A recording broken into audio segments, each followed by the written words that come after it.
keep them for 2 seconds. Aline?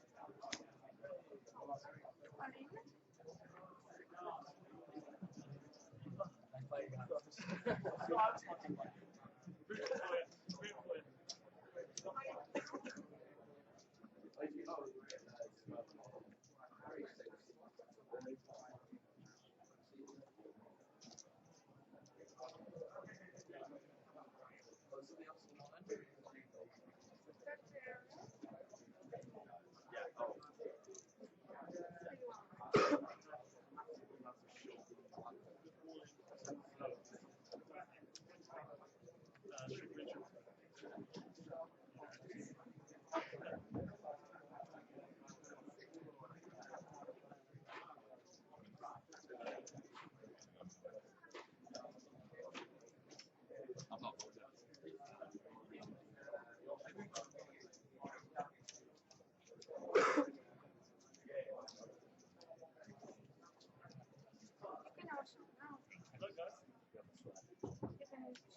Everyone? So like you can. Oh no.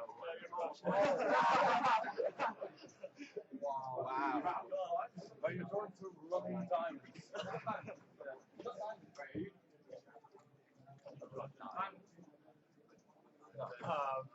4-5. At 4. 4-5. Yeah, 4-5 for a shot. Oh! 5. Okay, guys. Robin. Wow. He's open 3. Huh? I wish. One over there as well. 2 seats open on table 1. That's 3 players out. One over there. And So we now we take one. We break a table and that's down. Sit down. Ask them to sit down. They'll tell you where Come on, put your stuff. 2 seats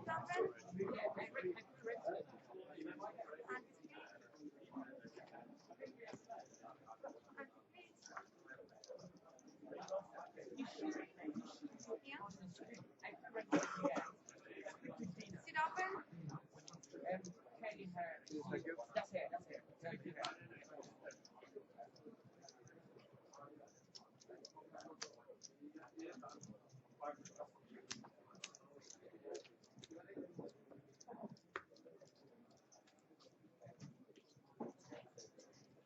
Please don't forget to swear.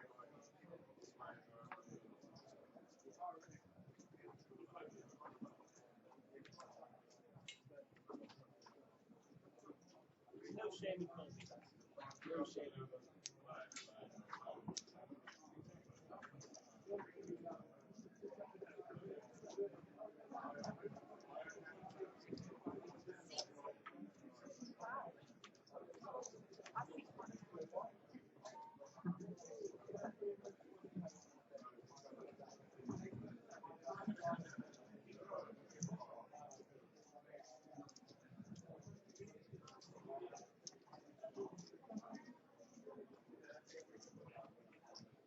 Hey.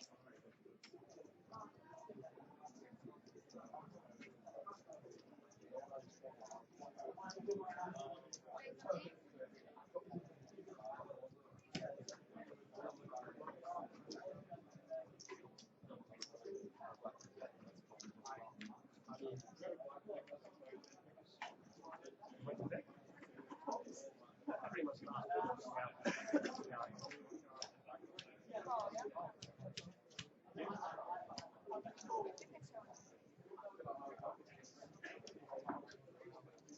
Stop.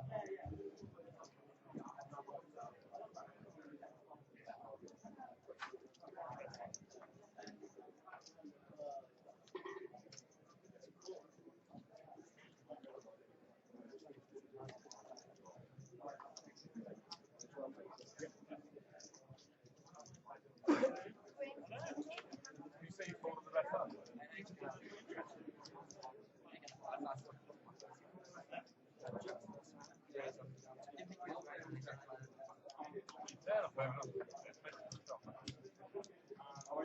Betty, what was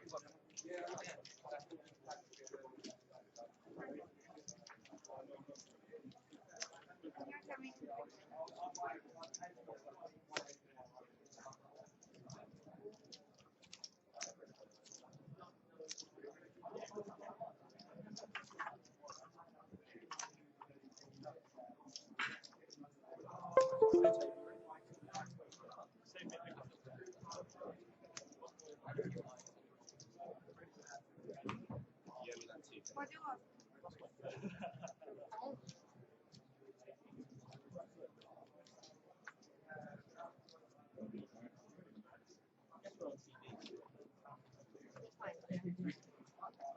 Okay. We need to keep the card.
Okay, sorry for the delay. Been having minor technical issues with the mic all week. Seems to be sorted now, should be fine. Welcome to the high roller at the UK Student Championships 2015. We're down to our last 34 players to start day 2. Featured table has been drawn with, where's the list? Okay, we have David Wigram from Southampton in seat 1. Collins Nomafo from UCL in seat 2. Cameron Gibb from Strathclyde. That's not supposed to say Bournemouth there. He is definitely Strathclyde. Seat 4, Rhys Wynne Ellis from something that looks like it's Welsh and I can't pronounce. Sorry about that. Wales. Yeah, Wales. we'll go with Wales for him. Representing Wales. Seat 5, Luke Rathbone, UCLan. What a surprise we've got one of them on the feature. Seat 6, Paul Charles from Exeter. Unfortunately, we seem to have lost seat 7 already. It was Robin Johnson from Kent. Sorry guys, if you're tuning in to rail him, he's gone. Seat 8, Michael Hall from Kiel. And seat 9, Edward Ash, also from Kiel. Let's see how that dynamic plays out. Right. I'm Sam Badley. With me in the booth is Max from Kiel. So what can you tell us about seats 8 and 9, Michael and Edward? They're both online players, pretty consistent players, know what they're doing, so we should see. I think Ed's quite aggressive, Michael's very solid. Both coming into day 2 with reasonable chip stacks. No one super deep on this feature table. Chip leader is Paul with 115,000 to start the day. Our short stack was Luke with 1,800, although looking at the display, that may be a typo. Possibly. It looks like he's got a bit more. It looks like he's got at least 100k in front of him, I would guess. There's a chance that isn't Luke, though. Luke might have gone. He could have bust, I'm not sure. Was too busy crawling around on the floor, chasing cables. Right.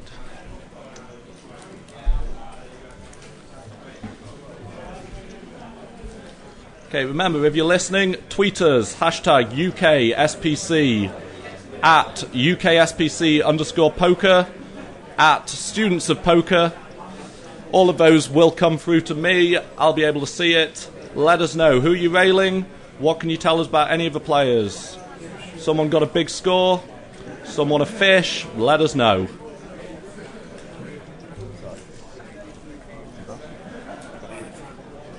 She didn't technically. But I checked raised the flop with put half my stack in with top pair. She thought I put the rest of my stack in first round and she turned to pair. Okay, welcome to the stream, Luke. Stop being rude, you dick.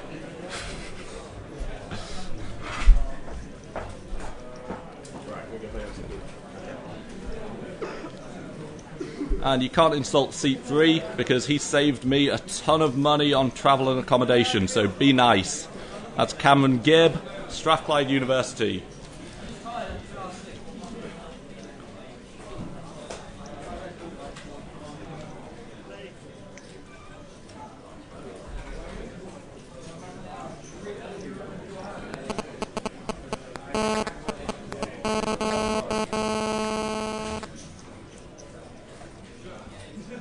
Okay, so the graphics showing 2 players. Nope. Shows a walk. I don't think it is a walk. It's not a walk, no. Not a Cameron walk. has raised in early position and got a call from the big blind. Yeah, So it's that's Cameron a call from and Ed. Heads up to the flop.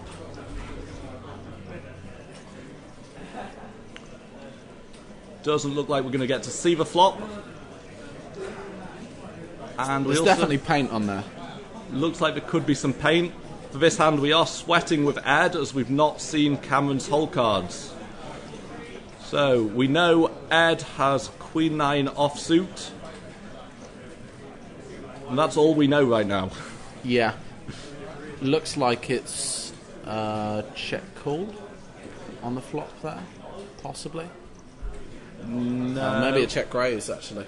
That looks like a check raise to me, yes.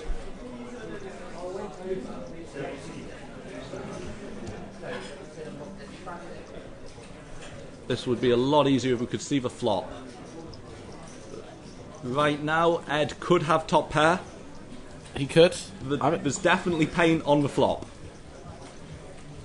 Hopefully this will sort itself out. We were having intermittent problems with it all day yesterday, but it was working more often than not.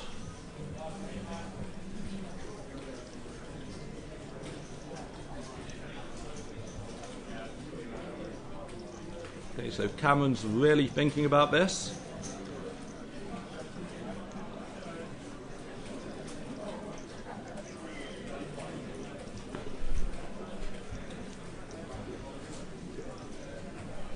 And he folds.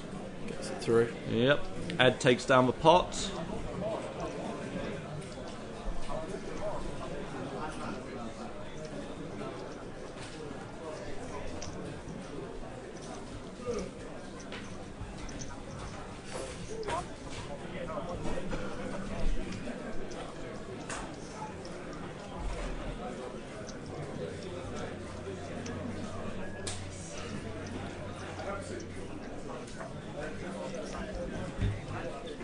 What's the delay on this, by the way?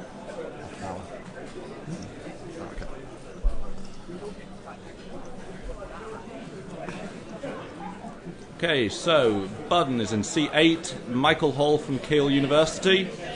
That means that Collins Nomofo is under the gun, and he folds. That's Cameron Gibb raising pocket fives in early position. Looks like he's going to get 3-bet here, with Reese sitting there with jacks. Certainly could see a re-raise here. Reese is really giving it some thought. So Reese came into day 2 as the table short stack, starting the day with just over 21,000 chips. That is less than 20 big blinds. And that certainly looks like a 3-bet. Yeah, we're not going to a flop, so it's definitely a 3-bet. Yeah, that is a 3-bet. Having spent the last few days listening to Cameron explain his often questionable logic when it comes to poker. Wow, he folds. I'm actually very surprised by that. I was expecting a call.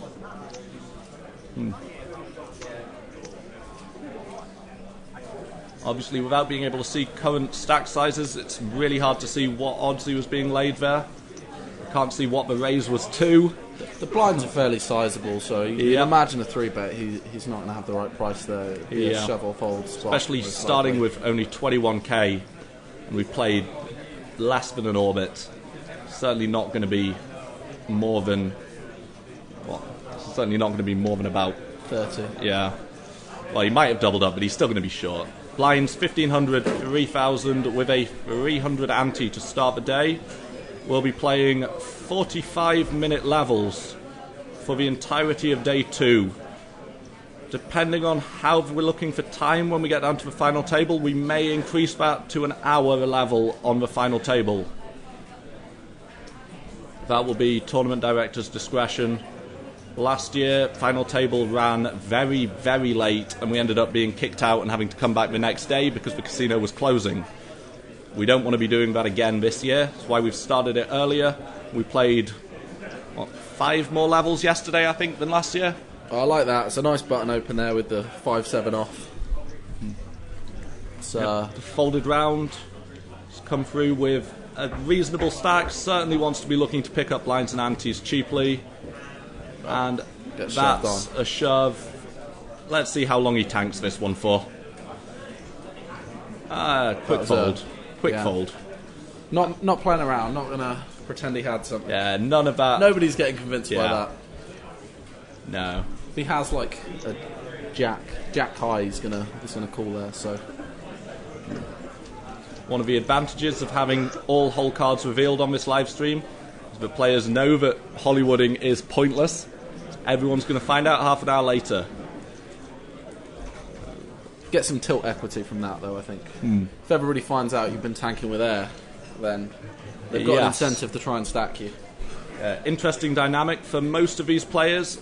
This will be the first time they've played on a live stream feature table. Most of them will probably have people watching this. So tweet at us, let us know who you're railing for, who you're giving the updates to. Get in touch. Hashtag UKSPC.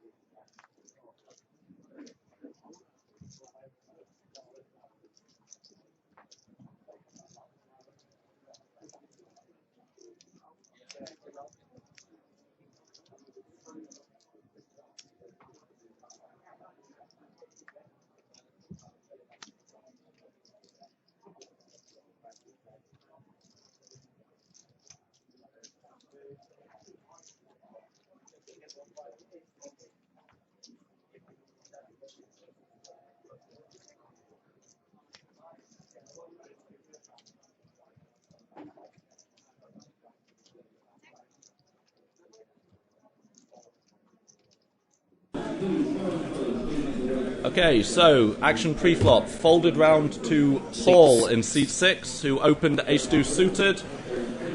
Looks like he's been called by Michael in seat 8 with 8s. Yeah. And the big blind came along for the ride as well. So it's gone check, check. And there's So some Michael- cards on the flop, but we're not sure. what Yeah, they are. again, we've not picked up the flop yet. Apologies for that. Oh, there we go. There we go. There we go. Okay.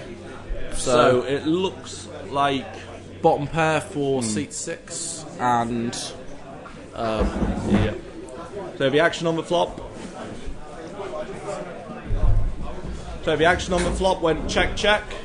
Michael took over the betting lead with his second pair, and Paul called with bottom pair ace high kicker. It's gone check, check on the turn, check, check on the river, and pocket eights will be good for Michael to take down the pot.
Okay, so the action's folded round to the small blind. Cameron Gibb sitting there with Queen 4 offsuit. That looks like a raise. It looks like it was intended to be a raise. It's a misclick. Single chip, always just a call. So that's an accidental limp. And Reese is going to get to see a free flop with his dominated 4-9 offsuit. If he wants. Looks like he's thinking about a raise here. He's feeling strong with the 4-9. Decides to just check and see a flop. Are we going to pick up the flop this hand? No. No, we're not.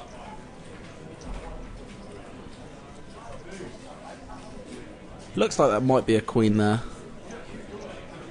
This is Top card. pure guesswork on our part as to what the flop is. Let's see. So, Cameron leads out and gets the fold.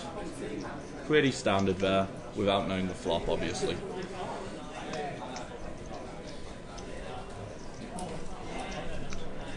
So we've got Luke Fern tweeting in, asking, what's the best starting hand in Hold'em?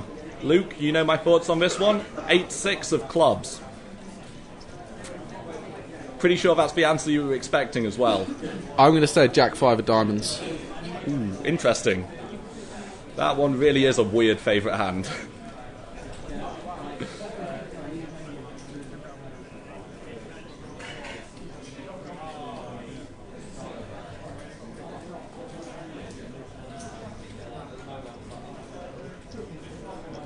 Adam Latchford.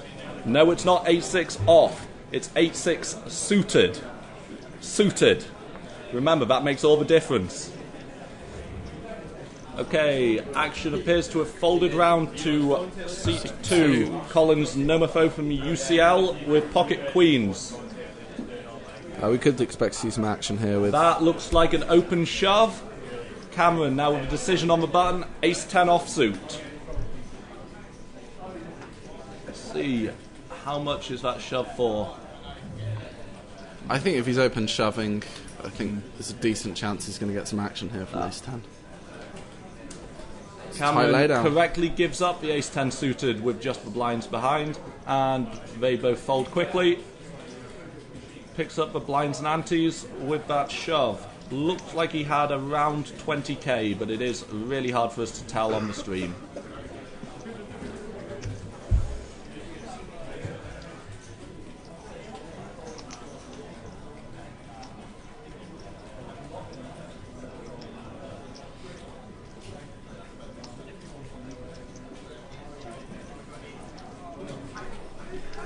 Seems like we've started a lively debate on Twitter about everyone's favourite starting hands.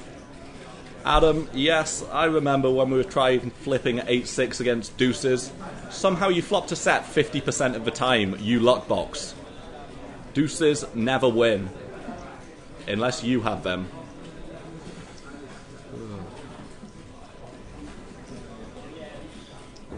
Okay, so it's got an under the gun raise. Looks like it's a raise from seat 2. Possible. No, that's the big blind. That is open by seat 2. Ace 9 off. Looks like a raise with 8-9. Cameron gets out of the way. That's an all-in from seat 4. From Reese with pocket 7s. The blinds quickly get out of the way, and we are back to Colin's Nomofo with a decision. And he folds, deciding there's a better spot to get it in. So Reese takes down the pot with the shove. Nice aggressive poker.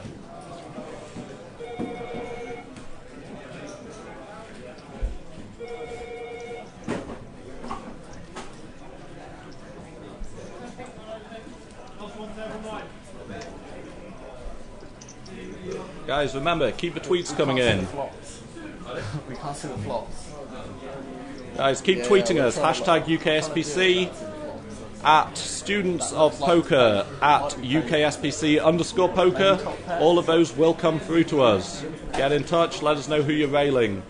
Currently, looks like we've just got Adam and Luke on Twitter. Let's get more of you, so we don't have to see all of their nonsense. Yeah, we really are stuck for things to say here because we can't really see the flop, so let's get some debate going. Yep. Who's going to take it down? Who do you want to win? Michael Hall. Well, there you have it. Max wants Michael Hall to win. Yeah, I've got 10% of him, so... Max has got a piece of him, so potentially, 470 quid if he wins it? Yeah, and that'd be break even on the trip, so that'd be nice. That'd be nice. Come on, Michael. Let's get Max back to even. Right, I'm here railing Cameron Gibb from Strathclyde. The boys from Strathclyde really helped me out with accommodation and travel. Newcastle Poker Society messed me around there. Guys, yes, I'm calling you out on this stream. Sort yourselves out.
Okay, Adam, I'm going to have to take that bet. Deuces are not winning. And we're not going to see him this hand. So we'll have to wait to see how that one turns out.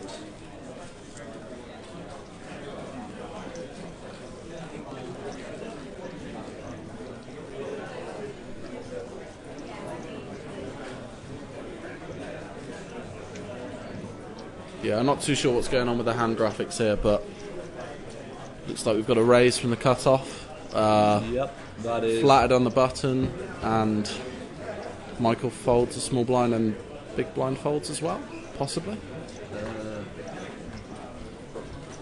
It's a 3-bet possibly then from the button. Yep, we have no hole cards. Almost certainly not going to see the flop if it comes down. Luckily takes it down.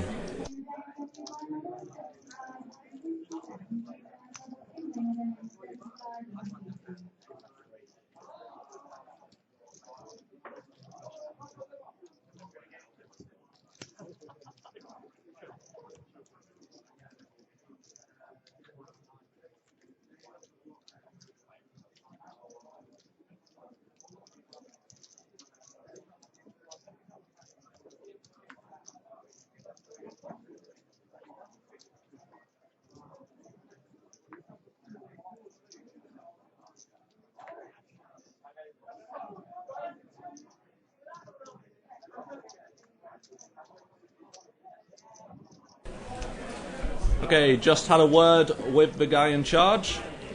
Hopefully should be getting the RFID table sorted out with flops visible to us ASAP. Unfortunately, with the half-hour delay, that means we could be blind for half an hour, maybe a little bit more. Looks like we've got a shove here from seat 3. Here we have, I think it King, was Queen, opened. I think, yeah, opened under the gun. Yep, opened under the gun by Collins, Not sure whose what hole cards we haven't picked can't up. see, but Cameron's shoved King Queen offsuit, and it looks like we've got a call. yeah, we got a call. That is an all-in and a call. Let's see if we can see Collins' hole cards.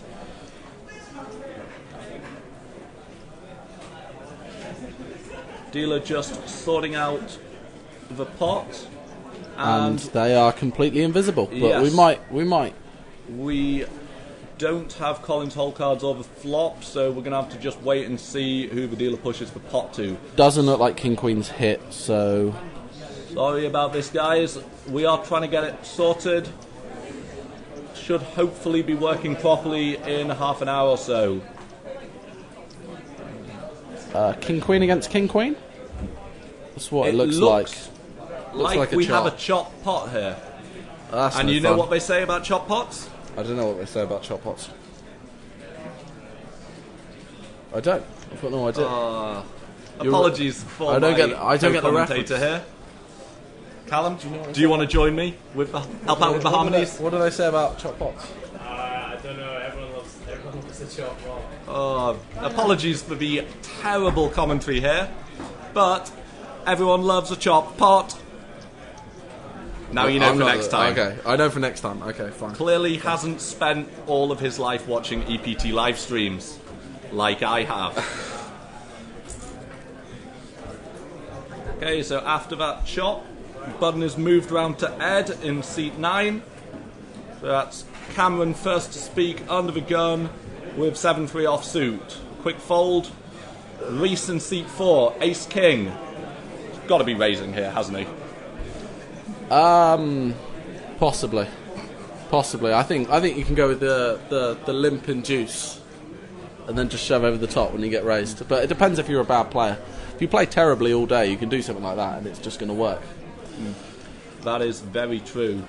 However, played... I know this from experience. You just play terribly, and you go, I've got a good hand now. I'll just limp again. And That does work, yes. Angus Johnson will tell you that works perfectly. Calling off with a bluff catcher. His opponent was bluffing with the best hand. Terrible way to bust the high roller 15 minutes after the end of re-entry. He That's was cold. not happy. Not That's happy at cold. all. Serves him right for 3-betting my under the gun raise with King 8 offsuit. Okay, so Ace King opens under the gun +1, and Collins has There we go, we defended have a his flop. big blind with 7-8 suited. And what a Flops. life he leads. Bottom 2 pair, Reese with just the 2 overs. See, Collins open shoves. That's an interesting move. Well, it's a wet I'm not- board. It is a wet board, you know. Yeah, there's 3 to a definitely straight, 2 to a flush. definitely justification. It is possible to get called by worse when you ship it there. I agree. I think the better play would be either a check raise or a more sensible lead. I think given he's been open shoving though, he's probably playing a stack size that you know any Again- bet's probably going to put them all in. So Again, it is hard for us not being able to have updated chip counts. yeah, making He a might- rough guess yeah. there. It may well be totally fine. But I like that play if it's a shove for pot or less. Anything more, I think a check raise is probably the better play. I think it depends a lot on what seat 4 has. I think if he's got about pot sized, then I think you Yeah. can possibly check that. Playing a cash game with Reese on, I think it was Tuesday night, he was c-betting a very high percentage of the time. Maybe Collins hasn't picked up on that. Obviously they've not been playing for long, so it's hard to pick up on things like that Looks so like quickly. we've had an open here from Michael in seat 8 with King 10 of spades, and a shove from seat 1 on the button with 5s. Button shove with pocket 5s. It looks very small. What kind of odds do you need to be getting to call here? Do you call with... I have no idea. I'm not good at poker. I'm a fish.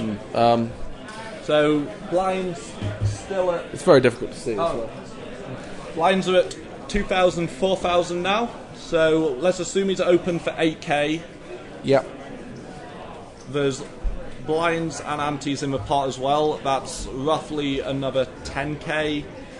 So there's 18k dead in the pot plus... It's a fold. Yeah, plus whatever the shove is. It's I tight think- lay down. Very I tight. certainly think if you're getting better than 2 to 1, you should be calling there.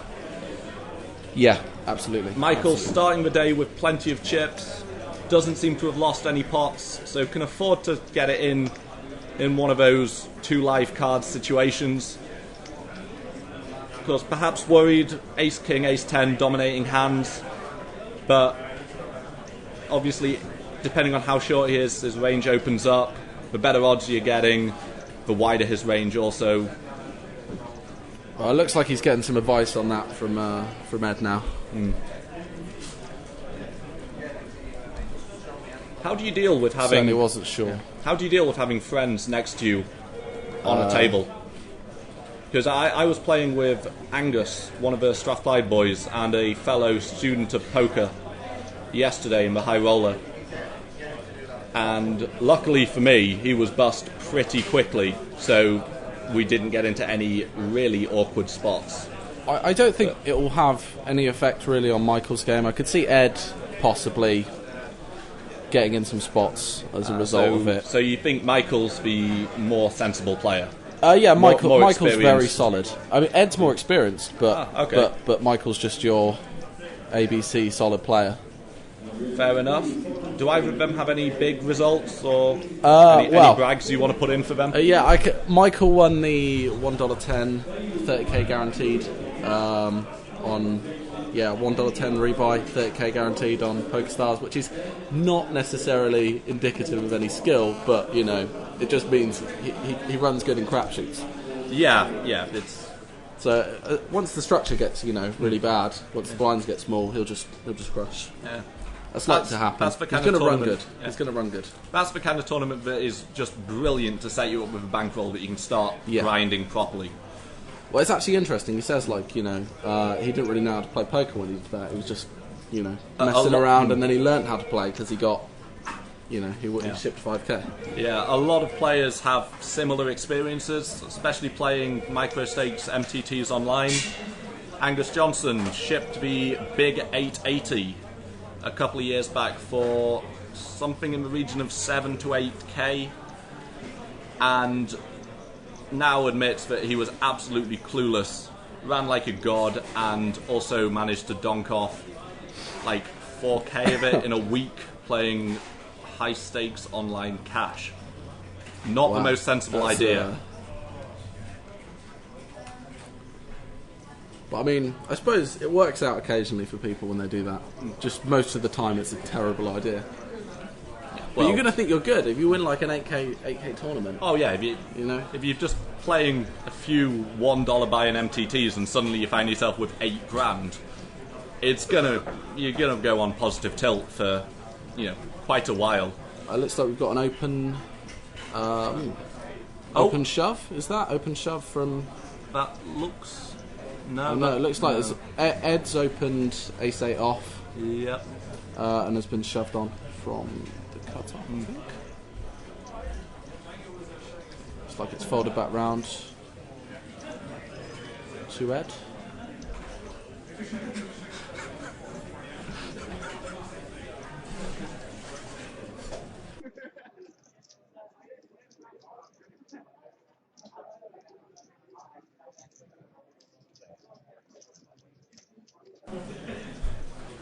Okay, so looks like the shove gets through. Sorry, Adam, but Cameron folds his pocket twos from the big blind. Pocket twos are not the nuts, clearly.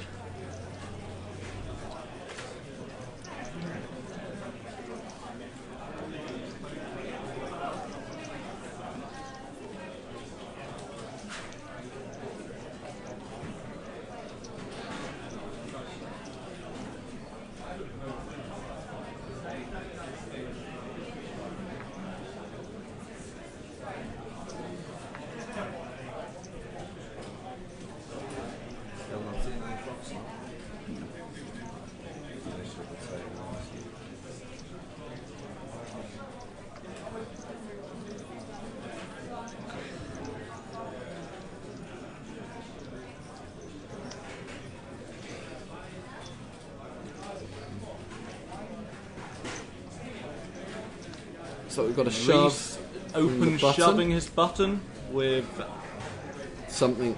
Well, we've not seen his whole cards. But we've got ace-6 in small blind. Looks like it should get through. Don't see how ace-6 off can call her. Yep, lets it go, and the quick fold from queen 7. 7 queens, not filling it there. So Reese takes down the blinds and antes. Tournament poker is all about winning the blinds and antes, all about survival. Although it's nice to win flips as well. You've got to win flips. You've got to win flips.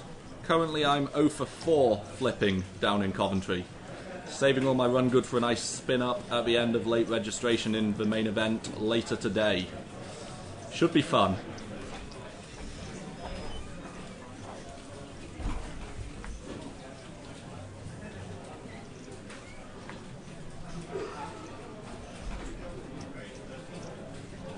Oh, this doesn't look like it's going to go well for Collins with pocket queens.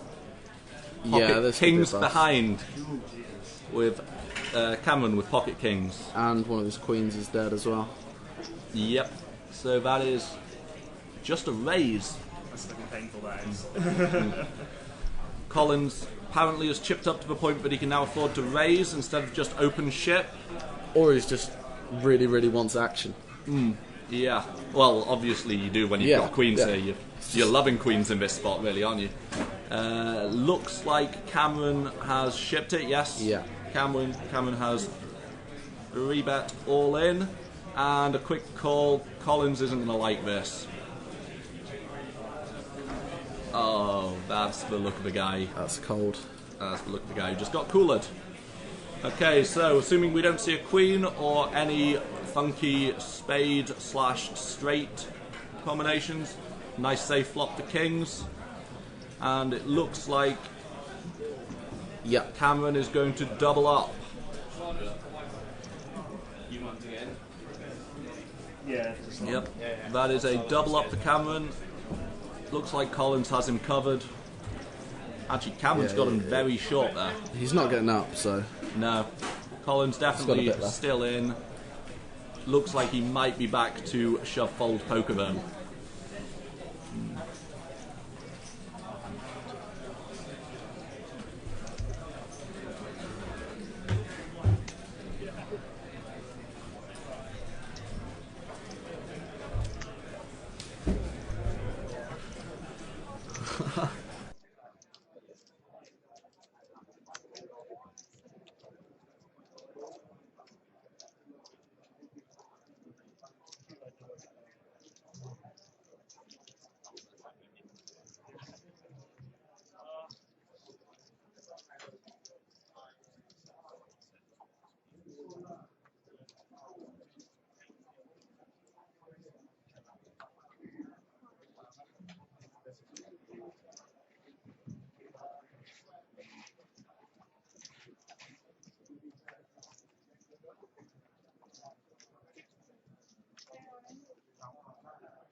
Tag you in.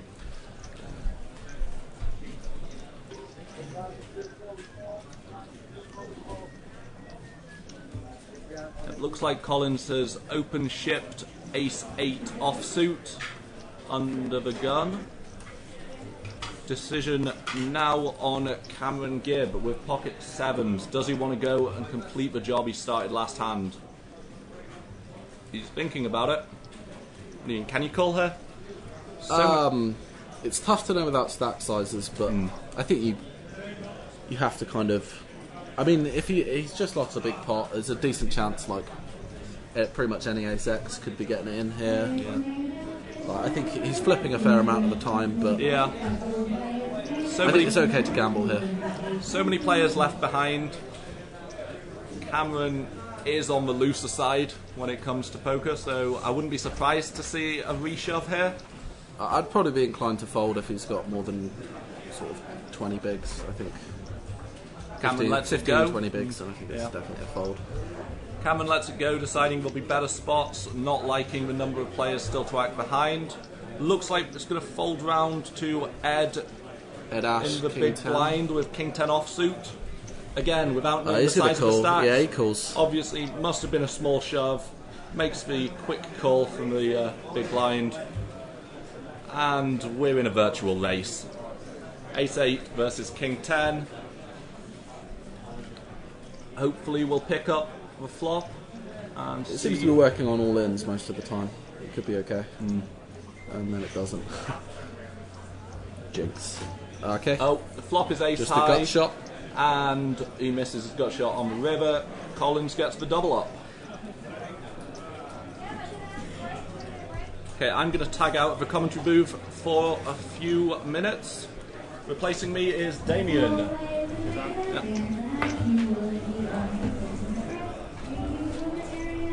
How you doing, Damien? Where you from? Cheers, man. I'm from Exeter at the moment. So, which players on this table do you know? So I know Dan Pope and Paul Charles, who are in seats 5 and 6. So, what insight do you think you can offer us into how they're going to play this? What kind of players are they? Well, Dan Pope's a fresher. He's done really well in this year since arriving. He actually won the free roll online to get to this position. So yeah, he's respectable, I think. And yeah, I'm always interested to see what goes on inside Paul Charles' mind. That's a great insight. Who are you here?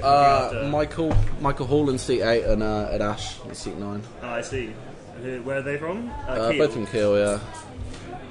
Ed left like a couple of years ago now, but I think he's just playing. He just plays online now as his semi-job. So he's got some idea what he's doing. There's quite a few players like that here who seem to kind of make a bit of a semi-living online. I see Mike. Is that Mike? Yeah, Michael Hall. He's got pocket 7s here. Yeah, I could see. It's tough to know. It's tough to know his stacks are. I could see a 3-bet here though. Yeah. So Queen 5 is what led out. No, Queen 5's the big blind. We're missing seat 5. Ah, I see. So we're missing a couple of the hands. We're a little bit blind, but Oh, I get one way or another. that looks like it could be a raise there. Should be a 3-bet.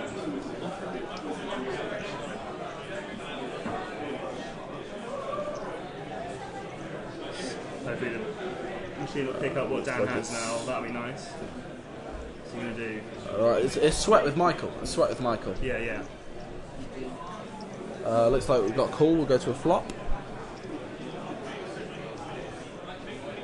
We're looking out. That doesn't look like a nice flop for I'm 7. seeing some pictures, I think. I think I can see an ace on there as well. Looking like an ace king 10.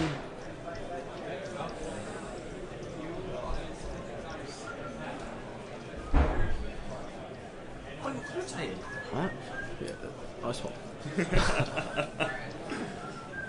Looks like we've got a donk lead there and a fold. That's all over a look at it. Well, no, that's the reason I'm saying. Tidy pot there going to Dan Pope.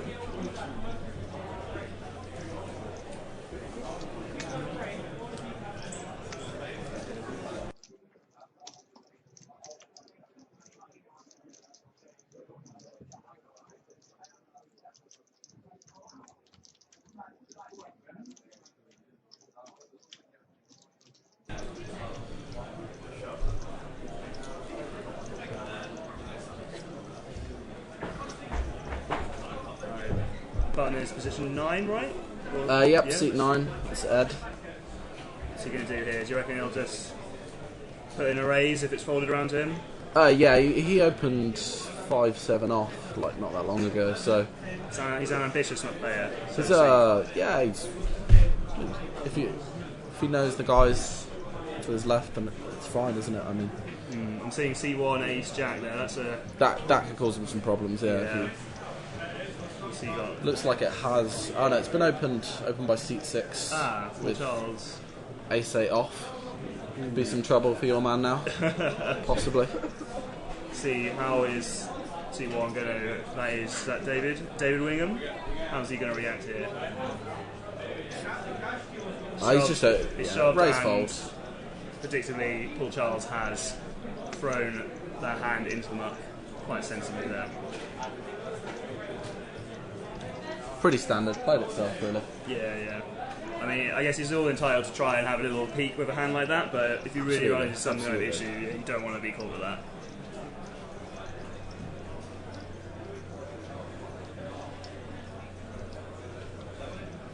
So how have you been getting on in the tournament? Horrendously. I played the main today and busted like.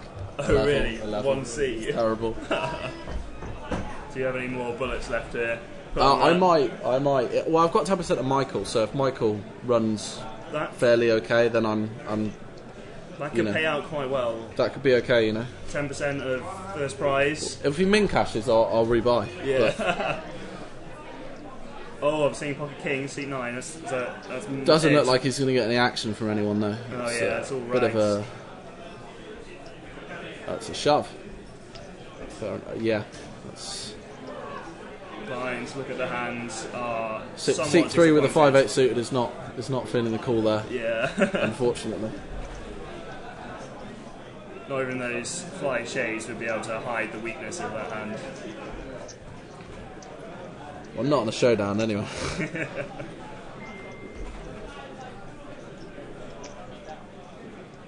So have you played? Yeah, I've not really got a lot to do today because I managed to get through on 1B yesterday, That's nice. and obviously not playing the high roller, so I clashed. What are you sitting on? That was. 90k. It's alright. Yeah, I was. If anyone told me I got through the second day of 90k, I would have been very surprised, and I'm pretty pleased with that. See how it goes. Get a new table draw tomorrow. I mean, it can't go any worse than like a couple of years ago when I got through with like 100k, and I sat down. I had the big stack, the chip leader from day 1 on my left, and the chip leader from day 2 on my right. It was a little bit awkward. Just got to hope to be on the right side of some coolers. Yep. Right. This is again another blind on blind action. Oh no, we've got David is making a bet there by the look of it. Yeah, it looks like an open from seat 1. We don't have his cards, but Presumably they're get the better. impression 8-9 and 5-9 are not going to be putting up too much of a fight here. Yeah.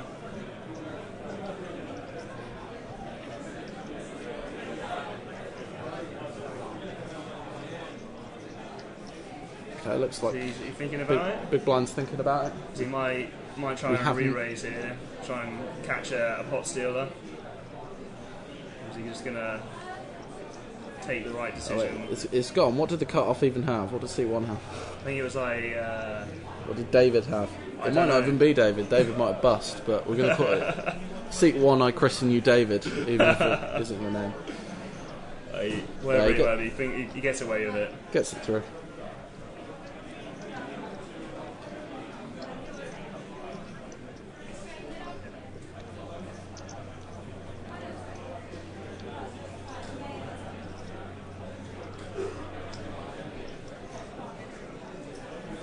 Michael looking slightly fatigued there.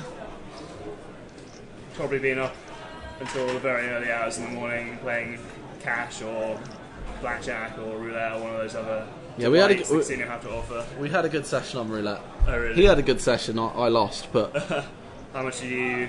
uh, How many hits did you take? if I well, I've got 10% of Michael. If Michael ships, then I break even on the trip. So that's It's not too bad. that's a hole. That's Yeah. a hole. I'm seeing pocket tens in seat 6. What could he run into there? Yeah, Seat one, under the gun 85. open. I think I could see this getting through. Really, Yeah. I don't think anybody's.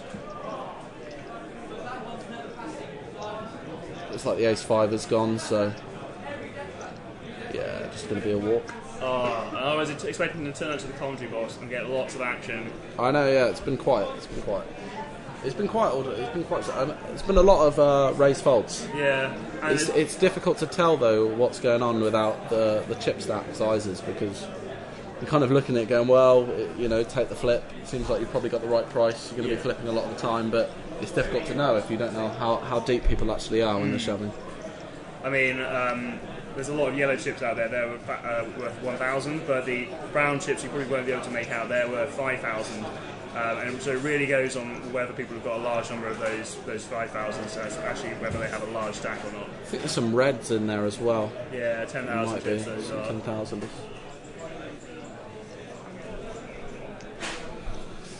Right, system's going to pick up a new hand. What we got? Under the gun, 8 queen off. It's a solid fold. Don't think anybody can criticise that. What we're Could seeing here, get a Marcel's nice performing. open here with queen 9 suited, I think, from seat 3. It's tempting, yeah. Is the ace-5 going to try and have a look at that as well?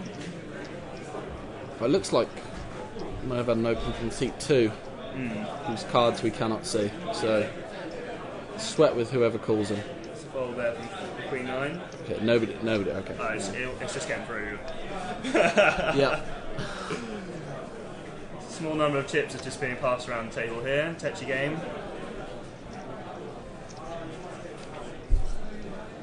Money is paid out, I believe, from the 17th position onwards in this tournament. Yeah, So I think it's still a while until we get there. we've got about 30 runners at the moment. Yeah.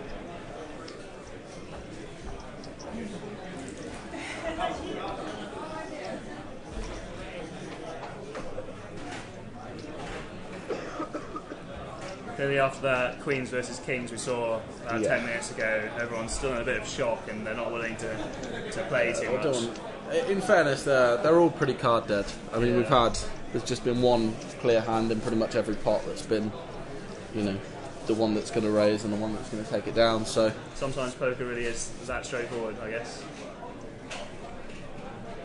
Ooh, Ace Jack, seat 6 woken up with. yeah, is that in the big blind? Oh no, it's in the small That blind. is In the small blind. All Okay. Charles on the small blind. Small blind, yeah. So hopefully somebody will try and steal this, so we've got something to talk about. Yeah. Be interesting if. Okay, you're going to get an open from 7-9 off. There we go, that's what we like I like to see. that. I like that. How is Paul going to respond to this? I mean, I might expect a fold here. Has been known a little bit of a nit in times.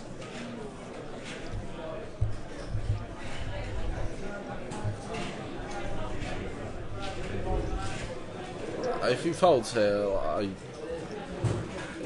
no. I just have to abandon commentary and go back and give him a good slap across the head. Well, okay, maybe not. Maybe not. Oh, we don't know what seat 4 has, so okay, yeah. I'm fine with him folding now. That's okay. Oh, I'd love to see what seat 4 has got right now. That would make my life.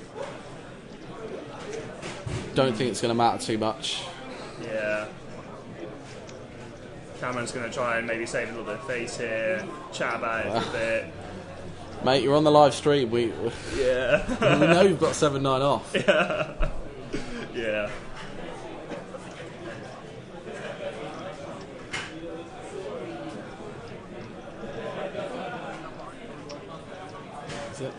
Has he asked for a count? It might be a small shove. It might be a small shove. In which case, he has to weigh up showing down the 7-9 off. It would be a bold call. I'm not seeing a lot of brown chips there, so it might be one of the short stacks of the table. Oh, he's folded. Got a new player at the table, whose name we don't know. In seat 7, I think. Yeah. So we need to come up with a name for him. 'Cause we don't have a name for him. Right. Shall I run and find out? I don't know. We don't need his actual name. We just need something to refer to him by it. I mean, there's so many options there. Like shades on cap guy. That's awful. Sorry, guys. Well, you know, just yeah, we're gonna call him that. Okay.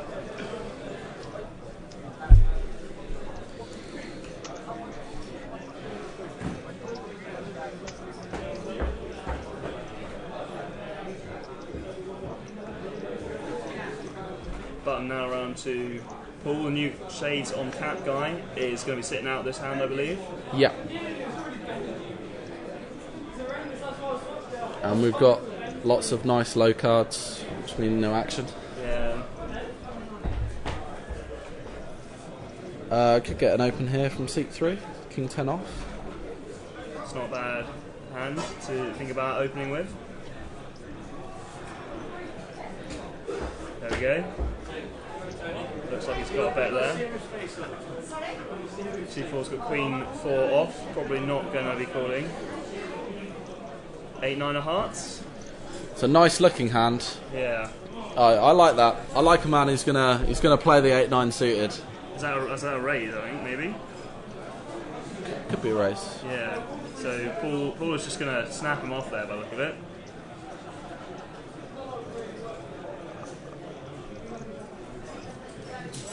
Okay, well, I think it's a call.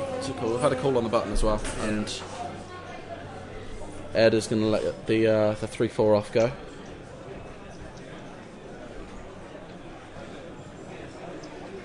King 10. We'll see. Oh, that's an interesting flop. 2 hearts. So we're going to get 2 overs for seat 3. Cameron. Should be fixed now, yeah. Seat. Yeah, it's working. Brilliant. Cheers. And in seat, sorry, we're just sorting out. We can see the flops now, which has been helpful. Could see a clash here. Could see a big clash here with seat 5 and seat 6.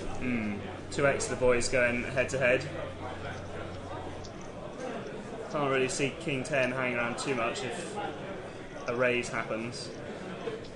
There we go. That looks like a substantial bet. That looks like a shove. Yeah, that's a shove. Yeah. That is a massive. It's not that big a pot. That's a huge shove. Your mate in seat 6 is hating life right now. Dan Pope has shoved into Paul Charles. Let me write that on here.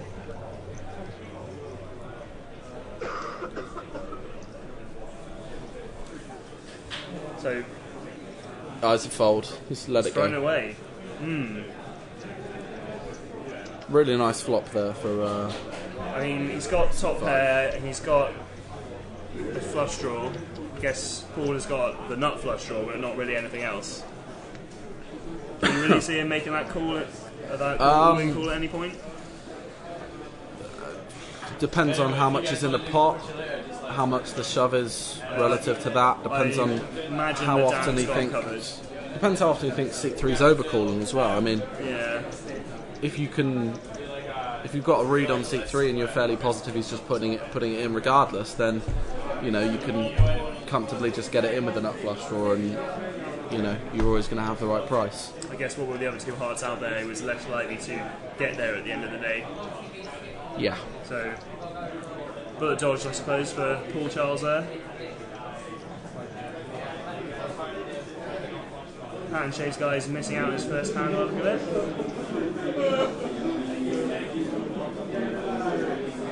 And we're seeing quite a lot of ranks at the moment, nothing really entertaining it of any regard there.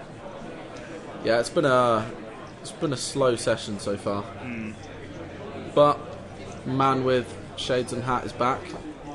Or what do we even call him? Shades and Hat guy. Yeah, something Shades like and that. Hat guy. Shades and Hat guy is back. I'm convinced there's a better name out there. Oh. It's Callum's return, and he looks like he might try to get us some names. No. He's got better things to do. Right. Is that taken down by... We missed that. Sorry. We totally missed that. It was a very boring hand anyway, no one cared. Yeah, the deuce 6, it didn't seem like much was going on. Yeah.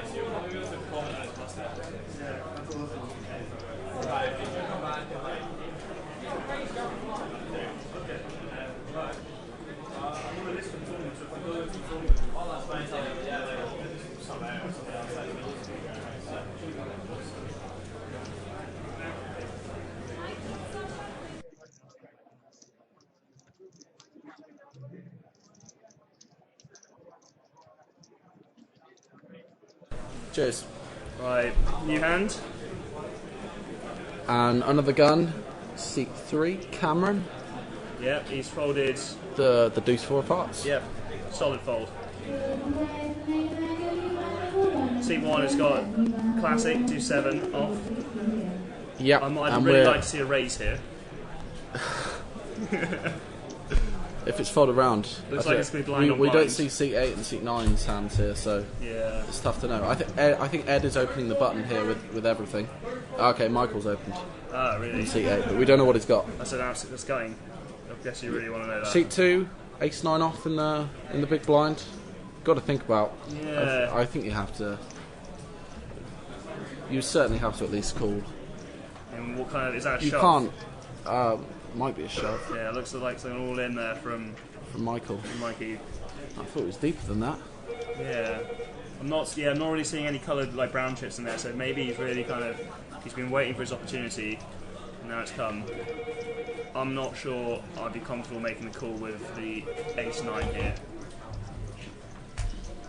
Yeah, and assuming that that's Collins. I think it is Collins. That is Collins, yeah. He's made the fold. It's fair enough. We haven't seen Mike get out of line at all, so Yeah. Before you slag him off, he's standing behind you. He's in the booth. He's got his doctor notes. That was terrifying. Your mates have already signed up to comment on your bust out hands. Sorry? Your mates have already signed up to comment on your bust out hands. Oh, really? Oh, shit. We've all signed up, man. Come on, guys. He told me by posting the link on my society page because everyone was literally following it. I kept getting messages. Sure, it's a continuity error though. There he is, sat at the table. But what? He's in the booth as well. I should point out for new listeners, we've got a 30-minute delay on this. yeah. We've not estimated He's time. in the I just need to see why. If you can hear Collins being berated there in the background, Yeah. So, are you If in you want or on is it this front? Twitter, or I can I just retweet bastard, it. you see it. oh, you It's troll! coming Don't up. troll him.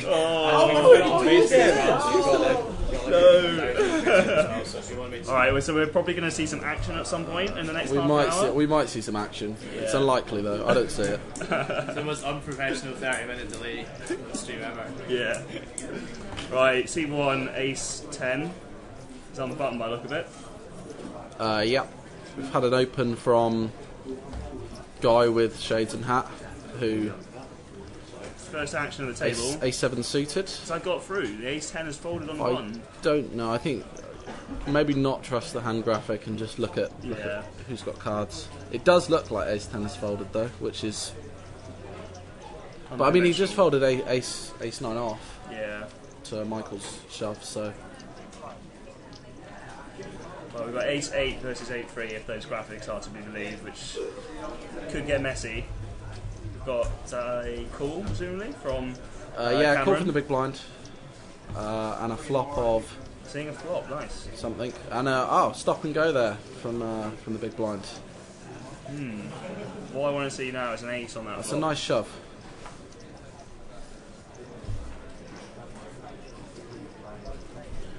Yeah, it looks like a not very nice flop for Ace 7 hearts there.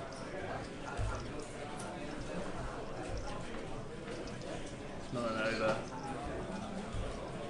Counting the values of chips in the pot there.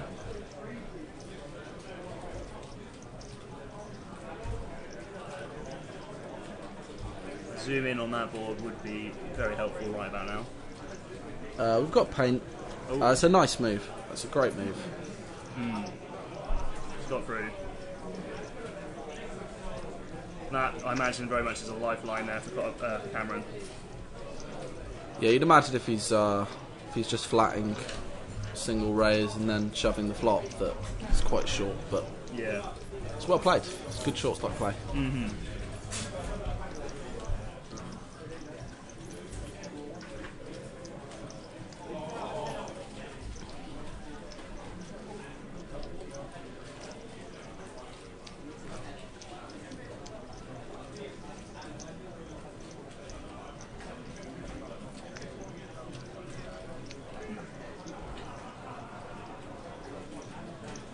We're definitely going to see some action soon. How So long ago No was that? spoilers. We've Well, got I we've just got practiced Collins really, here so, with us. We've got Collins here with us. So if you just want to step up for a second, how do you think you're playing so far, Collins? Yeah. Well, I know I didn't have much to start with. I started there with 12 big blinds, so I was looking to gain in good and probably double up quick. The cards weren't falling my way, and the only time I actually made a call, the board actually favored me, which is surprising from the way I've been running this weekend, really. So yeah, so my strategy was just getting to a good spot and try to chip up, and then continue on the slow and pick up chips here and there. So what do you think you'll do here with 7-9 off on the button unopened? 7-9 off. I think I'm gonna open here. You are seeing good an raise. ace king in big blind though, right here. Yeah, here. Yeah, basically for this hand, I actually wasn't sure whether it was picking up, tails on me, because he seems to have tails on C2. That's C3, yeah. Yeah. So I thought he figured something about me as well, but obviously there was no way I was calling with 7-9 off anyway. But It's a shove there from C4. I wasn't sure whether he was doing that with her or. I know whether he had a hand there. Because he's been playing quite trickily. I can't figure him out, actually. That's it. It was one of the players I didn't want to get in with because it was hard to figure out. But, obviously I had to fold the 7-9 off. It wasn't good, anyway. So he shoved on me. I wasn't calling a shove there. No chance whatsoever there. Yeah, exactly. I mean, You've got to have a go on the button. You've got to have a go on it. Yeah, obviously. Come on, 2 players behind. I mean. And as someone who's got ace king suited, I mean, seeing someone raise pre-flop like that, and it's a perfect opportunity for you to go over the top. And like, if you take it down, you avoid the risk, and if you get called, then you're probably still in good shape. Exactly. So yeah, I think Right, let's move in the button round. Camera's on the button now. Let's see cards fly out. that was when I realized I was on the feed. Because I was getting messages. That's why you see me on the phone, by the way. Right, what are you looking at here? Looks like we're not going to have anything happening pretty much round to the button, almost. Unless somebody... Possibly, I could see Ed opening Jack 9 of spades here. Again, that's another pretty hand. You want It's a nice hand believe it and- can do stuff. Oh, there you go, it's a shove. It's a shove. See how this holds up. Presumably quite short then here, Yeah. Ed. You two guys have only really seen them kind of shovel forward poker at the time being. Because most likely short, most likely just keeping it tight, playing the long game. Probably only resistance is maybe ace 4 if you're a really big stack, might call that. Yeah, ace 8's thinking about it.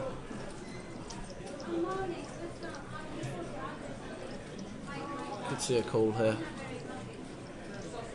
It depends a lot on how much seat 5 has got there behind him. Yeah, I think Dampo's looking fairly deep stacks at the moment. Obviously, with 3-6, he's never going to be calling anything there, but obviously, guy in 4 doesn't know that right now. Yeah, small blind, Reese. It should be Reese.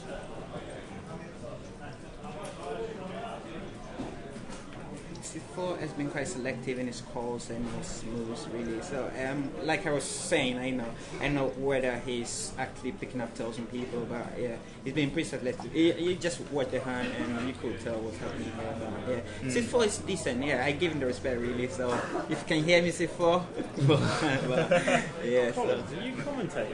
On my own. How are they letting you on here? Is this live? He's got a call. He's got a call. So, is it ace 4 or ace 8? It's roughly 50-50 right now. Ace 8 off and jack 9 of spades. Yeah. That's okay. This is going to be quite That's a fun hand. That's a fun hand. I think I prefer the jack 9, even though it's a dog.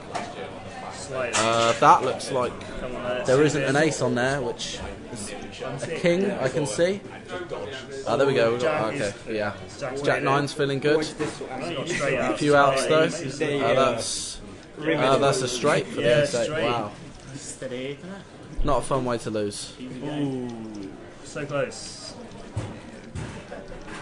Yeah, your mate must have felt like he was home and dry at that point. Not that many cards out there could have ended him. Yeah. Well, you know it happens. Yeah. Not much you can do there. How far from cashing are they now? Flipping, what do you expect? It's a long tournament. Flips happen. You win some, you lose some. That's part of poker. So we now got a seat open, seat 9. I don't mind too much. I didn't stake head. Stake Michael. It's all good. Mike's the horse we want to back here. Mike's the horse we're backing here. It's one step closer to the money then for you guys. Sort of. I mean, obviously I wanted them to do well, but... I need to be careful he's not standing behind me like the last guy was.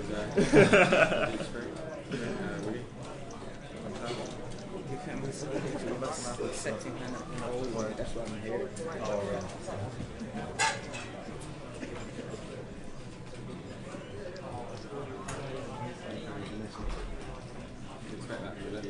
This one's a hell of a deal. 2 extra boys are in the blinds here. Not seen a lot of action from them recently.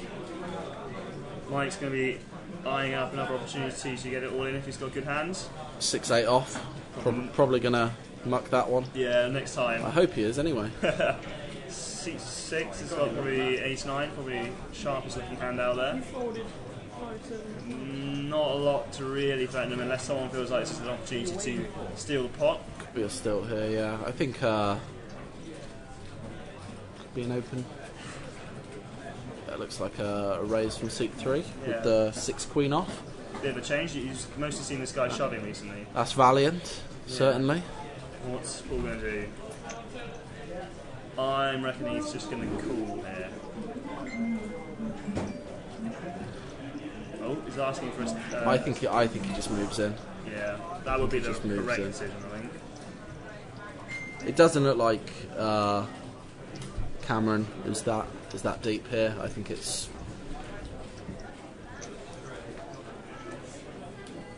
a decent spot to shove. Oh, it looks like we're getting... it was just a call.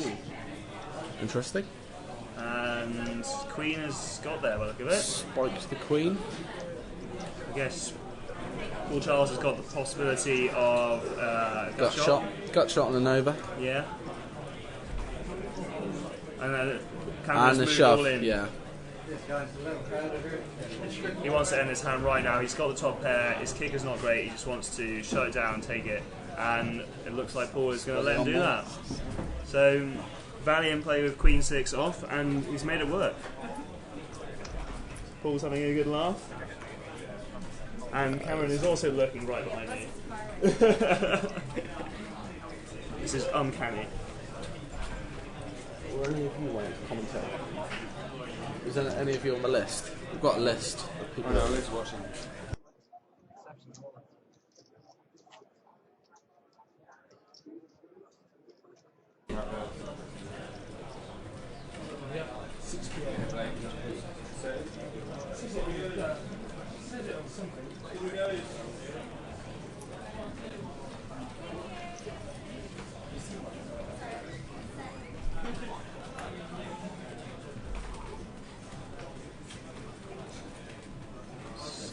Alright, new hand. Possible spot for Michael here. Oh, Seeing pocket 9s in seat 2. tight laydown with a6 suited. Presumably he's still got shovel fold stack. Yeah. May not be the case.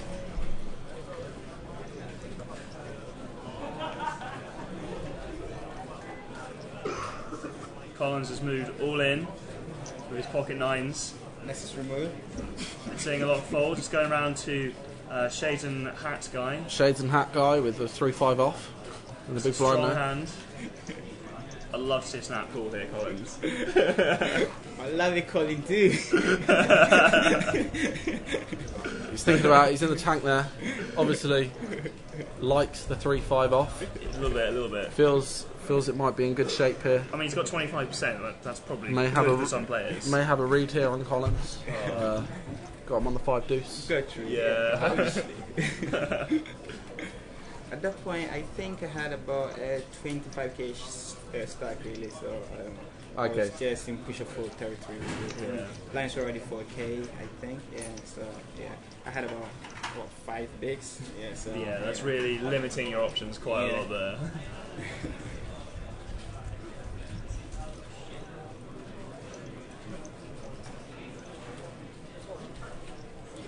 Oh, by the way, for everyone confused, on my society's page is only 30-minute delay. That's why I'm standing in the booth and on the screen. So yeah. You've got a dedicated band of followers watching this right now. Yeah, unfortunately, yes.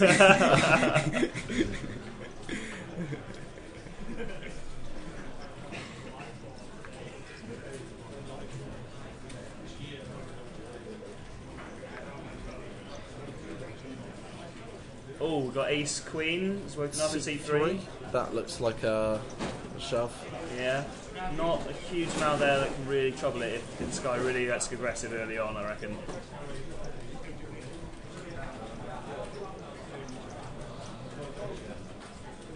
Mike's got his C8, right? It's Yeah, H6. C8's got A6 suited, which it's just a small raise, so we could see a call.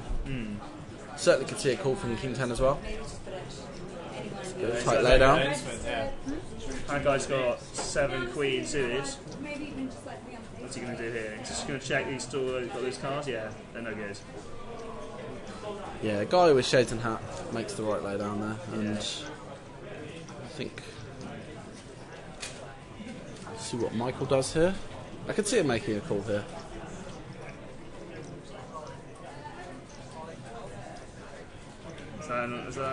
That looks like a shove. It's just got a shove and it's being snapped by the look of it.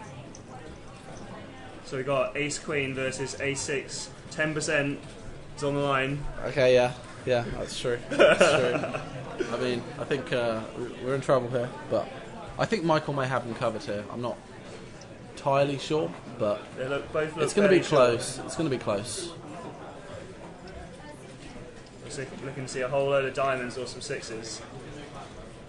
For my fellow commentator who don't actually know the name of. Max. For Max.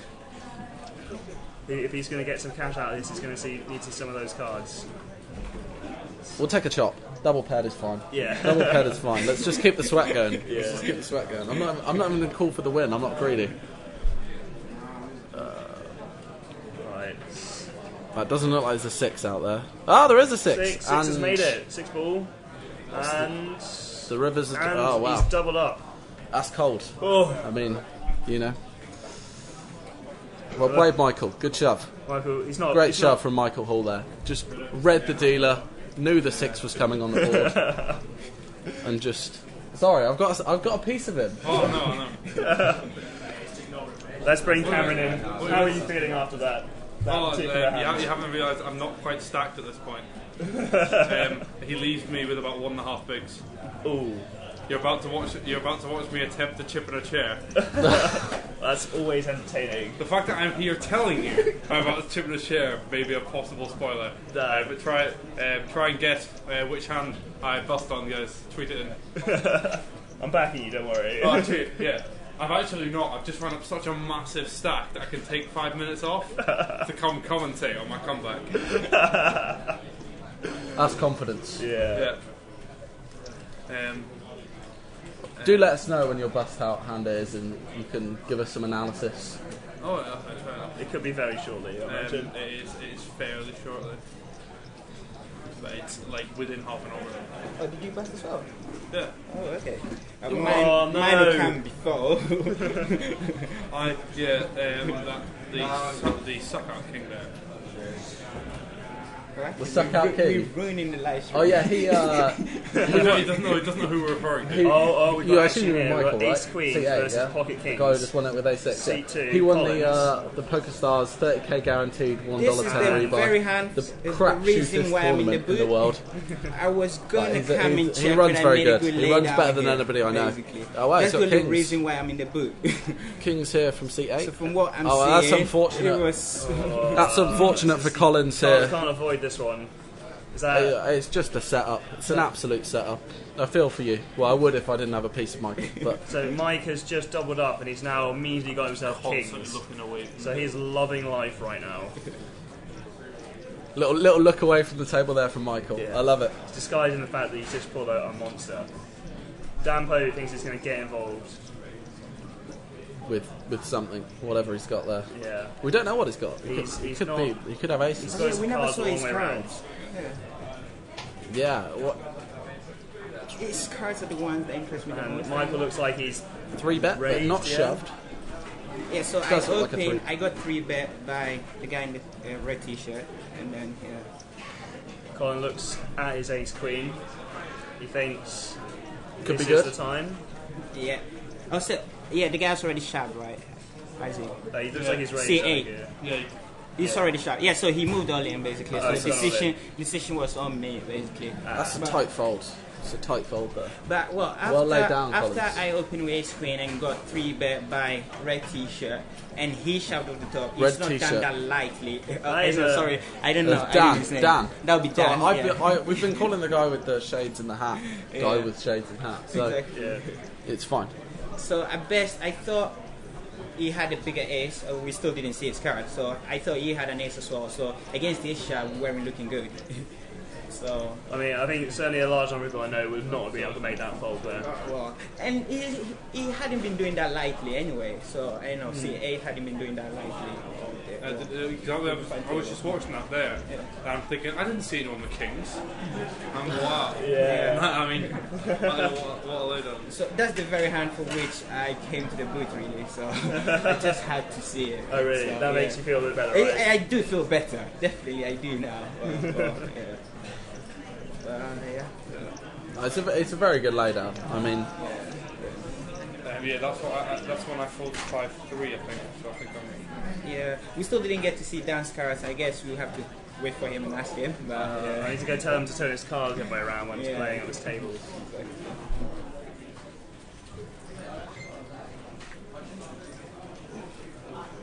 So new hands. and we've got a shove here. Yeah. Cameron's just straight in with his short stack. What's he got there? It's like K4. Yeah. It's a nice. That's a nice king 4 off. Yeah. I mean, I just reckon I'm just hoping I'm live. Obviously, I'm getting called by all players 4 up as well, so it's not a great spot. But when you've got about 2, I think I've got 3 bigs at this point. I think like with King high holds against some stuff. If I can get called by any paint, I can get called by 9-10. with the table dynamic, I think if you can get like a couple of big blinds, pick up the antes. Yeah. You've actually got a hell of a lot of fold equity because if people fold, people are worried about what's behind them. Dampo Like, just even made the people, call. the big stacks don't have a Cameron lot, shows like his many big king blinds. for- So Dampo's got ace 10. Cameron's got 1 king to draw to here. And any number of 4s, I believe. well, 3 or less. Yeah. Yeah, that's it. The guy was really nice. He was like, "Good luck, mate." Like, I think he really hoped he doubled through. Oh, Okay. Case on the flop. there it is. But there's a 10 down as well. And that's 7. Nothing going there. And final cards. And this guy, complaining about suckouts, makes 2 pair after shoving the king. I was live. If you're live, it's not a suck out. The king's not the nuts. That was for yesterday. King High. Yesterday, our super high roll table, there was like so many. There was just so many shots, and if it was King High, you were just getting in. Like, watch King Deuce, crack, Ace King, everything. King High is the absolute nuts. There we go. That's how Cameron got a double up. Expertise right there. See if he can continue that. There's now a level change right now when I come into the big blind. So I'm now like on 4 bigs. Even with that, That's and good, yeah. probably more than That's double fold up. equity stat. Fold equity stat. You can make people fold with that. And You can't make the small blind and the big blind fold, but you could make like all the possibly hands that are better than you before them fold. That's what I was hoping, but there was a couple of. I'm kind of glad that the bigger stacks seem to be a bit nitty at the table. They seem to be tighter, and the looser stacks don't seem to have like enough chips to just call me off. So that's one thing I was glad about when I was working out how much fold equity. Collins has woken up here with Ace Queen again.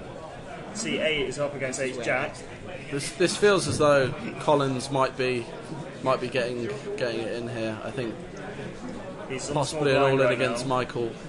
I'm expecting to see a raise from, I believe, your friend Mikey here. I was on the back end. It's pretty standard open here with Ace Jack off. He's got quite a substantial stack now, so no need to get all shovey. Definitely no need to get all shovey. Yeah, so he shoves on Or me, just get shovey anyway. Yeah. He shoves on I love me. it, Michael. Yeah.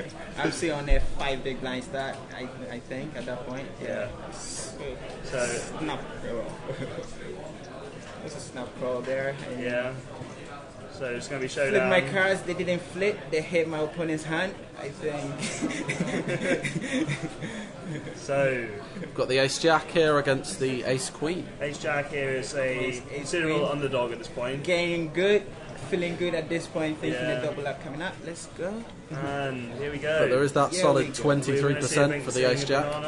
And then the board runs 2 diamonds, which yeah. reminds me of what happened to me in day 1, eh? And And another the 10 was diamond. another diamond. And he's got a double the ace of gutter. diamond Double there. gutter and a diamond. I hit my queen and he makes there the we straight. go. Going. That's how I busted. Yeah, So many threats out there. Yeah, but well. So, yeah. Got it Well, good. Going commiserations, good, Collins. I know, I couldn't predict what's No. coming, so yeah, I'm lucky there, basically. Now starting to understand our nickname for Michael there. So anyway, thanks you so excited for following the live stream. Keep following. I'm off to get some food. Alright, see you in a bit, Collins. Yeah. Do you want to come in? Okay. Alright. Max from Kiel checking out now. I hope you all enjoy Michael crushing Soul for the next couple of hours. Sam is going to come back in. Cheers. Cheers, Max. Okay, guys, I'm back in the booth. What have I missed? Anything interesting? No, not a lot. It's Oh, been- it's been we've fairly lost dull. Collins, haven't we? Yeah, Collins made down a big laydown earlier. He dropped his threw away his ace queen when Max, this guy in c8, went all in with kings. So we got a bit of respect there. But Good he laydown. just saw ace queen again, and this time Max has again gone in. This time with ace jack, and Collins has called this time, and his ace jack, the ace jack won. Yeah, he got the straight on the river. So Collins is gone. Got an empty seat in seat 2, I believe. See who else comes along to pick this up. Let's cross Colin off the list. Yep. Have we got names for the players that have filled in? Seats 5 and 7? So we don't know 7.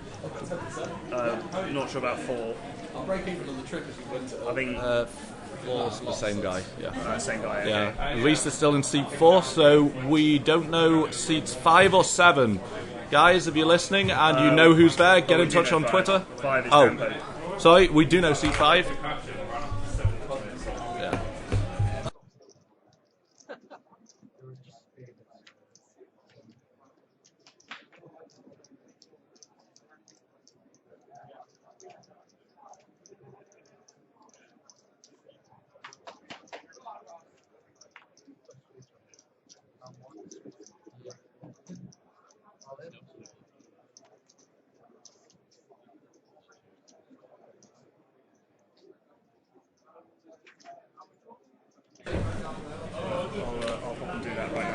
Cheers. Yeah.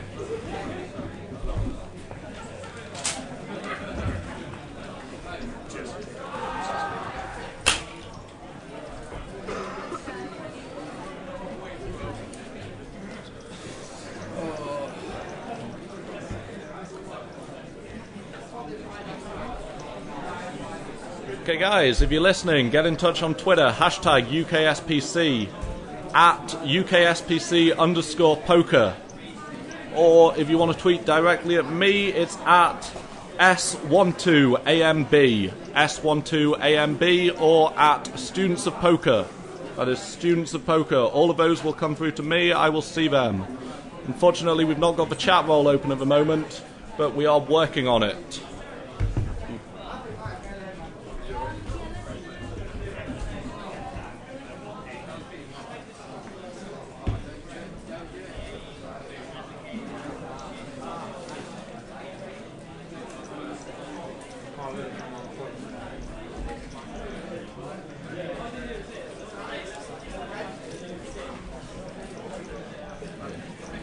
So the action's folded round to Cameron on the button, and he's shoved with King 9 offsuit.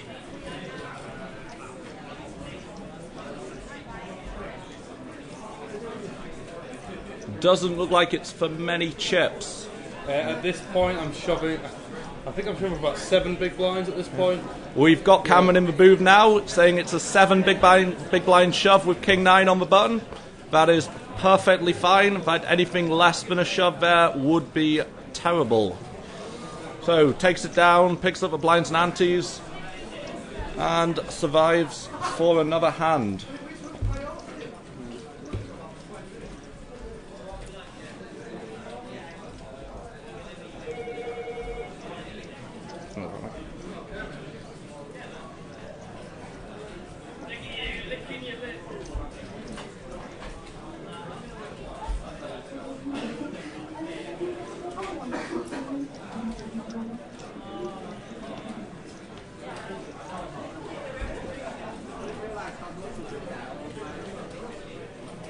Okay, so Cameron, is there anything you can tell us about anything you picked up from any of the players at the table? Just so the bigger stacks, Michael on the end seems to be quite tight. Seat 10, I was playing against him yesterday. He's quite a tight player, but he knows his spots. Seat next to me, seat 4, I've been chatting to him quite a bit. Everyone at the table just seems to kind of know their spots. Everyone seems to be trying to avoid marginal spots and high variance at this point. Pretty much what you're going to expect from a high roller field, especially with how many players are we down to now? About 25, 26 players with 17 paid, yes. So everyone was really tightening up, which is why I felt that at this point when I'm shoving. So you've shoved your cutoff for approximately 10 big blinds? Something in that kind of region? I've shoved for about 11 or so. Okay. Or 11 or so over a 2.5x open. Okay, so you've not got a whole lot of fold equity here. What have you got? Sorry, we've not picked up the whole card. At this point, I'm opening Queen Jack off. Okay, so this guy I've spoken to, I think he's actually, now that I've got chips, I think he's opening a little wider because I'm not obviously shoving. So any pairs I'm hopefully flipping with. I'm even if he calls with Ace King here. Ace King here because I'm still alive. Obviously, the things I don't want to see is like King Queen, King Jack, or as he just tables there, Ace Jack. So we've got Cameron's King Queen, all in against Queen Jack into Ace Jack. Oh, sorry, yeah. Sorry, Cameron's Queen Jack, all in against Ace Jack. This is domination. He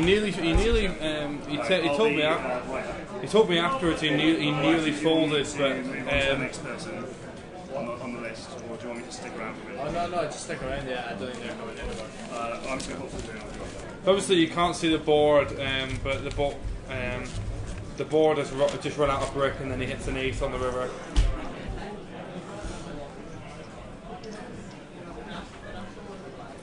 Yeah, and that was my high roller done.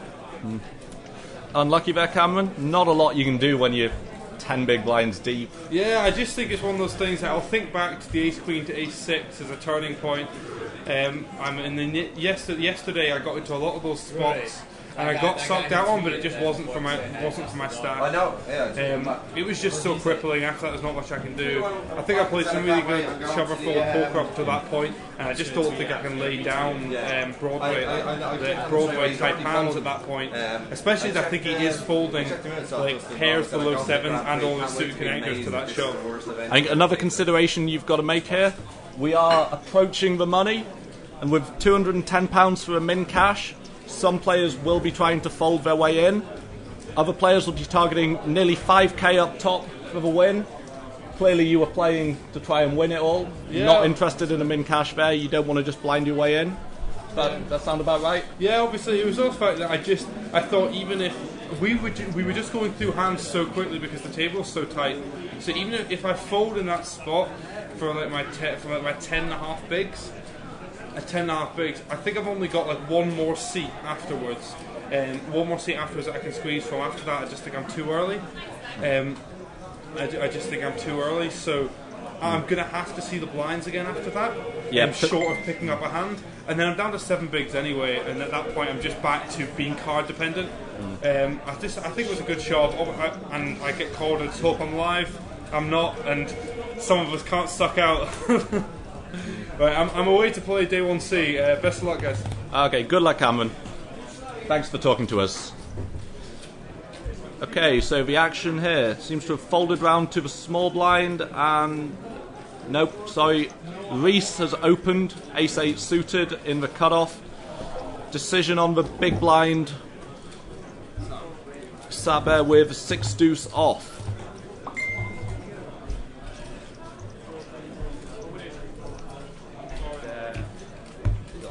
They're asking for you on cash desk. Do you want to play now? Step out in a second.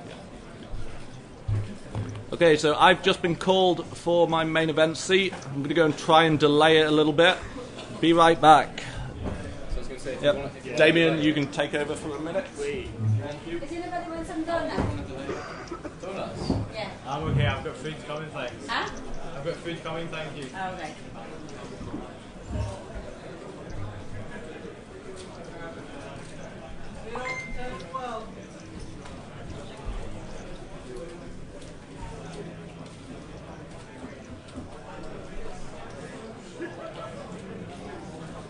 Right, so it's starting a new hand. Paul Charles on the button there.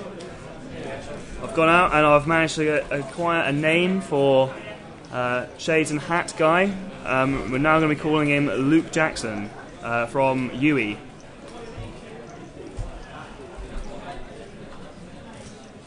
Not seeing a lot of particularly spectacular hands out there. It's been folded around to the button. Paul Charles makes a bet and he leads out. It's like a fairly sizable raise. Mikey's sweating it a little bit with 5k. In fact, yeah, Paul Charles has shoved there and it looks like it's got through. Some nice blinds and antes, just replacing those he's just lost presumably. We're going to shuffle up and deal a new hand.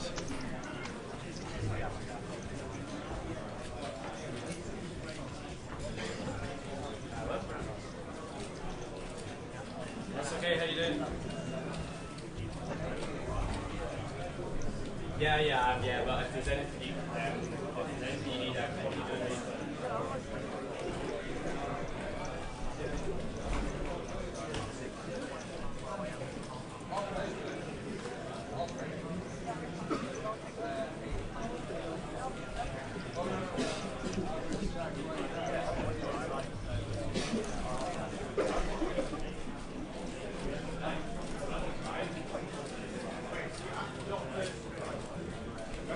We've also picked up a new player in seat 9, coming in on the big blind now. I can tell you this is Jonathan from Edinburgh University, and it looks like he's brought a fairly substantial stack with him there. I'm seeing a large number of chip stacks, a large number of colours.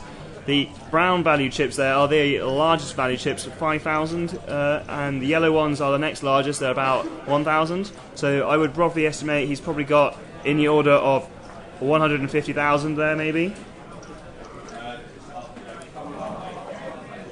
Not seeing a lot of cards at the moment, but it appears to have all been folded round. And it's going to have blind on blind action. Is that a raise or a call from Michael?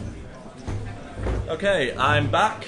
Just bumped myself 100 places down the list for the main event, so I'm going to be jumping in with a ridiculously short stack for a fun little spin at the end of the day.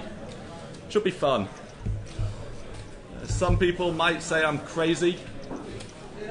I personally can't be bothered grinding out a long day for what is most likely going to be a fairly small cash at the end of it. Like last year, put in about 19 hours grind in the main event for 70 quid cash. Yeah, I did the same pretty much the year beforehand, and you got a lot of experience playing poker, but not a lot of reward at the end of it. Yeah, no, it's good fun, but I've got the whole week to play poker. I'm having fun commentating. Guys listening, let us know if you think we're doing a decent job. Let us know if there's anything you want us to do differently, improve. Please don't just troll us. I'm talking to you, Adam and Luke. Don't be trolls. Nobody likes a troll.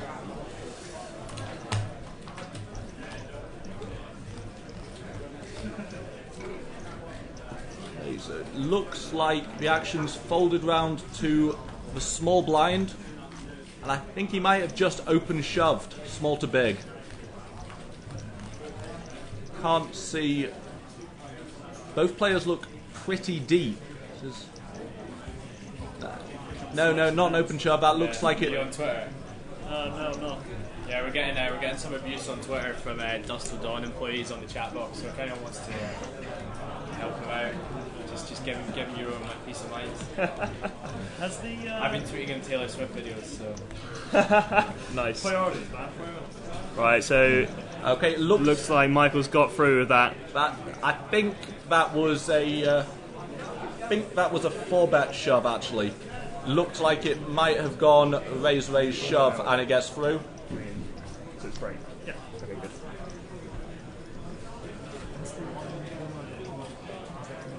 Oh, ages ago. Yeah. We don't know because it didn't come up on the screen. My god.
Looks like that's just folded round to the small blind, raised small to big and takes it down.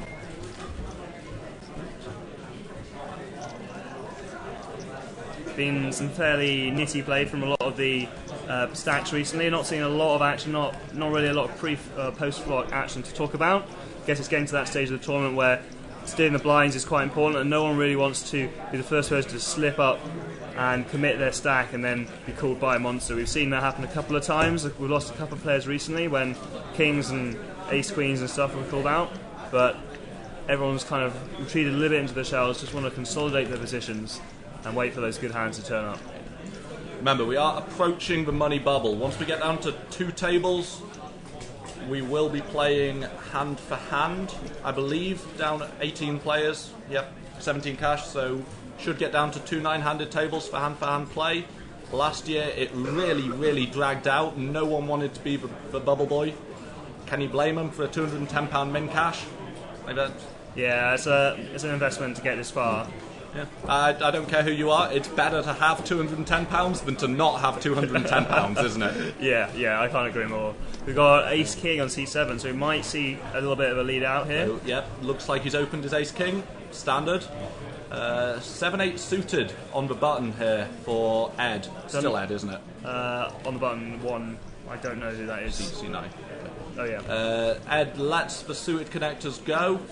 from what I've heard talking to some of the players and from the less than accurate chip stacks we have, there's not a lot of play at this feature table. Coming into the day, the chip leader was on under 40 big blinds. We've more than doubled the big blind, so average has got to be really falling here. I really wish we could get up-to-date, accurate chip counts. Make this stream so much more interesting. But we'll make do without. So, seed 8 seems to have just gotten up and left the table. Perfectly fine to do when you've got all those chips. Look at that. Dealer dealing his cards to himself like a pro. What we're seeing out there, it's all looking a bit raggy at the moment. A7 was probably the best thing and appears to have folded straight away. So looking at it's probably going to be down to blind on blind. I think at a table, if the average, well, the average stack I think must be 20 bigs or below now. Yeah. I think so. A7's a relatively easy fold in early position. Mm-hmm. Obviously, if you get shorter, like below, maybe like 13, 14 bigs, I'm probably just open shoving A7 there. I think that most of the players are tightening up their calling ranges quite a lot, so you are going to get increased fold equity. But a hand like A7, when you get a call, you're pretty much always behind and you are dominated way too often. So definitely a hand that you should just be open folding for 20 to 25 bigs.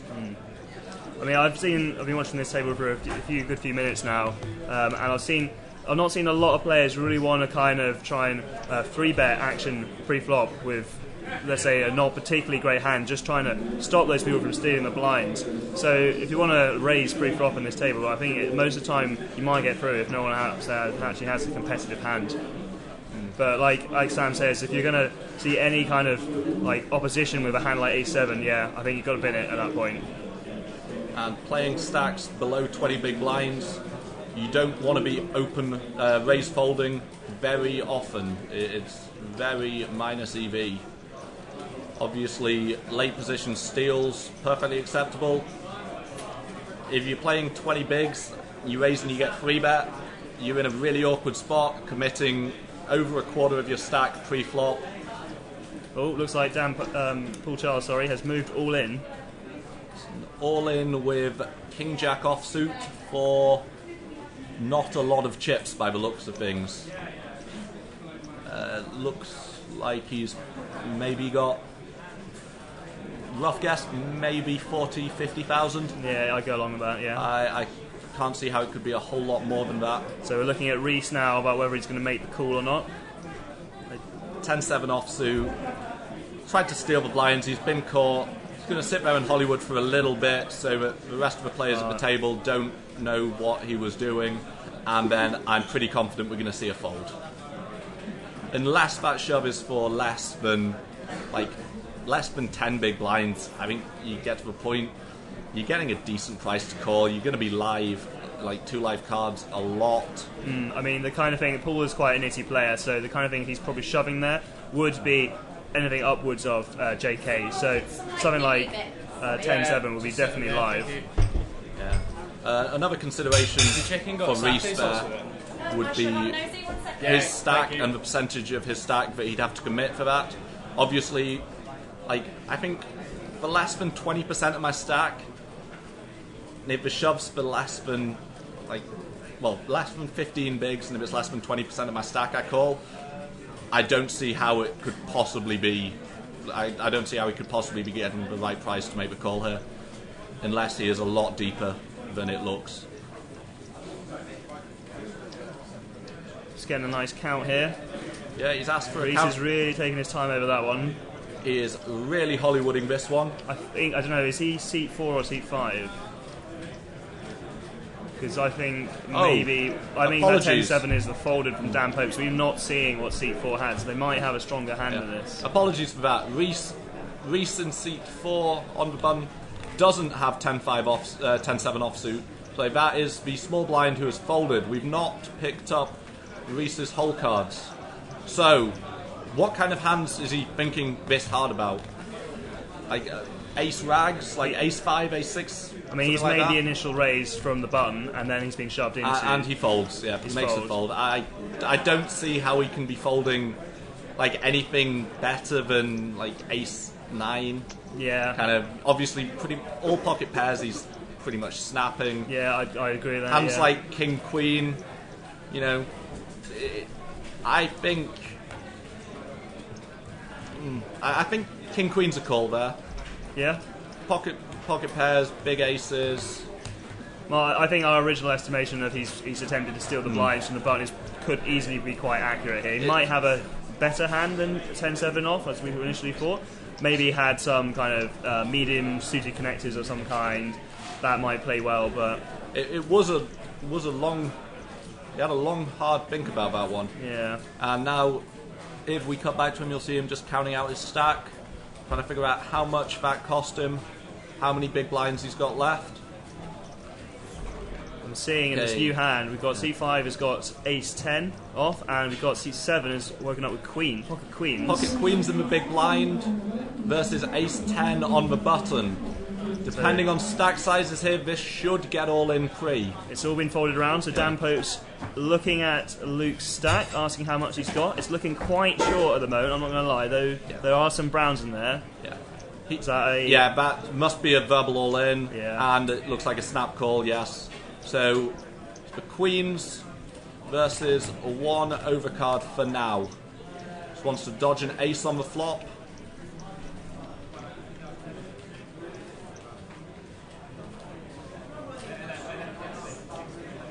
Gonna get a zoom in. Oh, And queen's got queen there. on the turn to the house. Yeah. 10 on the river for a little bit of a needle. Yeah. And that will be a double up Kersey, for the player in seat 7. That is Luke from UWE. UE, yeah. University of West of England in Bristol.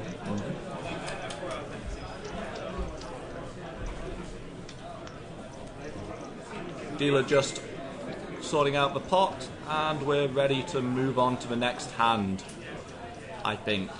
Just finishing out, counting it out.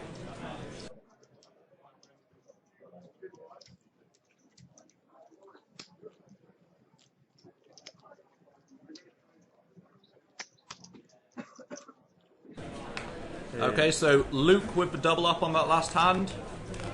Not a bad time to pick up queens. Yeah. In the big blind when the button's got ace 10, especially when the stacks are so short as they are now. Well, we've seen quite a lot of tight play at this feature table here today over the last hour or so. A lot of players are throwing away kind of marginal and poor hands correctly, waiting for the opportunity to get these top quality hands. And as it is, I guess, when two come along at once, there's going to be fireworks. In this case, Luke really came off the better off there. He's doubled up. He's now got a sizable stack. He might be able to start playing a few more hands.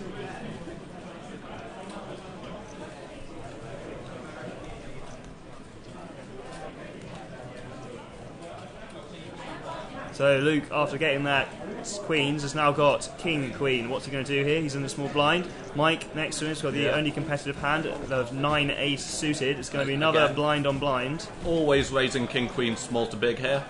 And ace 9 suited. It's hard to tell the effective stack. Clearly Mike in the big blind has Luke covered. Elects just a flat. Decides to see a flop, play it in position, small ball poker. I like it. I mean, he's probably hoping to hit an ace or maybe get something drawy with his flush. A lot of the time, ace high will be good on the flop as well. Personally, with the stacks the sizes they are, I would prefer a 3-bet, especially with it being small to big. You're getting folds so much of the time, and you're picking up 5 or 6 big blinds. You know, his open raise. I mean, you don't have to see a flop. You just, uncontested chips. That's the way to go in tournaments. Easy money, yeah. So it looks like Luke is now c-bet here. Looks a like sizable amount. Looks like there's paint on the flop, so I guess Luke's got top pair. See, this is the problem now.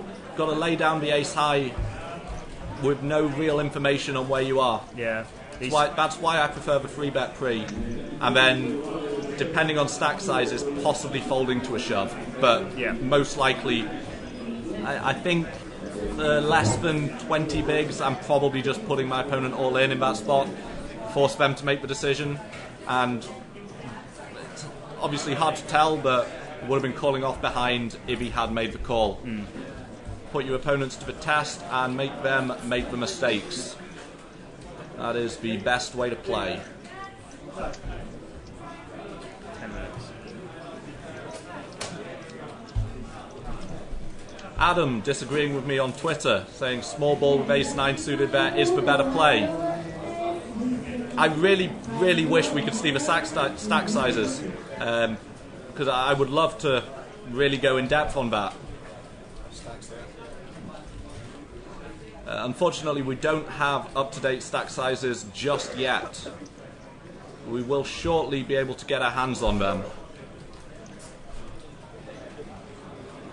With the 30-minute delay, we are limited. Everything we do, we end up 30 minutes later seeing it on the stream, so we are 30 minutes behind on all chip counts. We will try and keep them updated fairly regularly for you from now on.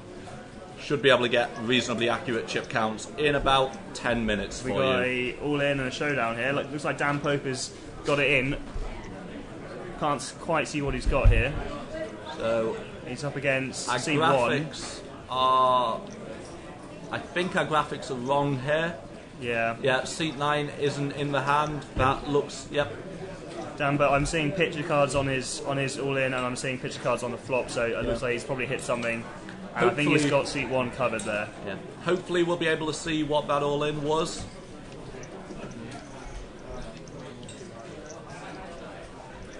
Right. Okay, Adam getting back to me on Twitter, arguing his small ball poker philosophy. Yes, ace-9 is super deep. That's why I think it's more profitable to raise there rather than just flat. Small blind was relatively short, I think, at the time. I'm still sticking with the raise. Obviously, if your opponent's more than 30 bigs deep there, which he clearly isn't right now, then yeah, small ball probably the way to go. At this point, small blind's got to be opening a hell of a lot wider than ace-9, doesn't he? Like, yeah. It's got to be opening any ace, like, you know, 2 broadways, like, you know, weird hands like suited connectors, just stealing hands. I think a raise gets folds a very decent percentage of the time. Yeah, I think it's a straightforward kind of raise there. If you get a shove or a further re-raise, then it's an easy fold. I mean, you will sacrifice some money, but you will possibly you'll avoid the risk of getting into deep trouble if you run up against a bigger ace. I'm not sure it's an easy fold if you get 3-bet there, but certainly it's a spot that you could fold. Yeah. I think it depends. If you've got a good read on your opponent, and if they've been raising small to big quite regularly, it's a really, really easy raise. I've been away from the stream for a little bit too long, so I've missed I've missed pretty much all of Luke's play, so I'm not entirely sure. Yeah, from what I've seen so far, he strikes me as being a fairly kind of measured player, not reasonably tight in play. I've not seen too many kind of outrageous plays from him so far. Nothing that kind of Mike in this case would look at and think, right, I mean, he might be being a bit reckless here, for example. I think that's just one of those spots that everyone's going to play differently. There's not really a right or wrong answer there. It's one of those marginal spots. By raising, I think you pick up the pot enough that you can do it. By flatting, you have the opportunity to stack your opponent if they connect with the flop and you connect bigger. Good point from Adam. Why risk the probable chip lead? Obviously, we don't have up-to-date chip counts. We don't know what the stacks are like on the other tables. I'm reasonably sure the other tables started the day with higher average stacks, so probably not the chip leader in the tournament. Definitely the table chip leader. I see your point in that you'd want to just, get into the money before you start raising. However, getting close to the bubble, chip leader at the table raising gets so much more fold equity because you're forcing everyone to play for their whole stack at some point. And right now, a lot of players are just going to be thinking about getting to the money.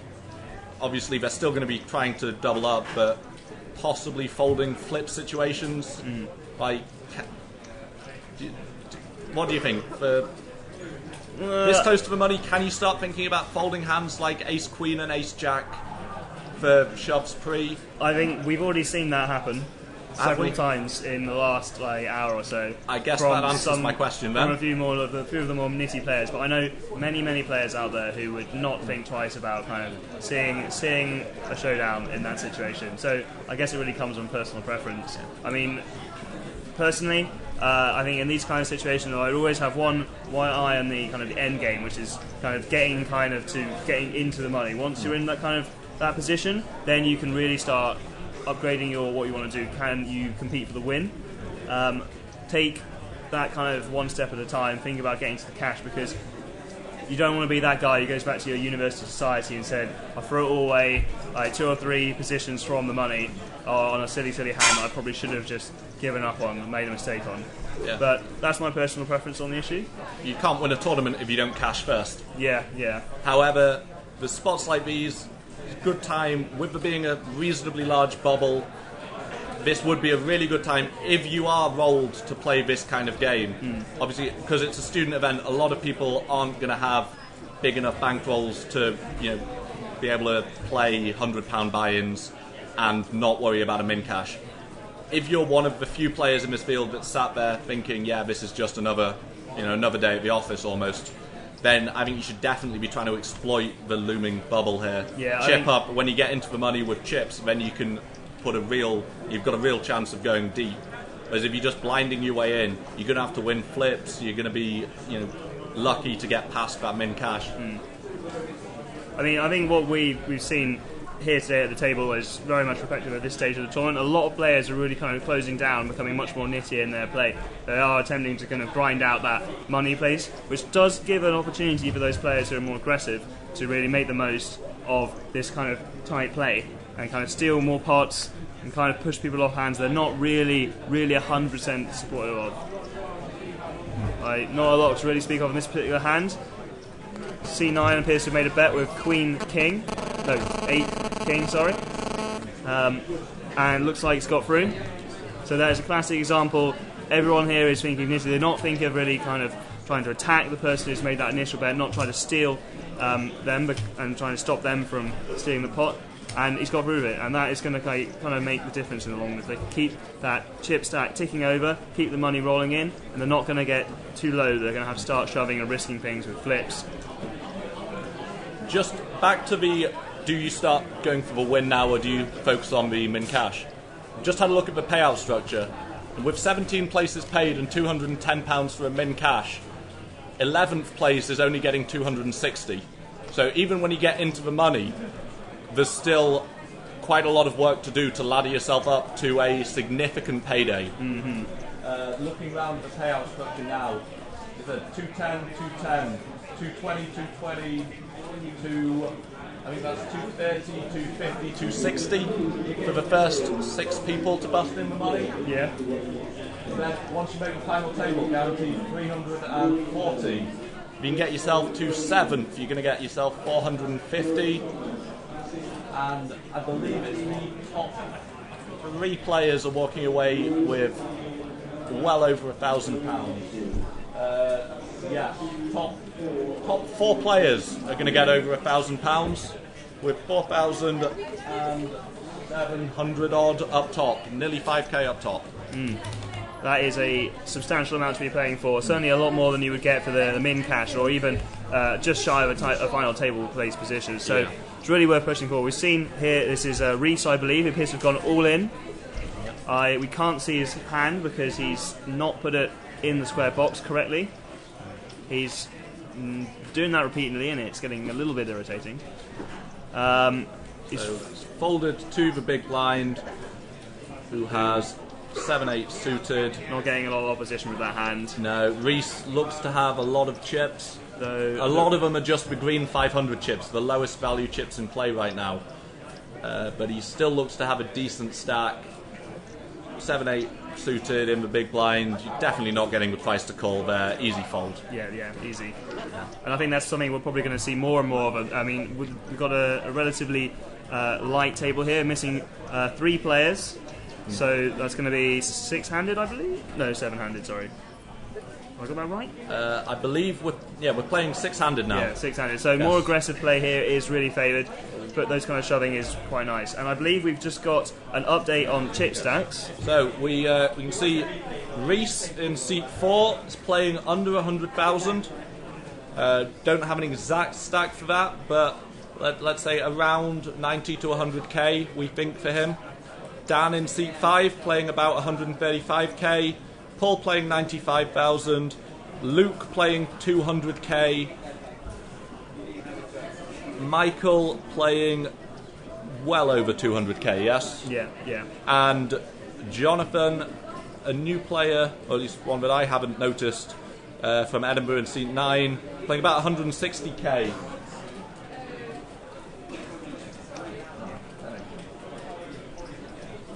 What's the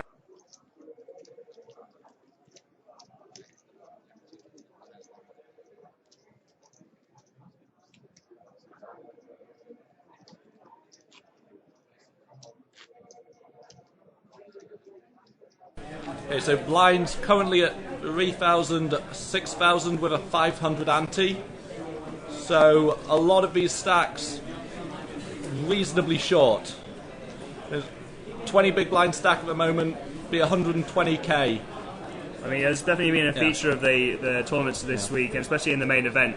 Everyone's been so deep stacked that you've had a freedom to roam, but we're really now getting into the range where people really have to kind of really think about their whole stack side going to the blinds, and we're seeing an all-in here from seat 4. Another all-in from Reese for roughly 15 big blinds. He's got a really solid hand. It looks like he's got Ace King suited, and this is going to get through. There's not going to be any question about this. This gets through. He's been shoving a lot, but King 7 can't call. Jack Deuce definitely can't call. Yeah. That gets through. I mean, I think he's probably going to be a little bit mixed emotions about that. He's got under 100k, so he'd like to see a lot more incoming. But Ace King, that's the kind of hand in which you get busted out on these tournaments. You run up against any pair and you can easily just lose a flip. Personally, any time I win uncontested chips, I'm happy. Yeah. Even if it's shoving aces for like 5 bigs, I'm happy when people fold. I'm still in the tournament, I have more chips than when I started the hand, and there was no risk. Risk-free chips is what tournament poker's all about. Yeah, he's not sufficiently low at this point that he really, really needs that win, but if he doesn't keep raking in his chips, he's maybe down to that kind of level at this point. 30-minute blinds in this tournament, is it? Or is it 45? We're on 45 minutes for day 2. Day 1 played 30-minute blinds. Yeah, that was my mistake there. Yes. Yeah. So we have the interesting dynamic at this table with we have 3 players playing 22 or less big blinds. So 3 players definitely in the danger zone. Mm-hmm. And then we've got Michael, who is playing a lot of chips. Also got position on Luke, the other big stack at the table. So that's working to his advantage. And then we've got Jonathan in seat 9, stuck there with his 160k, playing just over 30 big blinds, just under 30 big blinds. He's really not done a lot since he's come to the table here. I mean, I think I've seen him play maybe one hand. So looks like he's raised small to big. Yeah. With 6-4 suited against the short stack of Reese, who has been shoving quite a lot. I don't mind that play. I think you're going to be stealing quite a lot. You've got plenty of chips, so you can afford. Like if you lose 12k there, you're still playing like close to 150k. That difference is pretty minor, really, when you think about it. The difference between having 28 big blinds and 26 big blinds, that's not huge. I mean, one thing he might need to be aware of a little bit is his reputation at the table. I mean, he's been very tight so far, but if he wants to, say, change his game plan and start attacking the blinds more often, other players may recognise that around the table and think this is a good opportunity to 3-bet him pre-flop, and they may not need to have a good hand to do that. They may simply recognise the fact that because he is trying to steal the blinds, he may have a weak hand, and then by attacking that, they can get an easy fold and get quite a little bit more money coming in. for very little risk. With most of the stack sizes around the table, it's not going to be a good play to start re-stealing, because you end up, say the opening raise is for 2 big blinds, you 3-bet to approximately 5 or 6 big blinds, half the table playing like 20 big blinds or less. Yeah, with those guys, it's going to have to be. At which point you're getting the odds, like you kind of have to call off when they shove. So you can't really 3-bet. Well, you really can't 3-bet fold out of a 20 big blind stack. So you're just leaving yourself like 14, 15 bigs. At which point you are 100% push fold. If you're going to be stealing, I think maximize the fold equity and just shove. If you get called, then they call you. They sniff it out. Hopefully you get there. Yeah. So I'd be limiting my re-steals to hands with good equity against a wide range. So suited connectors, hands like that, I would be re-stealing with, because when you get called, you're almost never in awful shape. Obviously, big hands like any ace, you can pretty much re-steal, because they're going to be then thinking maybe I can 4-bet steal with opening, like here, you've got King 10 there. This would be a perfect spot if King 10, obviously King 10 has folded and we're missing the whole cards, but say King 10 opened, Ace 5 shoved, can King 10 call? Depending on stack sizes, King 10 could call and be behind there, but most of the time, getting a fold. I would not like that position with King 10 there, not at all. No, you don't like the call, so there's going to be better spots. It looks like we're going on break now.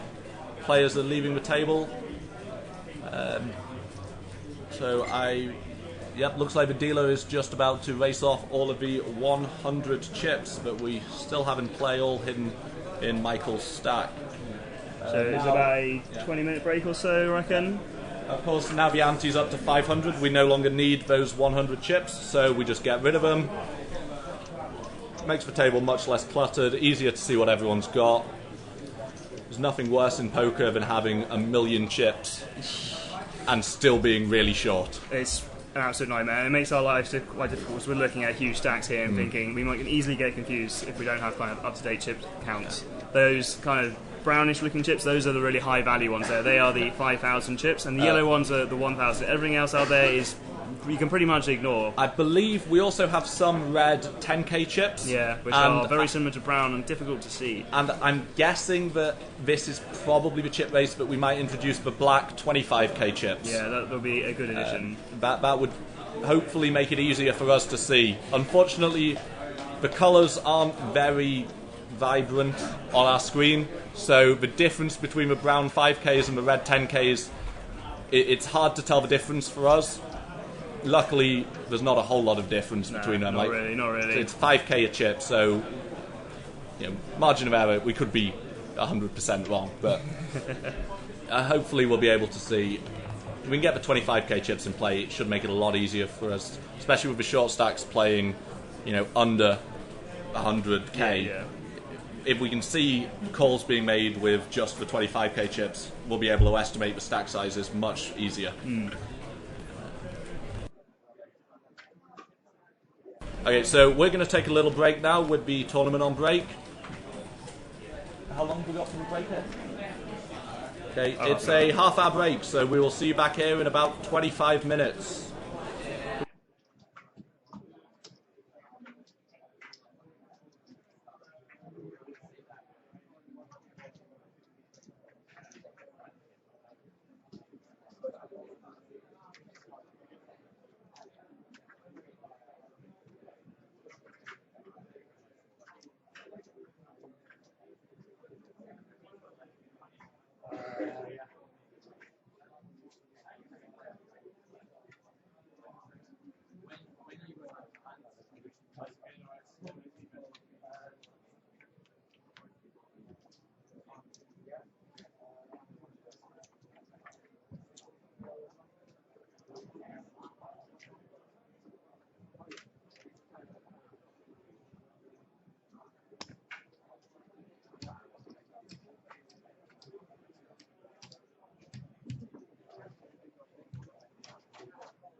shares, yeah?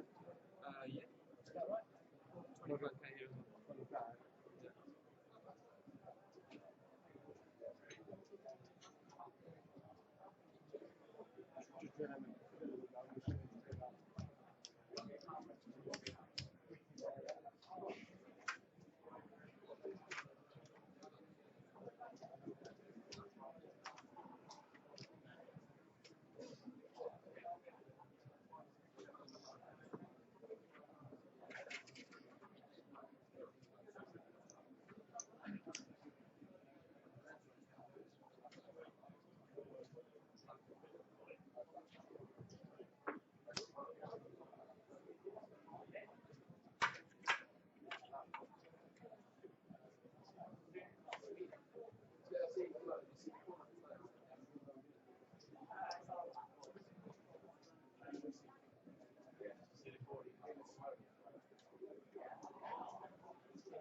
Sit back down after.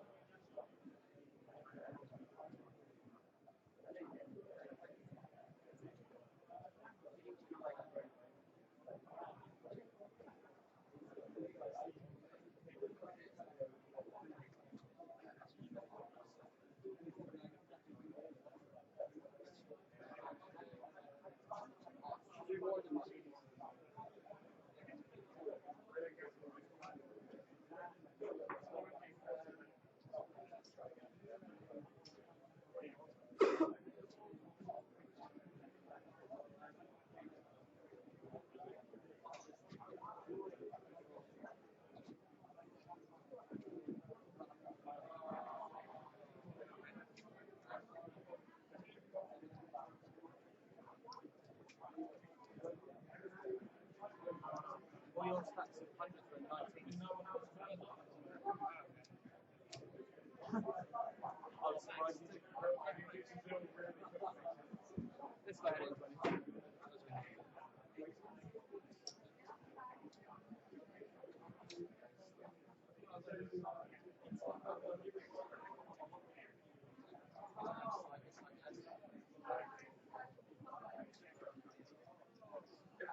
You got rounded up anyway because you bought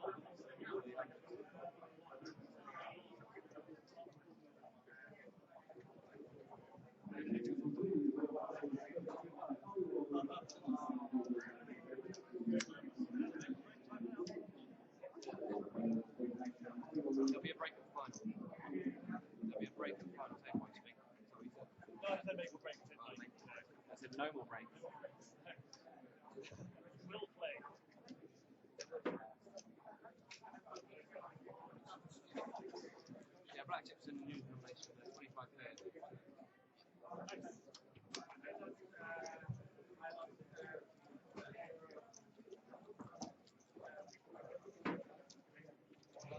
Yeah,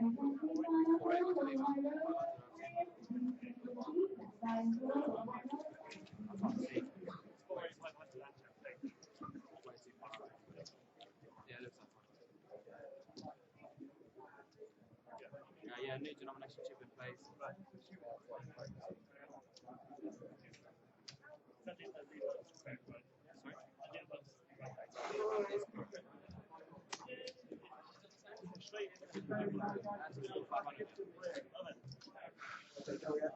Four and 85, yeah? Yeah, 485 is the answer. 485, maybe jump on the start.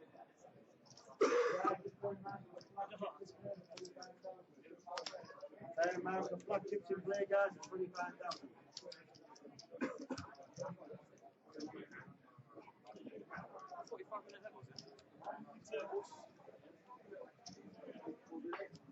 That will go down when you come to the hand.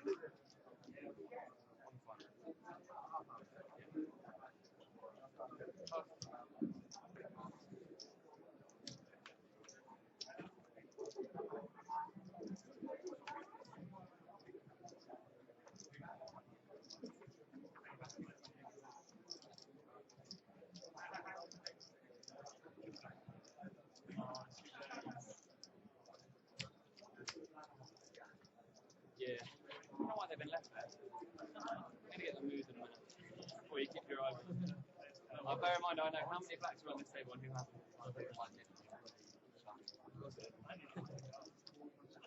Probably shove it there.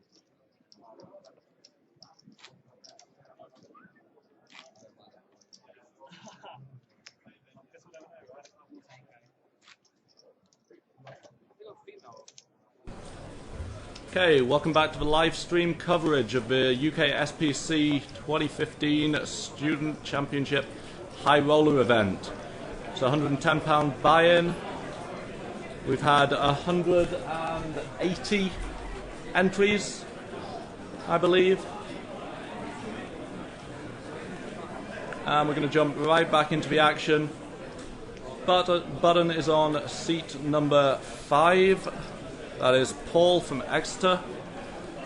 Looks like we have an under the gun raise from Michael from Kiel with Queen Jack suited.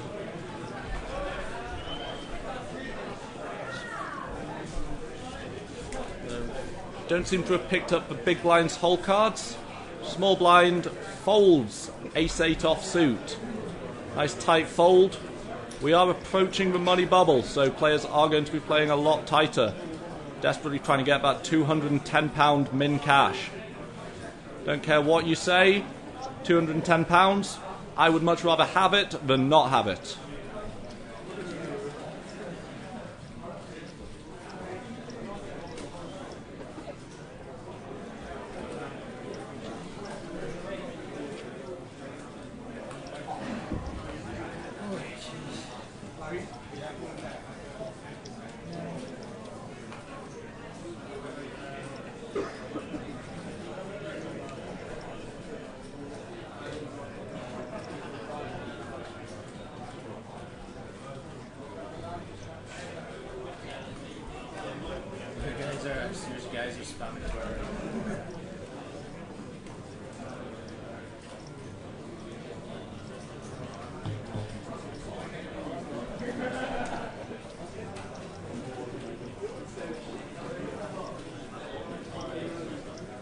Okay, so the action's on Paul in seat number 6. Yes. And he elects to raise. I'm sorry. Action's on Dan in seat number 5. We haven't seen his hole cards. So Paul folds his button. He had Queen 10 offsuit. Small blind, ace-8 offsuit. We've just seen the small blind last hand lay down ace-8 offsuit. And the same happens here. Okay, big blind, pocket 9s. Obviously going to be calling... Do you raise here? We're now sweating with Michael. We haven't seen Dan's hole cards. Looks like he's made the call with the pocket 9s. So we're going heads up to the flop. Michael with pocket 9s. We haven't seen Dan's whole cards. Hey. Apologies, we still aren't picking up the flops. There's not a lot we can do about this. So we will try and muddle through best we can. So Michael's checked to the pre-flop razor. Dan c-bets and Michael gives up the pocket nines. Fairly standard, tight poker there.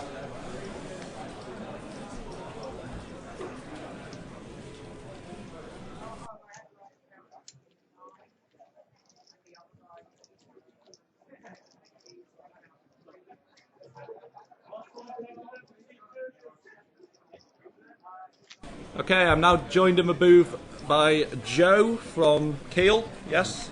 What can you tell us about Michael? Yeah, he's a fairly consistent player. It's actually his first time he's ever been inside of a casino, funnily enough. First time in a casino and he finds himself live streamed to the whole world via the internet. I'm sure his parents must be loving that if they're watching. He's done some pretty good results online. He's quite a solid player. And we've all got a percentage of him as well, which is useful. Yeah. One of the advantages of coming down as a society, you can all take little sweats in each other, makes the week a whole lot more fun. Okay, so on this hand we have, looks like Reese has open shoved king queen off under the gun. Action has folded round to Jonathan in the big blind, didn't see his whole cards, and he makes the fold. Reese picks up the blinds and antes. This stage in a tournament, every little helps. You want to be stealing those blinds and antes as often as you can. So.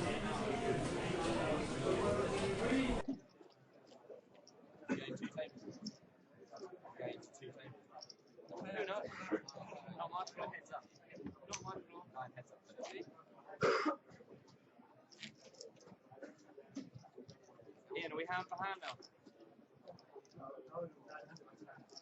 Huh? Oh, 20, is it? Sure? Okay, so we believe there are 19 or 20 players left at this point, meaning that we are very, very close to the bubble. 17 players will get paid, a min cash once again worth £210. The 18th player gets a big fat 0.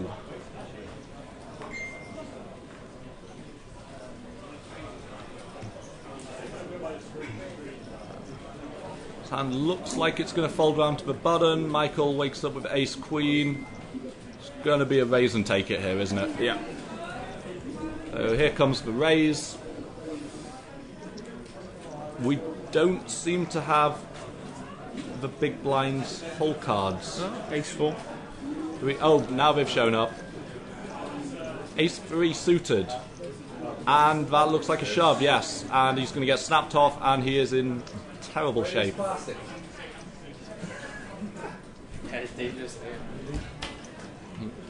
Okay, so Michael's not snap called. The number of times Reese has moved all in the last level or so, ace queen you have to call here. You can't ever fold ace queen here, can you? It's that. I think this is almost bordering on a nit roll now. He's been thinking this is an unnecessary amount of time to make this call. Now, obviously the bubble is a big consideration, but I don't think you can ever raise fold ace queen button to big blind, can you? No. I mean, I don't know what the stack sizes are here, but no. Reese has been short all day. I don't think we've seen him. No, looking at his stack, they're in 20s. Then there's 50k in the lower value chips. And he scored. Yeah, finally makes the call, and Reese, understandably, looks a little bit annoyed there. Yeah. I'd be quite happy shoving with ace 3 there as well. I think after he thinks about it for that long, you're kind of expecting ace high to be good when he makes the call, are you? No. So, yeah. Queen on the flop, and we lose Reese. Valiant effort there from Reese. Been grinding that short stack. Been all in so many times I've lost count. Unfortunately, his luck just ran out towards the end here. Okay. Now, this might bring us down to 2 tables and hand-for-hand play on the money bubble. Let's see. Be interesting to see. Hopefully, yeah, it looks like the floor's headed over to table number 3. I suspect that will be breaking, and we'll be getting new players to our feature.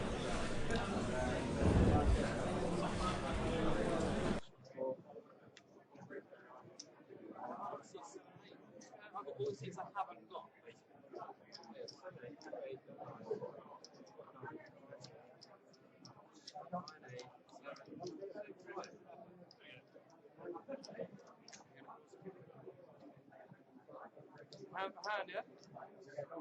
Yeah. I love that.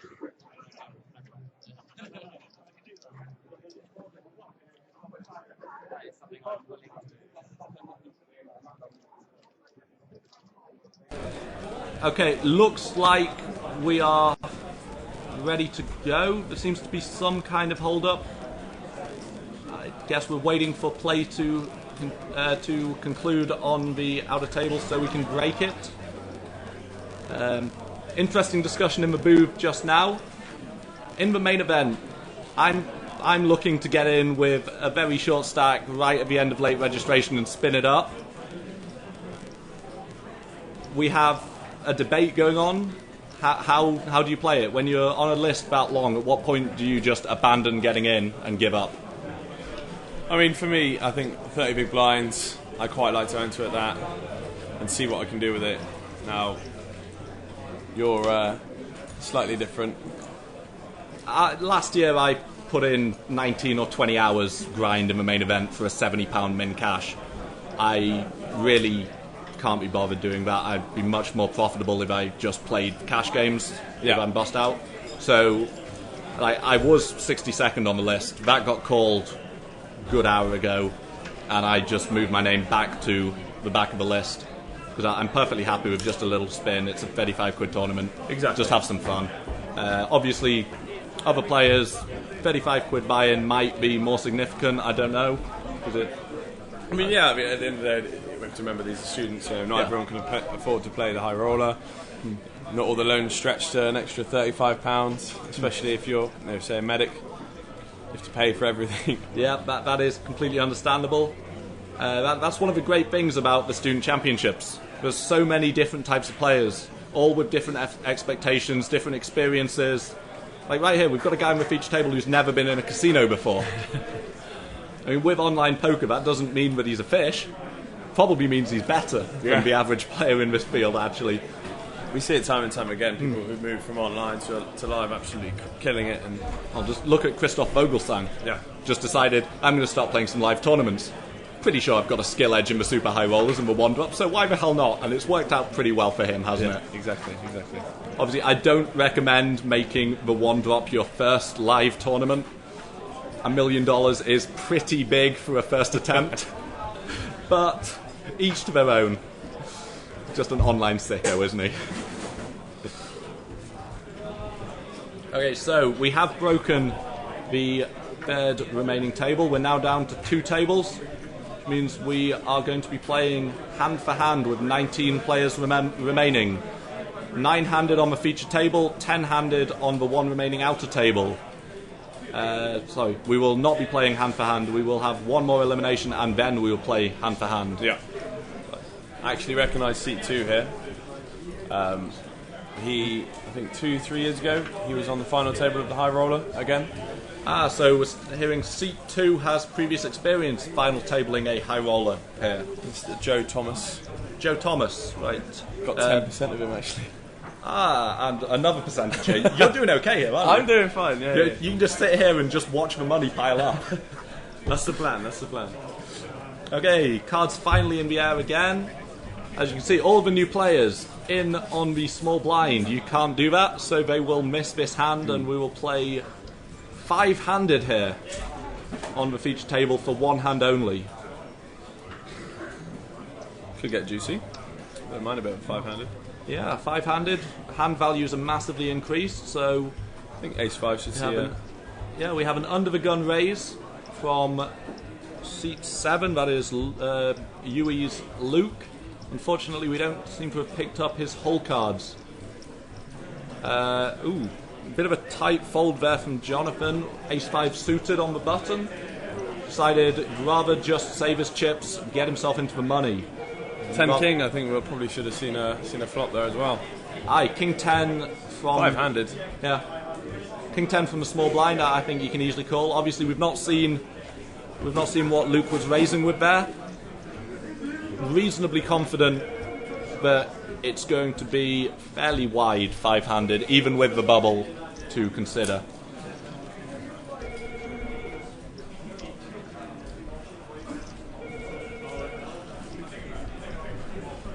Okay, we're now back to playing 9-handed on our feature table.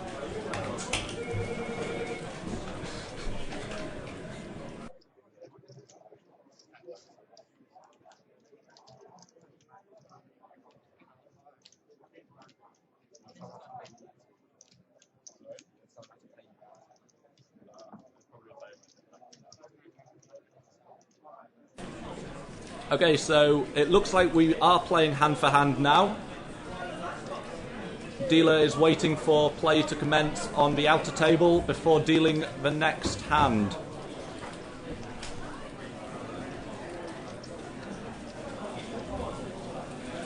So, hand for hand play, of course, to prevent stalling and slow play.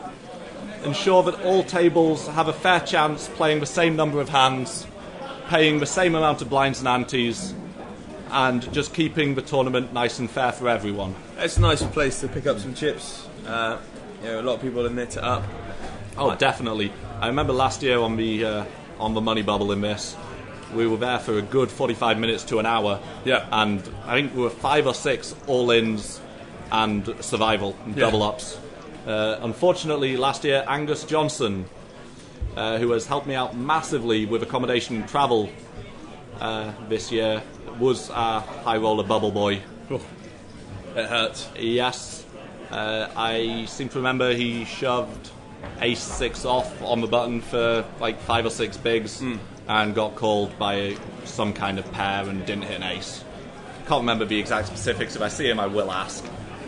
So we're no, we have a re-raise from seat 9 here. No, seat 9 has opened with king queen suited. It's Luke, seat 7 in the big blind, thinking about making the call with king jack off.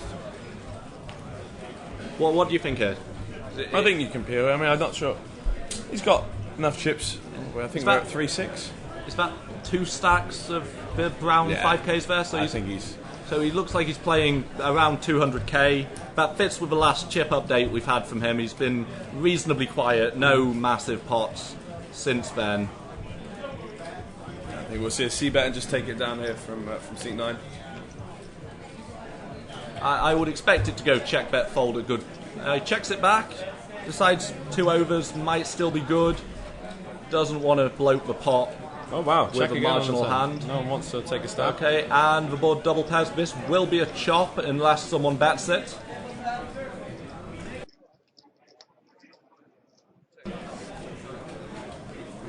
Okay, so it goes check, check. Both players will show their king high. And you know what they say? Choppy, choppy. Everyone loves a chop pot. God.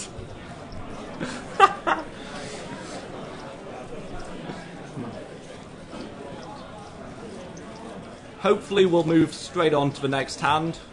Generally hand for hand, table that sees a river usually is holding up everyone else, so we shouldn't be waiting around. Can't see the second table, so it's hard to say.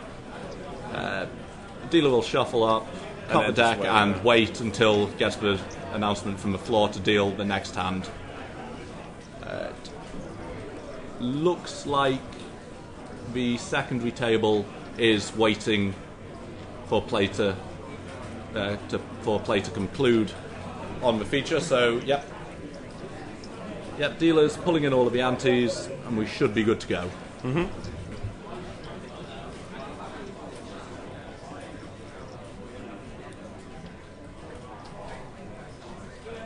So we have the button on seat 6. That is Paul from Exeter. Under the gun, Jonathan from Edinburgh. Sat there with, where's his cards? Why aren't they showing up? We've not seen his whole cards, but he folds, so no problem. Right, so what have we got here? We've got pocket sevens for our new player in seat 4. The Victor Blom lookalike. Yep,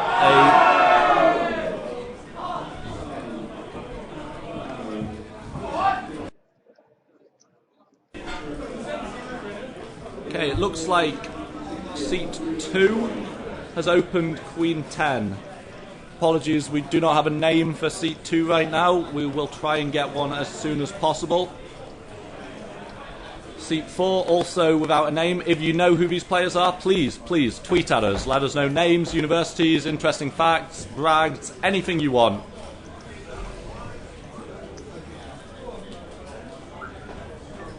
It's 40 quid locked up.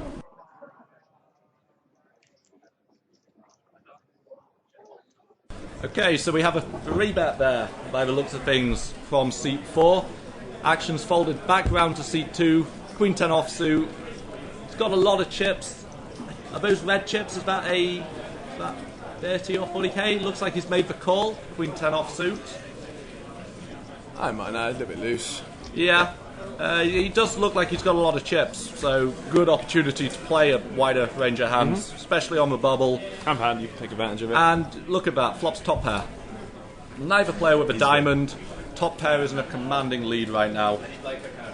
Checks to the pre-flop aggressor. Checks his cards. Still no diamond. Let's see how he plays this.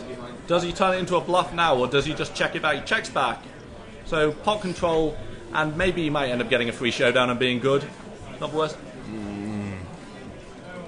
I think it could go check again here. If seat 2 were to just bluff this ace, it gets through every time. Obviously, both players' ranges are full of aces, with a 3-bet pre at this stage, so it's a good card to wrap, but it's also one you really don't like a call. You know you're pretty much dead when you get called, or at least you think you are. In this spot, obviously, still reasonably. I think sevens are making a play here. So check to the pocket sevens. Looks like quite a small bet. It should get the job done. Yeah. You can't call here, can you? Unless it's a check raise bluff, possibly. I think you'd be better off just leading into him for the bluff. Check raise bluff. You're allowing him to get a better price on the call. Let's see how he plays it. I think right now, if you're sitting in seat 2 with Queen 10 there, you're pretty sure you're behind, and if you're ahead, then your opponent's got a lot of outs. Yeah. The 3 diamonds don't help. I mean, he could easily be doing this with a diamond draw. I don't think you can call here. I think he has. He's counting out chips, yeah. Yeah, that's a call. And he makes the call. Clearly not believing the story being told here by seat 4. 3 of clubs, yes.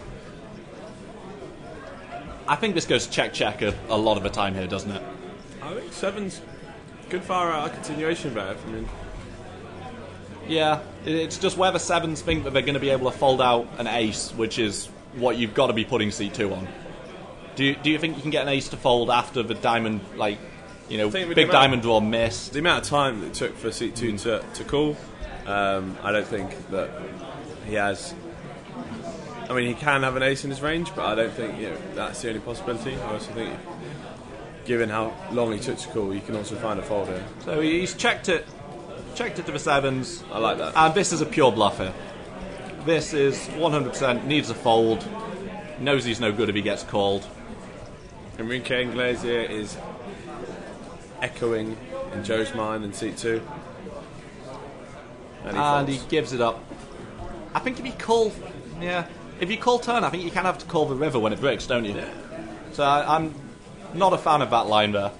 I don't like the call on the turn, especially when you fold river when nothing gets there.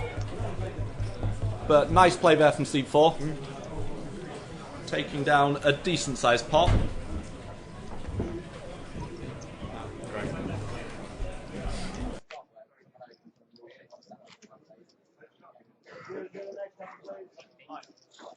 Okay, we're now joined in the booth by Robert.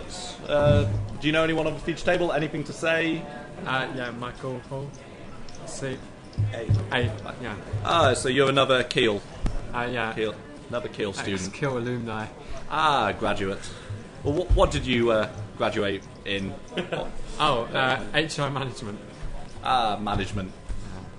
Is there a more useless degree than management, really? Yeah, well, the HR is the bit that is more important. Okay. Degree. Yeah, you did yours with finance. Oh, yeah, okay. I'm just bitter because I'm a university dropout. Okay, looking at here, seat 7, so that's the button with ace-jack suited. Doesn't look like he's going to get any action here, unless we've missed anyone's whole cards. Seem to have missed seat 5 again. Really? Ooh.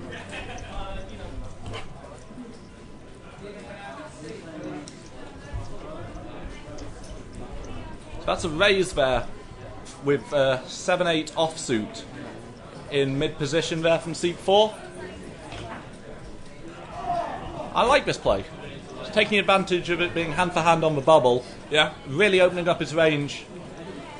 I think this is exactly what you should see. You know, along with again with the 7s, his image is quite good. He's just won a decent sized pot. He's feeling good about himself. Why not play it? So Ride the rush. I missed that. What happened? C4 open. I know 3-bet. Is it 3-bet or no? It's just an open. Just an open. Yeah, so C4 opens. It's an open from seat 4 with 7-8 offsuit. In the cutoff, yeah. That looks like a raise there on the button with ace-jack suited. I prefer a flat there. I think C4 is yeah. bluffs and we only get 4-bet by worse hands. Yeah, I think I'm with you there.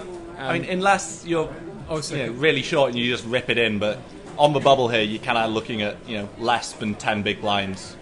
Even 10 big blinds. Aggression on the bubble is for me is a better play than. There's also ICM suicide. I don't really want to fancy calling ace. No, you really don't. You really don't want to get yourself into a flip. And clicking wars aren't the best. Okay, maybe that was just a call then from the button.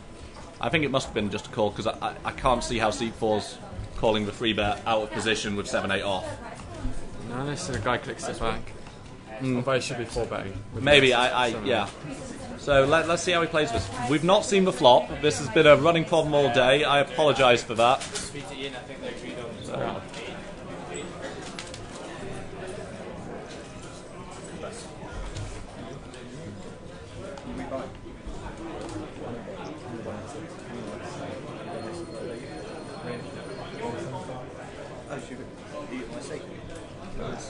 That's dead. Okay, so seat 4 has C-bet and gets a call from the button. It's an ace. Oh, there we go. Ace high flop. So the thing is to pot this. Not the worst flop in the world for seat 4 to continue on. If the button's just flatted with a medium pocket pair, he's going to get a lot of folds. A lot of turn cards giving back doors. Turn's an ace, right? No, there's an ace on the flop. We've missed a card off the flop. I think it was an ace high flop. Ace king 5 on the flop, and the 10 is the turn card, I believe. So we are now picking up some of the board. That is an improvement over earlier when we were getting none, but still not ideal. Apologies for this. Most of the flat range is going to be broadways, ace-x, so if he wants anything to fold, he probably needs to pot it or just give up. So the graphic at the top of our screen, that can't be right, can it? No, because we're pretty sure it's an ace high flop, and the displayed board is wrong. So we're pretty sure the board's ace king 5 10. So 7 is no good for him here. He's drawing dead if he's got a pair. Yeah. If it is an ace king 5 10 board, like we're pretty sure it is, then 7-8 is drawing dead now.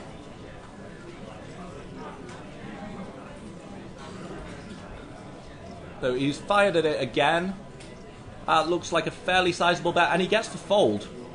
So good aggressive play there on the bubble, taking advantage of everyone else playing tighter than they would usually do, trying to get into the money, and takes down another nice pot. Let's see if he keeps it up. What are stack sizes?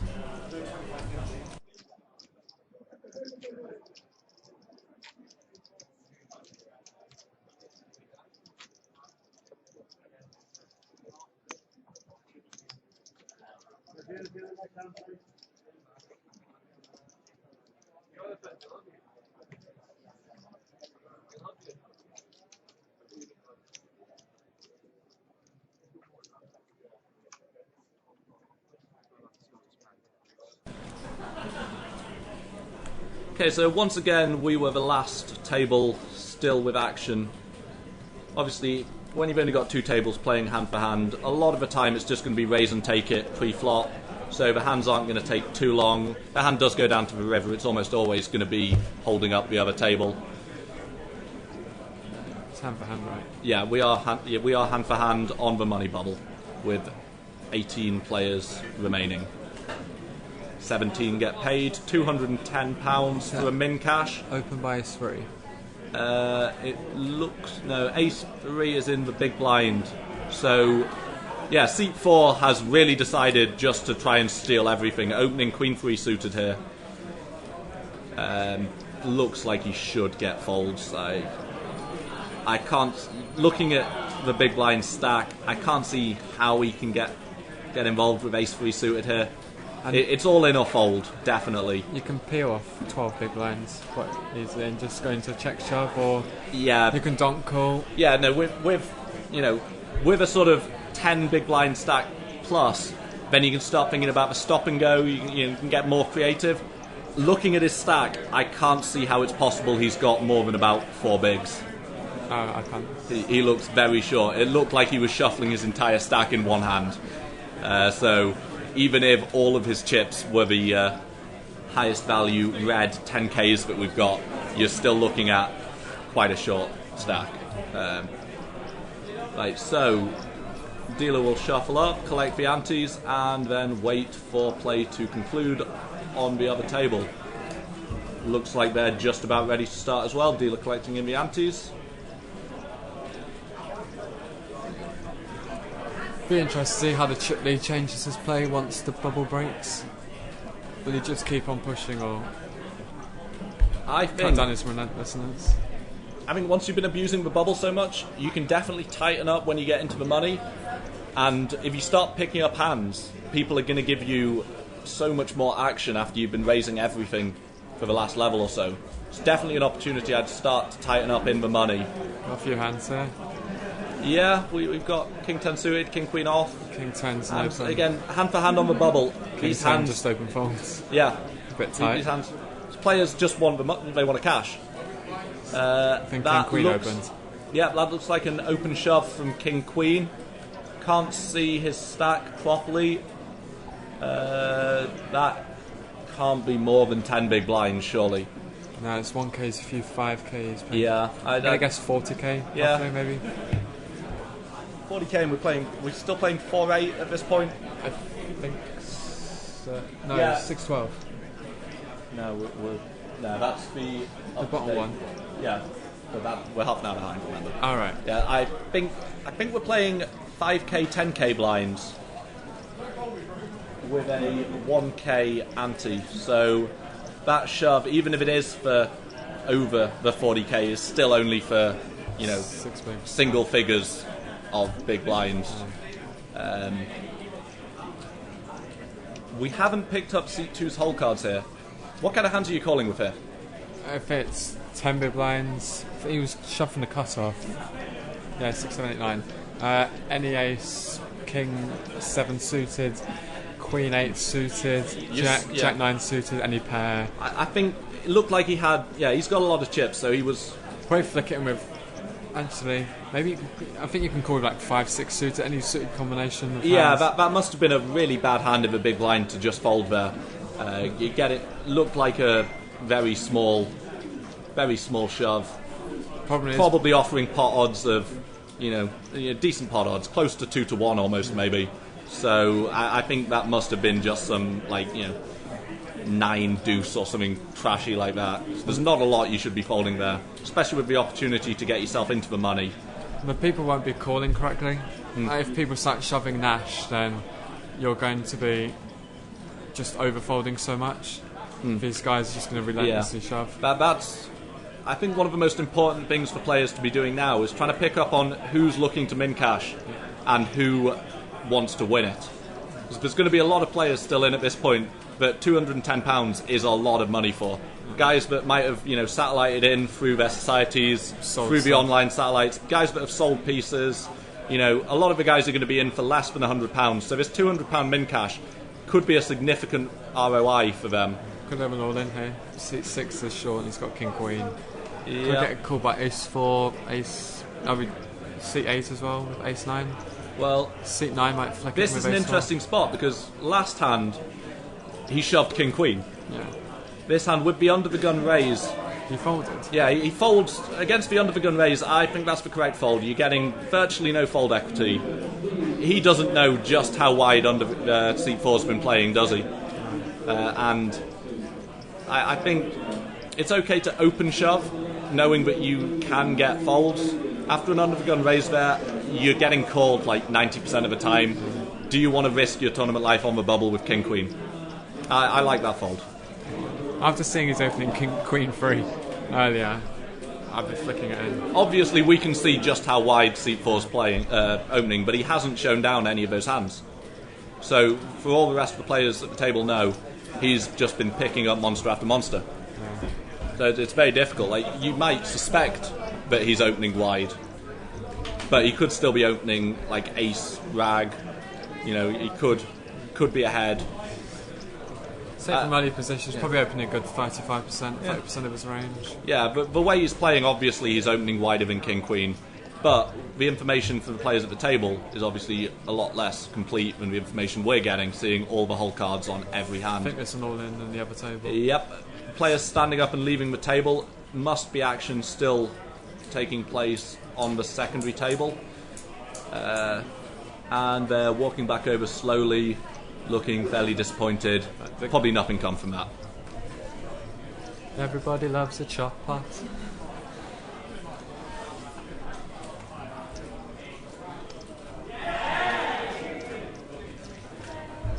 Okay, so the dealer collecting in the blinds and the antes, and we should be ready to go momentarily.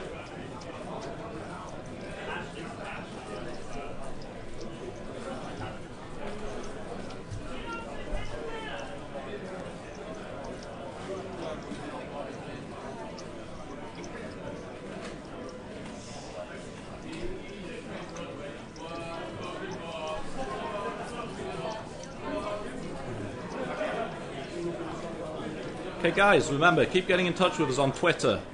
Hashtag UKSPC, at UKSPC_poker.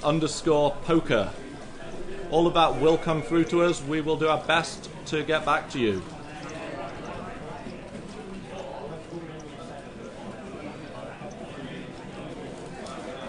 Bad news there for Will. Just got him back to Germany. For those of you that were watching yesterday, Will was doing some of the live stream for us yesterday. He's been doing a lot of photography around the event. Got himself a nice byline on the front page of UK Poker News. I know he was pretty happy about that. He's just got him back to his student house in Germany and found that the live stream is blocked. Unlucky Will. Let's go to a proxy server. Yeah. Let's suggest a proxy to him. Seat 3 all in, or raised. Guns are blue. Yeah, that He's is all in. Shove small to big with ace king. Yeah, this is a snap call. I think for that stack you have to call here with king high. I think you have to. If he's folding, he makes a fold. He should be calling that. And shows ace king. Why are you showing there?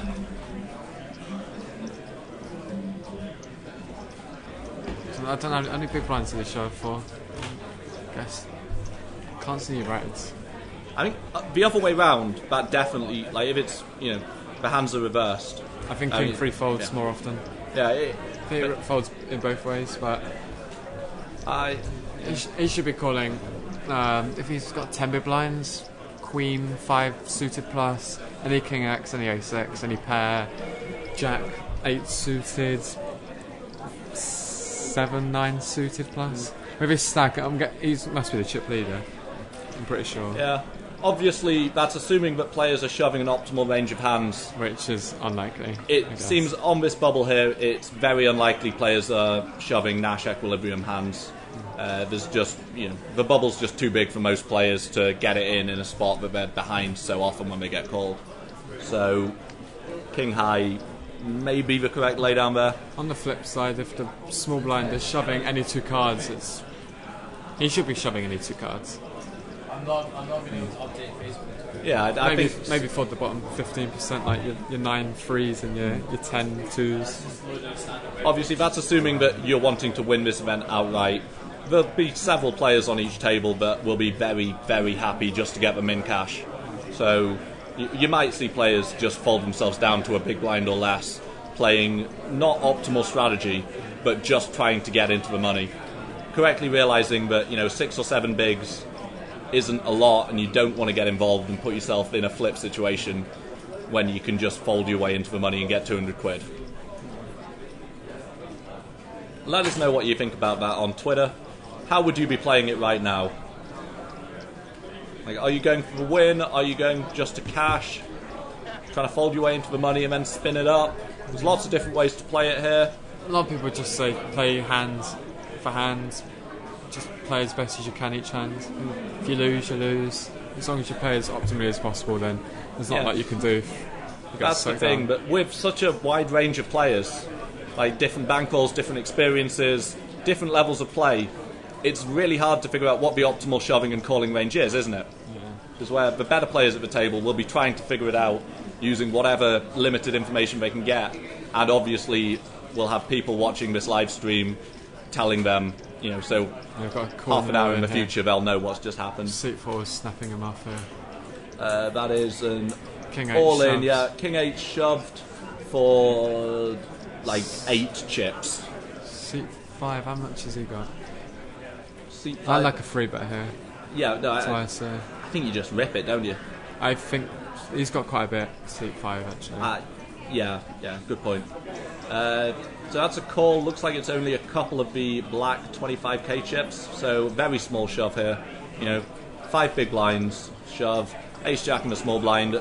Easiest call in the world. Let's see how this goes. I take it the percentages count as cards removed. Yes, the cards removed will be. I was wondering why King 8 was only 21%. Yeah, the cards removed from play. We'll have it. So we've lost 1 there. Oh, that's not gonna be a good board for King 8. Jack on the flop. It's a 4-1 underdog on the flop. So GG. Down to 8 players on our feature table, and I believe everyone's in the money. Whoop whoop. Free roll limits.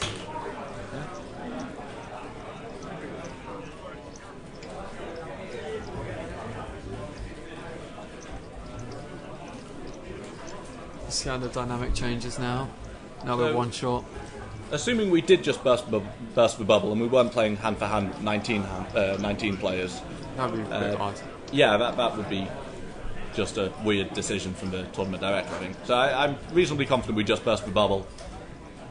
How do you play it now? Because there's a lot of short stacks who presumably are just going to be getting it in with more or less any 2 cards as soon as possible. Really depends on your chip stack and your position on the chip leader. Yeah. Chip leader's still going to really push you. Look at the players who are going to free bet you lights. And it's going to get it in like top 5% of the range. It's just going to wait for like 9s plus, 8s plus, ace queen. Just hope they hold. Chip leader can really do some damage here. Quick update on the main event. We are 10 minutes away from the dinner break. Still got roughly 90 players on the alternates list waiting to get a seat. Myself included. Yeah, what number are you? I'm 160 something. I'm 174. I might push it back again because I figure last one in, last one out, right? I think so. Depends on the amount of tables though. No, just in the tournament. Oh, like if I'm the last person to sit down in the tournament, then I have the best possible chance of winning it because I have to spend the least time in the tournament. That is not serious logic. I just want to jump in and have a bit of a spin up. I'm going to be having a few drinks and just having fun with it today, and then tomorrow see how it goes. If I make day 2, then I'll come back tomorrow and just grind it out and see what I can do with it. If not, I'll probably spend the day grinding the cash games because they've been pretty good to me so far this week. And there we have the big blind's card exposed after it catches the chips there for his big blind. One of the first 2 cards of the deck is a misdeal. Dealer will shuffle up and deal again quickly. Good structure actually, at 153. Oh, the structures for both of them are brilliant here, aren't they? Yeah. It didn't stop me from busting an hour and a half into each one. Although it's kind of unfortunate. First one was kings and aces in the high roller. That's just a bit of a cool. Well, that's just a massive cooler, isn't it? Yeah, it's just whatever. Probably should have folded to the 5-bet, but. Right. Well, if you 6-bet shove kings, he clicked it back, so like 2/3 of my stack was already in. It's like I know you have aces or kings, and I've got kings. I don't think you can fold there.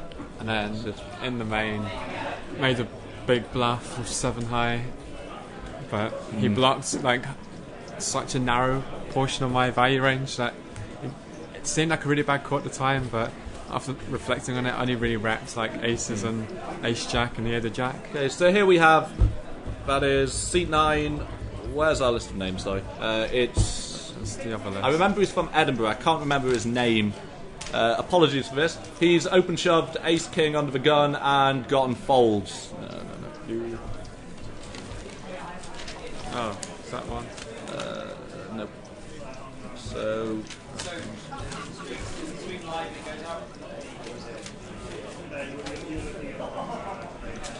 I'm using the back of one of those.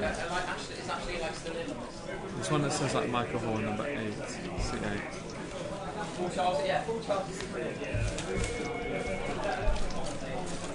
We're blind.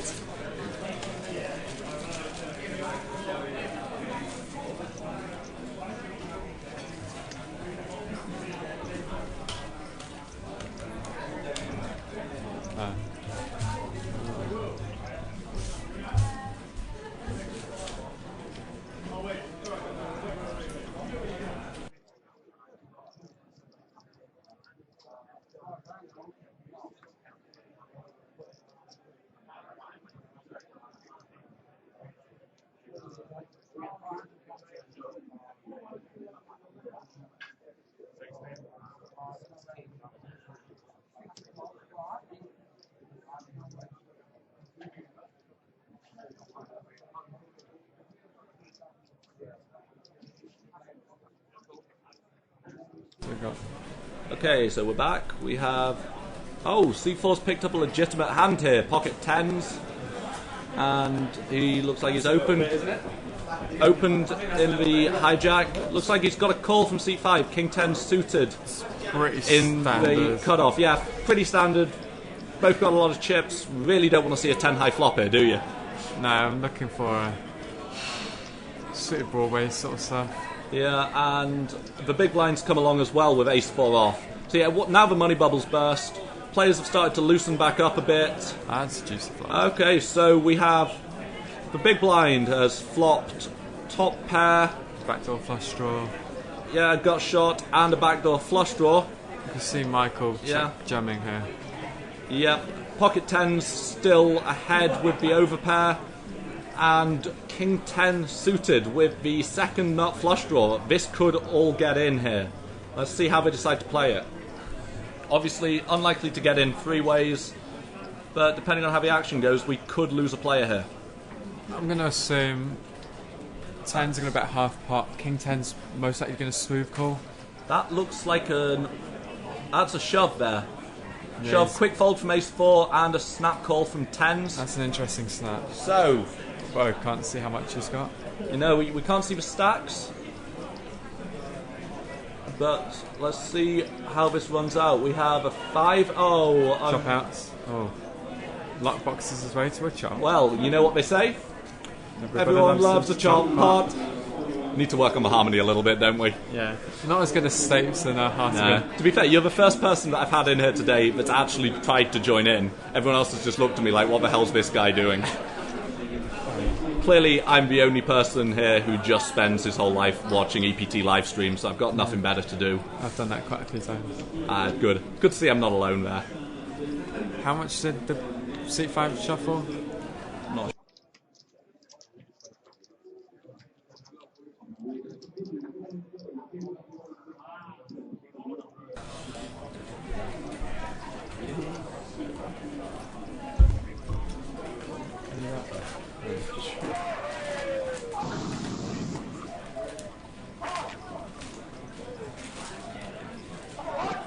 Okay, players turned around looking at the secondary table, assuming we've got a big hand playing out over there. If it's not hand for hand anymore, it shouldn't really be a concern to other players. No, it's especially with it being... It's 2-10 up until page 11. So 17 players, 17th gets 210, 11th's only getting 50 quid more, so there's not really any laddering considerations, or it's certainly not big laddering considerations just yet. Expect people to take more gambles here. Once we get down to the final 7 or 8, then there's some significant pay jumps of, a couple of £100 up to £1,000 pay jumps, which is when it really matters, and you've got to start really thinking about laddering and keeping an eye on other players' stacks. So I assume seat 4, seat 4's opened ace-10 off, and it's folded round to the button, gives up the king 7. So Queen 9 should peel here. Should be peeling there. You think? Yeah. Queen 5 off? Oh, I thought it was Queen 9, I'm going blind. No, Queen 9 obviously you call. Queen 5. I thought it was Queen 9. Queen 5 off, you can easily just give it up. Yeah, it's fine. Of course, he doesn't know that the small blind's just folded Queen 5, so 2 of his outs are gone as well, so it's even worse shape. Yeah, at least then you can say it was suited after you bust. Yeah. Had a flush stroke missed.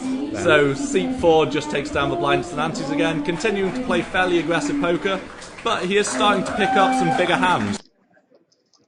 Floor feature.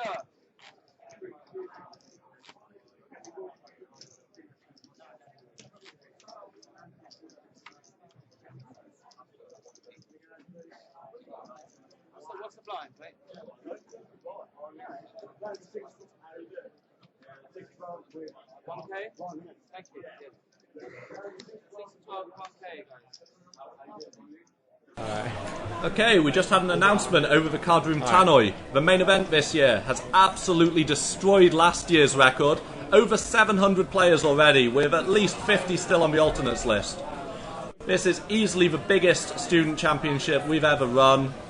Was it last year? Got 544 runners? Yeah, 544 last year.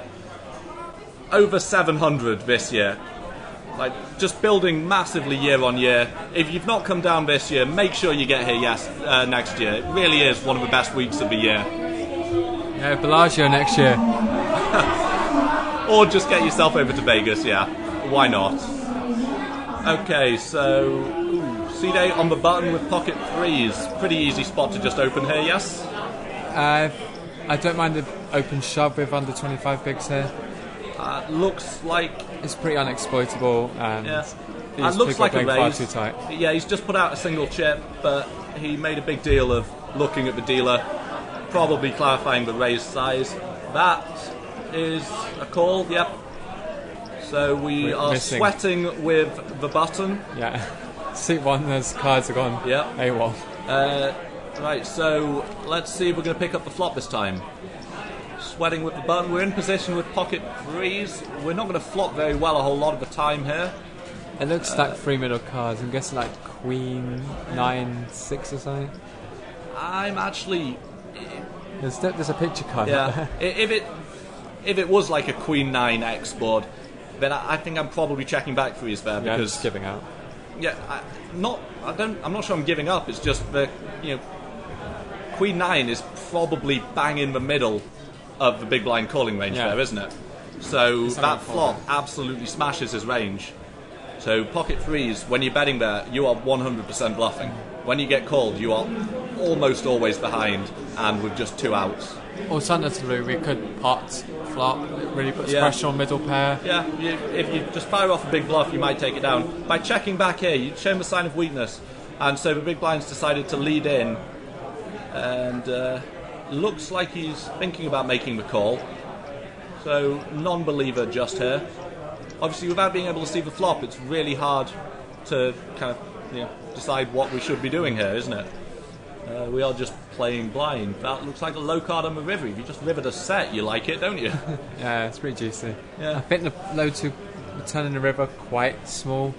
Maybe an ace. But apologise. It's like font 1 over here. Yeah.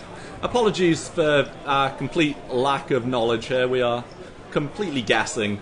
Fire away at Twitter. Try and guess the boards if you want. Let's just have some fun with it.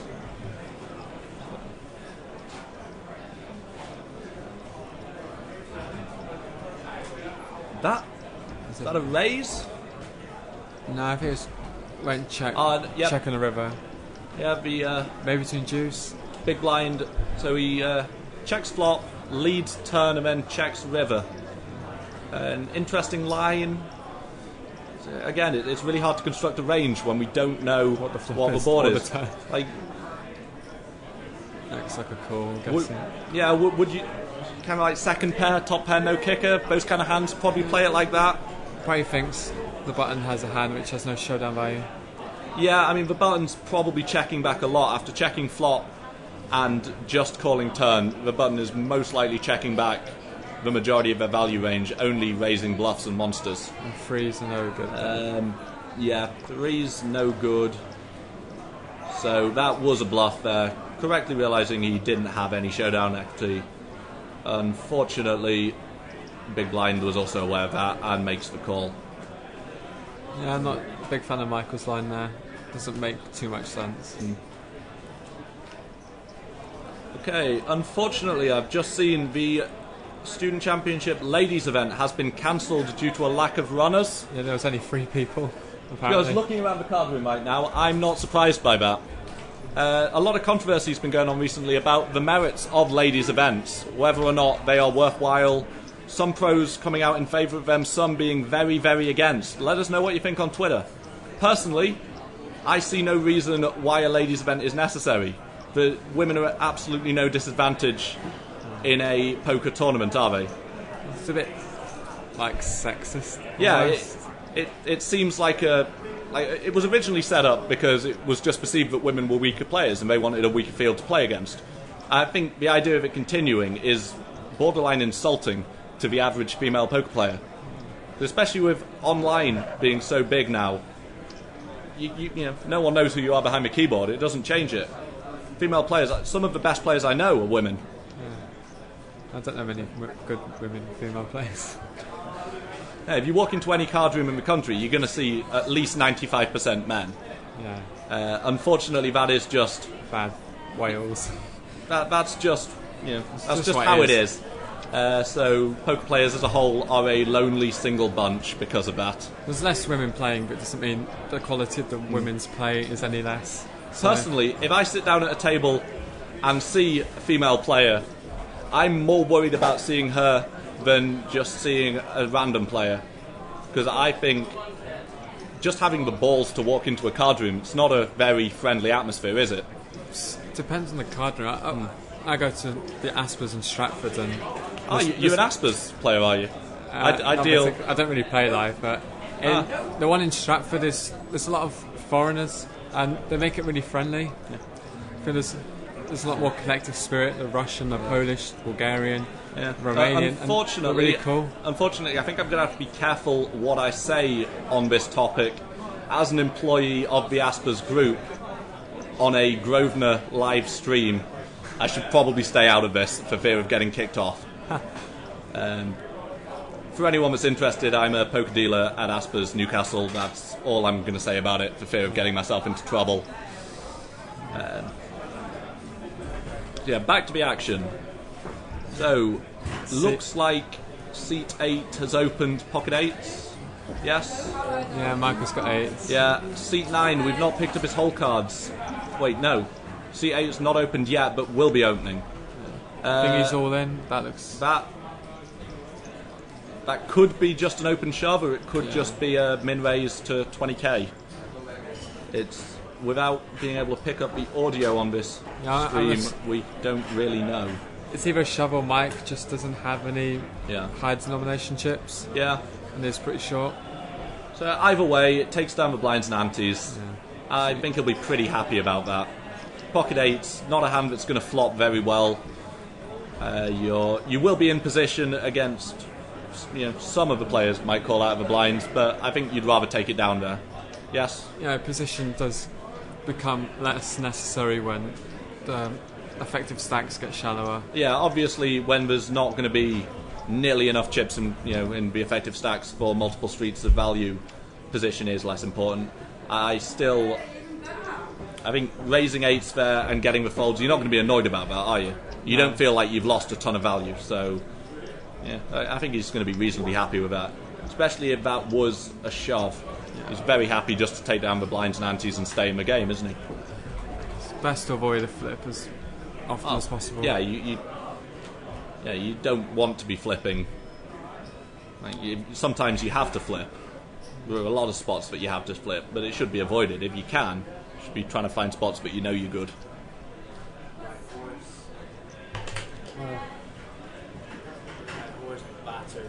Bluff.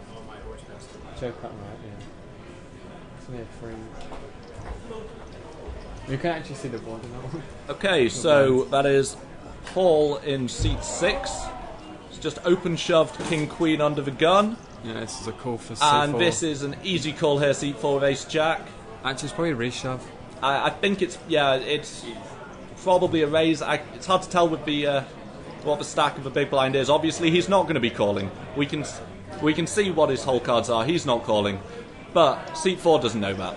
This is a spot you do want to be isolating here. Yeah, that looks like a raise to me, and he'll give it up. Yes. So, got king queen and ace jack.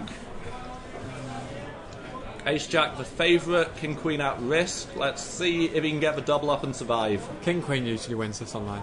Oh yeah, no, I personally would rather. Yeah, I would rather have the king queen here as well.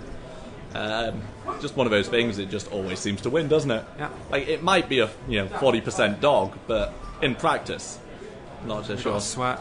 Oh, ace jack flops top 2. Backdoor diamonds. Backdoor diamonds and a gut shot for king queen. Let's see a diamond for all the outs, maybe. No. So outs.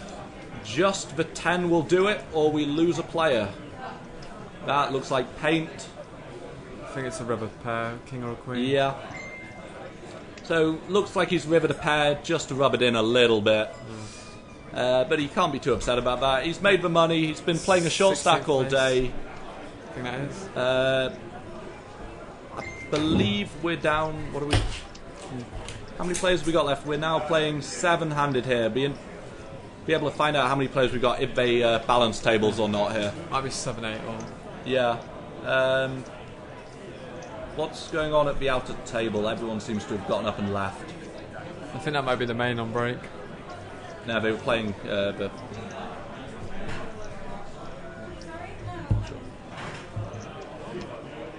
I can't remember which side the other main table, the high roller table is. It's either to the left of it on the far side, or yeah, it could have been. That's definitely the high roller table. You can see just to the top right of the picture. So they might be playing 7-handed as well. A couple of players stood up to go and get a drink, so the table would look empty from the angle we were looking at it. Might be a heads-up pot as well. Big pot we don't know about. Yeah, players could have just stood up to go and stretch their legs, get a drink. Obviously, you don't want to stray too far from the table at this stage in a tournament, but it is fine to stand up when you're not involved in a pot. It's always good to just walk off the last hand, clear your head a little bit. As long as you don't miss any hands, you're not hurting anyone. So, seat 7, opening ace-10 suited. What seat 4's whole cards? We've not picked them up yet. Looks like he's asking. Good count, maybe. Yeah, asking to see the stack more clearly, maybe. And gives it up. So personally, can't stand that when I haven't looked at their cards. Really? Yeah. I like to know what my opponent's stack is before I look at my cards. Obviously, I'm not going to sit there and ask them to count out the whole stack, but I'll have a good look at it and 5 or 10 seconds just to figure out what I'm up against, just so I know. You know, because otherwise you like peel back Ace Jack and you think, ooh, I've got a nice hand, and then you look over and see they've shoved for 40 bigs, and it's just a bit of a disappointment. I'd rather find out free. I've got no problem with players asking what the stacks are. Actually, that looks like it was. Was that the just a big blind? Was that just a walk there with the Ace 10 suited? Yeah, I think so. Yeah. 10-7 should be opening the button, I think. Yeah, we didn't pick up the buttons whole cards last hand, so no way of knowing what he had. The way he's been playing, though, I suspect that was just a pure junk hand, and he was thinking about going for a steal and decided better after seeing the stack size. Now, that brings up an interesting point, actually. When stealing late in tournaments, what kind of stack size do you want the big blind to have? I need to think about if we're opening from the small blinds. Or okay, so from the button, if you're stealing like pure air, like say you just pick up 7 deuce on the button, what kind of stack sizes in the blinds would you open there to try and steal with? Preferably, it's hard to say because the small blind's more likely to free bet you than the big blinds. It's going to be free betting wider. Big blind doesn't usually free bet that much, it's more likely to peel because they're getting better odds. Also, small blinds is unlikely to peel as well because the big blind's still to act. They're also unlikely to less be trapping. I'll probably be opening like 60% from the button. Not too wide because we can get free bet. So you don't have any pure steals there?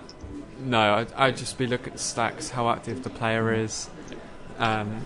If they're more likely to free bet or not, how often they fold the C bets, how often they fold the turn bets. Obviously, reasonably high level thinking going on there. Your average tournament that you'll play in a local casino, the majority of the players aren't going to be paying attention to fold to C bet percentages and things like that. Certainly aren't going to be defining their opening ranges in terms of percentages. So that's a higher level thinking than you're going to be playing against on average.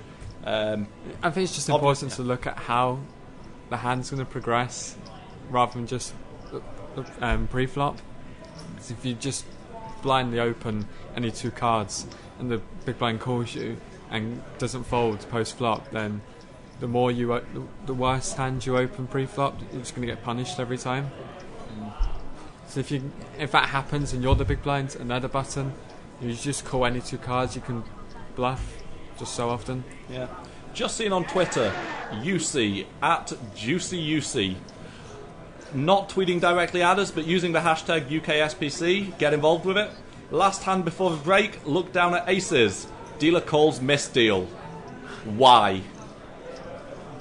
If it's a misdeal, does it really make a difference? Does it? Because you wouldn't have got the hand. That's why, personally, when I hear misdeal, I just get rid of my cards. Don't bother looking at them. It doesn't really make a difference. Just all you're going to do is tilt yourself. It's like saying you folded 5s and then the 5 comes on the flop. Yeah. It's like if you get a walk, don't look at your cards, just get rid of them, because... Like, what? How did you tell the guy who just had aces messed up? Who did you tell him?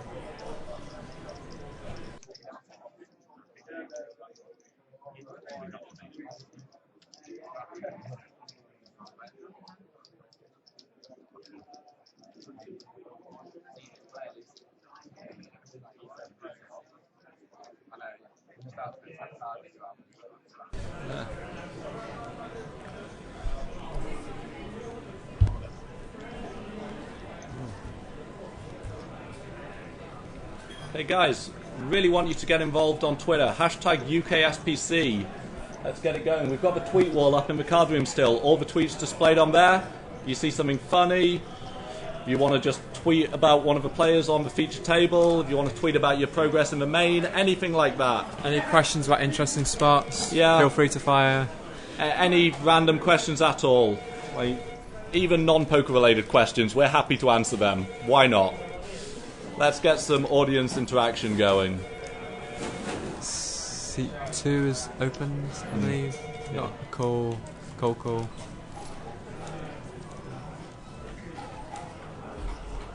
So again, we seem to have missed some of the whole cards here. What have we got here? So The cutoff has opened. Yeah, it looks like. Yeah, the cutoff's opened. The gone all in. Yep, the big blind has shoved, I believe. Yes, big blind shoved, and the cutoff calls. Let's see the hands.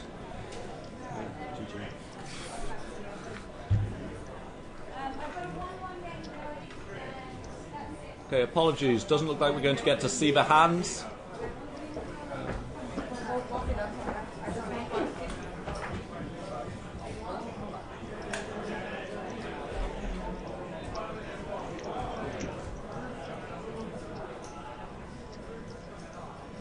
He's still sitting. So I'm guessing he held. I'm trying to get a read. Trying to get a read off of the. Oh no, he shoved under the gun. Sorry about that. Trying to get a read off the under the gun player. Clearly, he's won. Yeah. Because he's not left the table. Not not slammed his hand down on the table in frustration. He's not just gone up and walked. Yeah. So we didn't see the act. Well, we saw the action. We didn't see the cards or the board. But that's seat 3 just doubling up. Doublements.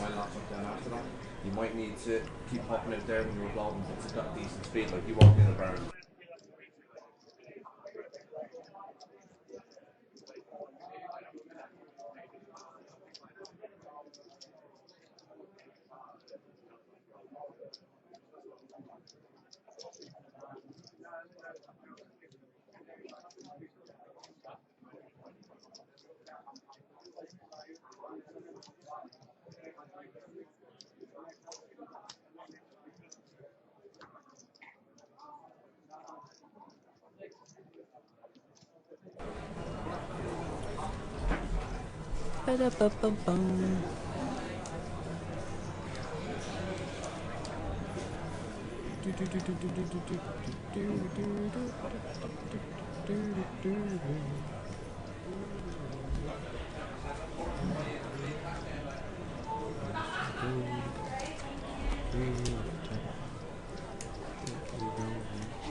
Okay, this looks like it's folded round to the small blind, sat with 5-6 offsuit.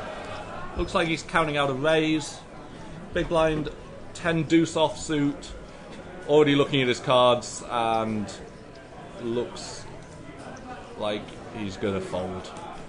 I like a free bet here if we've got about 25 bigs.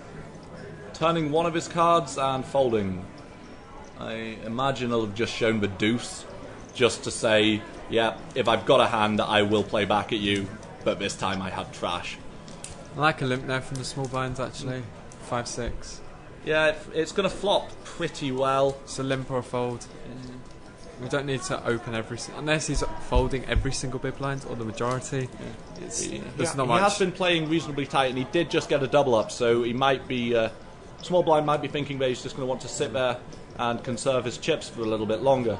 So I think he can go either way. To be honest, I think all three options there are fine. I think he can just fold. Also, you can definitely limp, and you can certainly raise. The big blind's just doubled. He's more likely to peel, so he might just be flicking in Jack 7 off and stuff. It's just doubled up, so he is more likely to peel, but I think he's less likely to 3-bet because of that as well, because he doesn't want to get involved in another huge pot. Maybe that's just the way I play. I try and avoid playing back-to-back big pots, because that's when I go on massive swings and start to tilt myself. Few pots. Okay. Seat 5, seat 4. Seat 4 is in the big blind. Seat 5 has open shoved under the gun. Ace-8 suited. Perfectly fine play. Unfortunately, Seat 5 has opened Ace-King suited. Sorry. This is quite close. I think this is a call. Closing the action. A medium suited ace. How much do we can shove for? Looks like 4 stacks of 20. That's and 80. I can't see this being more than like 10 or 11 bigs. I think with the stack that you've got there in seat 4, I think this is a call.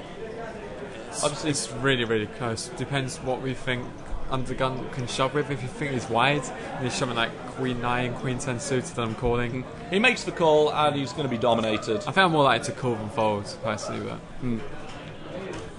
if he's quite tight and a bit of a nit, then just close my eyes and fold. Don't tell anyone. Yeah, you can call there, you can fold there. It is a marginal spot. If you've got less chips, I think it's know a fold more often. Obviously, being the chip leader, I presume chip leader in the tournament with that stack. That is a good flop. Oh, if you know that's the flop, you call all day. Yeah. So now, any diamond, any 8, yes. I'm standing up now if I've got ace. Yeah, this is it was a coin flip on the flop. Brick and... Are we going to see a river? Yeah, king. Ace king gets the double up. Nice hold there. Bit of a sweat. Yeah. So it doesn't look like it's going to have cost seat 4 too many chips. I'm going to guess the big blind does about 60 bigs. Playing 5-10, 60. There's 158 runners? 150 runners? There's 150 runners ish, wasn't there? We had just over 180 runners, I believe. Is that including re-entries? Yes. I'll just go and check, actually. Should be able to find out pretty easily. Right, so it's 900k. Right. What number are they on the answers list? No, I still might be. Oh,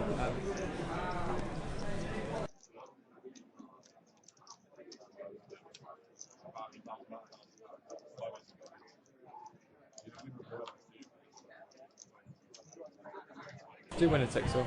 Need that. Yeah, Joe, can you find out for me? So. Yeah.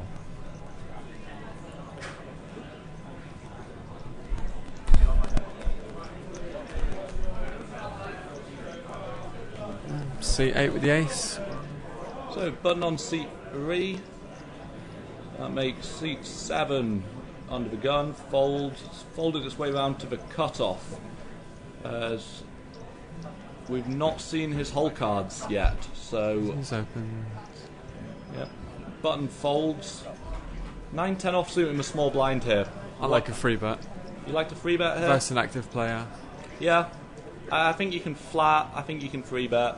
I personally think flatting might be the worst because we're not suited. If we're suited, I don't mind flatting like Jack 10 suited, Queen Jack suited, 10-9 suited. Like Queen Jack, Jack 10, definitely I'm flatting there rather than raising. 9-10, you're behind. Yeah. You're definitely behind his range anyway. So if you free bet and get called, it's only really Ace 10 I think that's going to be calling you that dominates you. Plus obviously over pairs. So you're likely to have 2 live cards if you free bet and get called. Cut-off's quite active, so I think he's just going to 4-bet so much. And just fold. That's a free bet right there. And he gives it up, yep. So, nice play there from seat 4. We've not really seen him do anything wrong yet, have we? No, he's playing very aggressive. Good, very aggressive poker, taking advantage of everyone else perhaps being a little bit more scared by the money at stake. Yeah. I remember last year when I final tabled this, it was my biggest lifetime cash just for the min cash. Yeah. So that was a bit of an adrenaline rush going on there. Unfortunately, I went completely card dead and ended up busting out in 9th. Oh, that's bad. Yeah, I've since crushed that kind of score.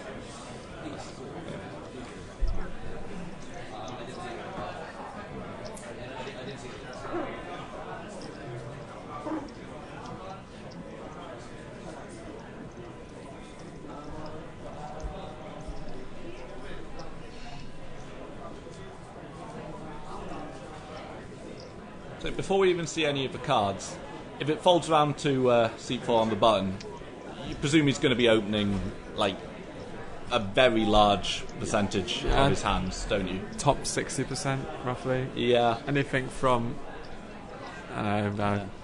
Okay, so seat 2 with Ace 7 offsuit. That's a fold. You think Ace 7 offsuit's a fold there? Yeah. I just think doesn't so. play well. It doesn't. I'm just hoping from the cut-off onwards. Yeah, I think I agree with you there. I've been trying to tighten up my early position opening range, getting rid of a lot of weaker aces. Still suited, any suited ace is fine. Yeah, from any position. It still hurts when I see like Ace 9 offsuit under the gun and just open fold it. Ace 10 off under the gun's probably even a fold as well, especially if you're playing 9-10 handed. Yeah. If you're playing 7 or 8 handed, it really is just all about picking who is Of course, behind you. Yeah. Of If course, I our feature table now playing 7-handed, so under the gun, essentially the same as being early mid position on a full ring table. So you can open up your opening range a bit. Still, under the gun, 7-handed's not. You don't want to be super wide there. Unless you're one of those players that likes to take advantage of the fact that some players give you way too much credit for your under the gun raises. Personally, I like to mix it up and just throw in the odd raise with suited connectors and one gappers every now and again under the gun, just for deception. Because if you flop well, it's really, really disguised. just try and remain consistent in all you do. It's the best you can do. Yeah. Find a Flop style. well. Yeah. Find a style of play that works for you, and just sort of go with it. Try. Keep. Obviously, you want to keep trying to improve, but don't go overhauling your game just because you bust a tournament before the money. Yeah. No, but you're only supposed to cash 1 in 10 anyway, so. Yeah. Not cashing a tournament isn't a big deal. If you're cashing a quarter of tournaments you're playing, you're probably playing it wrong, because you're not giving yourself a chance to go deep by running up a big enough stack, are you? No. Unless you are just the luckiest man on earth. Tournament poker does so often come down to winning flips or sucking out on opponents. You can't win a tournament, or you can't win a proper MTT without winning a flip, can you? No. I think the best I've ever done is win a tournament, maybe 2 all-ins. It's really hard to do. I've played like 15,000 odds. Best I've done, I won a side event of the GPS Grand Final back in December. Came into day 2 on it with about 30 big blinds. 60 players left, 16 make the money. Never got above 40 bigs, never got below 20 bigs, was never all in and at risk. Pretty good showing. Yeah, that was just one of those days where my table draw was incredible. I had some really tight players on the table, so I was able to squeeze pretty well.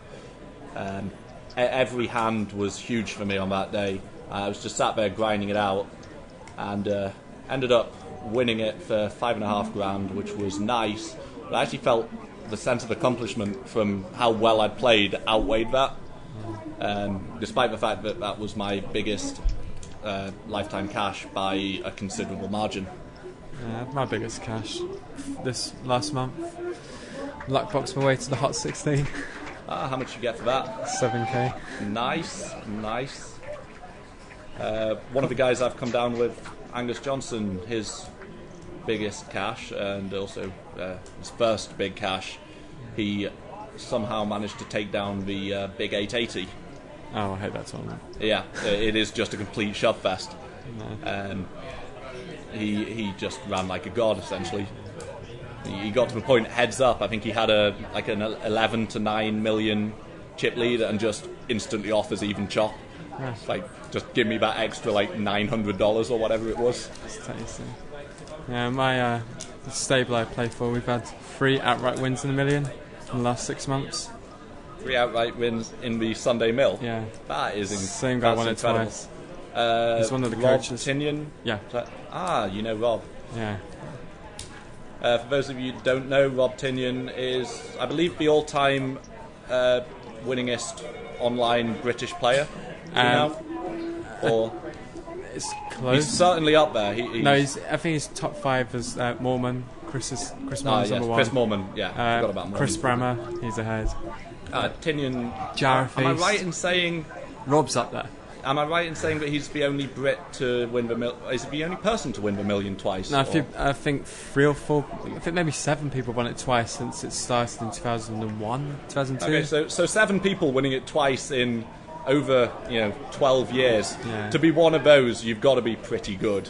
You've also got to run ridiculously well. Yeah, after watching his hand histories, it was quite amusing to watch him play. He played very well for the majority of it. And obviously, if you don't self-doubt, you play every so often then. Not quite sure what happened here, but we had Kings all in against against player in seat 9 on the big blind. We didn't pick up his whole cards and we didn't see the board, but Kings have won. We've lost another player from our feature table. So now we're playing 6-handed here, and the other table, so maximum will be 14 players left at this point. Yeah, if there's 14 left, it'll be 7 and 7. Yeah, 12 left, just lost, 66, yeah. just lost a player here, so if we get a player moved across to balance, then we know we're on 14. Yeah. If not, then it's 12 or 13. We will try and get, as soon as the final table starts, we will get full chip counts and the full seat draw posted online. We will make sure that we have all of that, and we will do our best to keep it up to date best we can.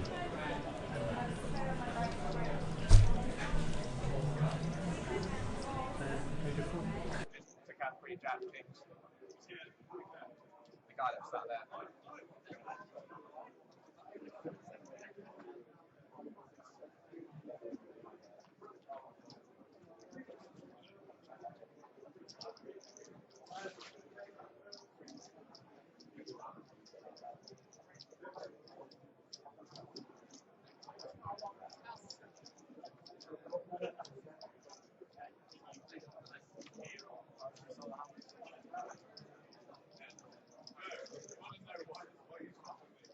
I don't know. We were sat next to each other. Yeah.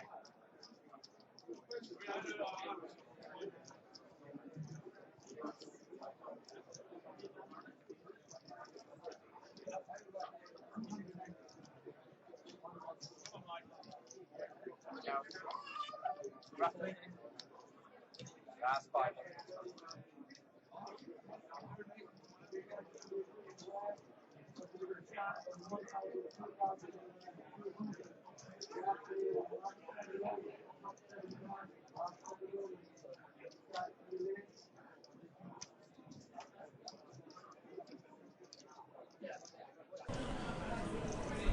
So we have an all-in here. That is getting his yawn in pre-flop. Ace-5 offsuit, shoving the button, and the big blind makes the call. Not with 2-5. No, that we've not picked up C2's whole cards. Hopefully we're going to. No, we've not picked up his whole cards, so that's going to mess up the flop, isn't it? So we're not going to see. Well, Mike's lost A5. Yeah. So he's dead. The taps the table. That looked like the table tap of. We need running 5s or. Yeah, I think you're looking for running 5s or running aces or something sick like that. He's already left the table. Yeah, he's already stood up. It must be drawing dead here, and walking away. So we will definitely be getting another player to our feature table now. I think that was Joseph Thomas. And that is who won the all-in. Yep, Joe Thomas, we believe, just Southampton. the knockout there. I played with him on day 1. Yeah, just trying to count out that the high roller. Looks to be about 70 to 80k, so I couldn't see any of the high value chips in there. 8 big blinds. Yeah, but that was a very short stack shove, ace-5 on the button, especially with it being a dead small blind, having lost a player the last hand. Only one player has to fold for you to take down blinds and antes and add like 20-25% to your stack. So we don't know the big blind stack, so we're just going to assume he's going to call. Yeah. The fact that he flopped ace-5 dead makes me think that he probably had a big hand. He's going to assume he had less than 4% equity as a runner. Yeah. So, should be getting a new player to the feature table as soon as the hand in progress on the outer table concludes. Yeah, we're 12-handed. We have 5 players on our feature table currently. Trying to figure out how many are on the it's 7. Secondary. Mike finished 12. Okay, yep, so...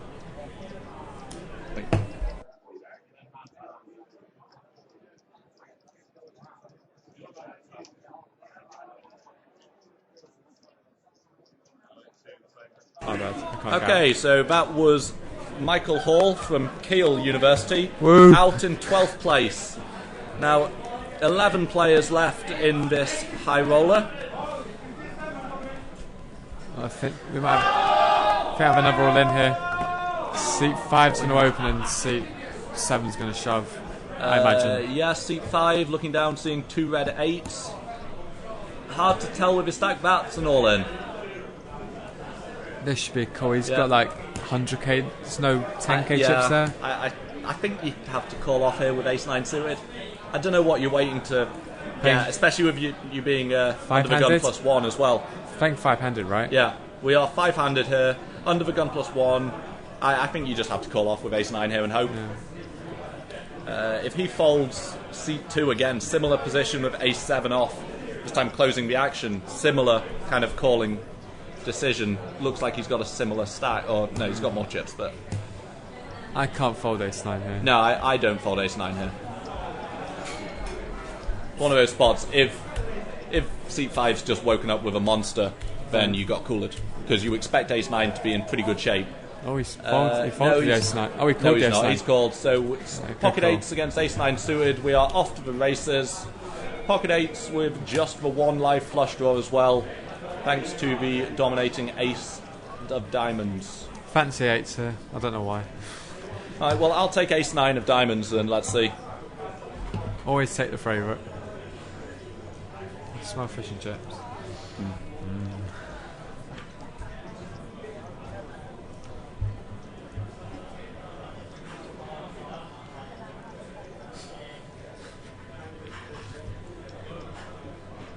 And 8s hold. Yep, pocket 8s hold on a 4-5-5 10 something River was in the board. 6 or something. Yeah, river wasn't a 9 as you started to say there. Pocket 8s get cracked there. So we lose Luke Johnson from UE in 11th place. We're now 10-handed. I thought I said Ludo Johnson.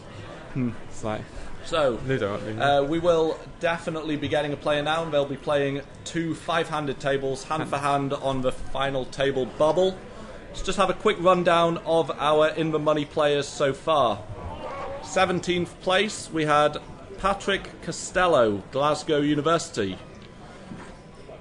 16th, Kieran. that is Kieran McFarlane, I believe, from Cambridge. 15th, Paul from Exeter. 14th, Ashley Bishop, also from Exeter. Yeah, those two must have been hoping to put a deep run together somehow. But unlucky for them. 13th, Jonathan Russell, Edinburgh. 12th, Michael Hall from Kiel. And 11th, Luke Johnson, UE, who we just saw lose. All of those players earning between £210 to £260 for their efforts. So congratulations to all of them. And we are now on the final table bubble. We'll be playing 2 5-handed tables as soon as we get a player moved across, and we will be playing hand for hand. Again, hand for hand reduces players' abilities to slow play and play less hands, thus giving themselves an advantage. But we will see stalling. You will still see stalling. Obviously, it is still an advantage to know if there is an all-in and a call at the other table. It's one of those, it's kind of dodgy etiquette-wise, but there's nothing in the rules you can do about it, is there? Short of having every single table in isolation when you're playing hand for hand. The best you can do is call the clock after a minute. Yeah. To speed up every decision. Yeah, but then, especially on a final table bubble, some of the decisions players are going to be making, they're not just factoring in their opponent's ranges, their ranges, all of that. They've got ICM to think about. But this is the spot that you do legitimately need 5 minutes to think about pre-flop decisions sometimes. Well, obviously, I'm not advocating taking 5 minutes on every decision, but there are going to be spots that you do have a genuinely tough decision, and you're not going to appreciate someone calling the clock on you after a minute every time, are you? Most of these decisions, if you play online, you get 30 seconds to a minute. It's just practice. To the people who don't play often, 2 to 3 minutes. I always find the longer you think about a decision, if it's marginal, people usually make bad calls rather than good calls. Yeah, that is a good point. Just online players go with your gut. Online players are more used to dealing with short stacks, ICM considerations, all of those funky maths things that it's really difficult to just do in your head sat in the live realm. So yeah, maybe pre-flop. If you're playing online, most players are using Nash Equilibrium for push folds. Yeah. So every decision is more or less made for you. Factor in ICM, it doesn't take too long. Live, you really do have to think about it more. Online now, you can't use those in conjunction with playing. because they ban you from doing it. You can get banned from stars if you use HRC, etc. while you're playing. Yeah, as you should do. That's obviously there's ways to get around it, but unless you have like a laptop and a computer. Yeah, as an almost exclusively live player at the moment, I would much prefer to see online play ban heads-up displays, ban all of that stuff, and then feel like it would give me more of a chance, because I've never really used a heads-up display. I don't know what half of the stats even mean. Like, I understand VPIP, PFR, all of those things, but I'm not an online wizard. The most important stat is raise first, flop c-bet, fold to flop c-bet, fold to turn c-bet. Just those 4 stats just tells you how often they raise from each position. You can work out using all the maths and the charts and stuff, and then the more they fold to c-bets, the more you can float them. It just makes post-flop easier. Anyone can play pre-flop. It's the post-flop that gets people lost, making bad calls, making bad folds. Obviously, in the live realm, you don't have access to all of those stats. It does make it more challenging. Yeah, you have to kind of estimate your opponent's ranges based on what you've seen from a much smaller sample size as well. If you're playing online with someone, you can have thousands of hands stored in a very short space of time. Whereas live, well, let's say, how many hands do you reckon you play online a month? At my most, I don't play as much as I used to now, but maybe 4,000 to 5,000 a day. 4,000 to 5,000 hands a day. To put that into perspective, I work full time as a poker dealer and play several live sessions a week.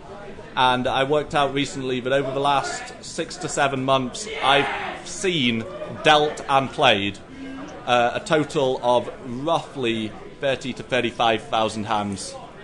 And that's working 40 hours a week as a dealer and playing for probably another 10 to 12 hours live on top of that. So, spending about 50 hours a week at a poker table. And you've just come out and said that you can do that in less than 2 weeks. Yeah, it depends on how. I used to pay MTTs. I'm moving to cash because it's easier to get a higher hourly. Oh yeah, cash is just brutal. Yeah. Cash is where the money's at the moment. Long gone are the days that you could have a 200% ROI on MTTs. So I've transitioned to PLO Zoom. PLO Zoom? Yes. That just sounds like a massive gamble fest. It's not. The players are really, really bad. It's just really swingy. Yeah. Obviously, the players in that kind of game are going to be playing it to gamble a lot more. If you think of playing it, you need at least 100 buy-ins. Yeah, that sounds about right. I'm still getting used to figuring out what I should be opening and what I should be folding. Because you've got 4 cards, it's so easy to just be fishy. Yeah. It just needs to be a lot tighter and. That is the problem with Zoom Poker. It's very, very hard to define ranges because you've got no hand histories with a lot of the players. Especially no PLO, because I don't have a HUD with PLO either. That's another the problem. Omaha Poker Tracker for. Cheapskate. Even then, I wouldn't know what stats to put on. It's so much different. It's so much more different. Well, that seems reasonable. People just go pop, pop, pop, and it's die. I remember when Zoom first started, I saw a few videos trying to see was it profitable to just shove any 2 at micro stakes, and it was getting pretty close to profitable. Was it good game? I saw a few articles that seemed to be suggesting that on micro stakes Zoom you can be profitable by just shoving 70 to 80% of your range and just getting a ton of folds. I mean, most of them are punters on Fridays and Saturdays. Get drunk, come back, lose a few $100. You're dancing.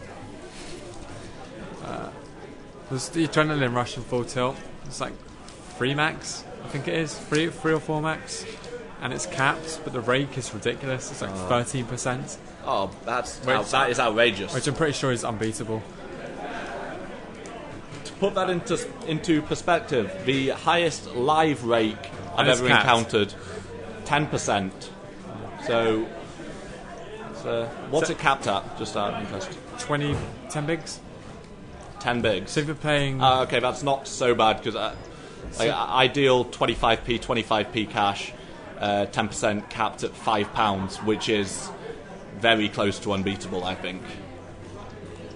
I mean, if you're paying, what, 50 cent $1, it's capped at $5 per person, so the most you can win is $8.70 if it's a heads-up pot.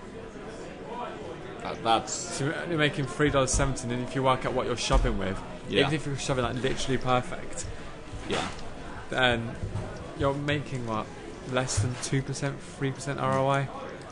It's so thin. That's what hyper's going out the window because they increased the rate. I'm not sure if it's gone back down again. I don't think it has. But even if you play perfect, everyone plays perfect. But even if everyone plays perfect, you can't win. If you're playing perfect and people are playing well but not as good, you're just a rakeback pro. This makes everything so hard to be proper to win. So that PokerStars screwed over all the hyper players, and it helps the MTT players. Yep. It's really interesting decisions being made by the new ownership group of PokerStars. Yeah, if you're a Brit. Changing the business model. Obviously, with spin and goes, targeting recreational. Yeah, no, they are great fun. I love them. But PokerStars, from what I've seen, seem to be targeting the recreational player more, getting them into recreational games, rather than like the classic business model is if you take care of the bad players, the good players will come because the games are good. Stars almost seem to just be trying to get the bad players in just to play the bad games. Yeah, what they've done recently, look at the MTT forum boards on 2+2, lots of progressive knockouts, lots of less rebuys, because Stars don't rake rebuys, they rake re-entries. So more re-entries, more turbos, higher raked. It's better to get more players in, and the quality players will move over to different sites because they're losing more money. It's not too much of a big deal, but if you play so many hands, it's going to screw you over massively.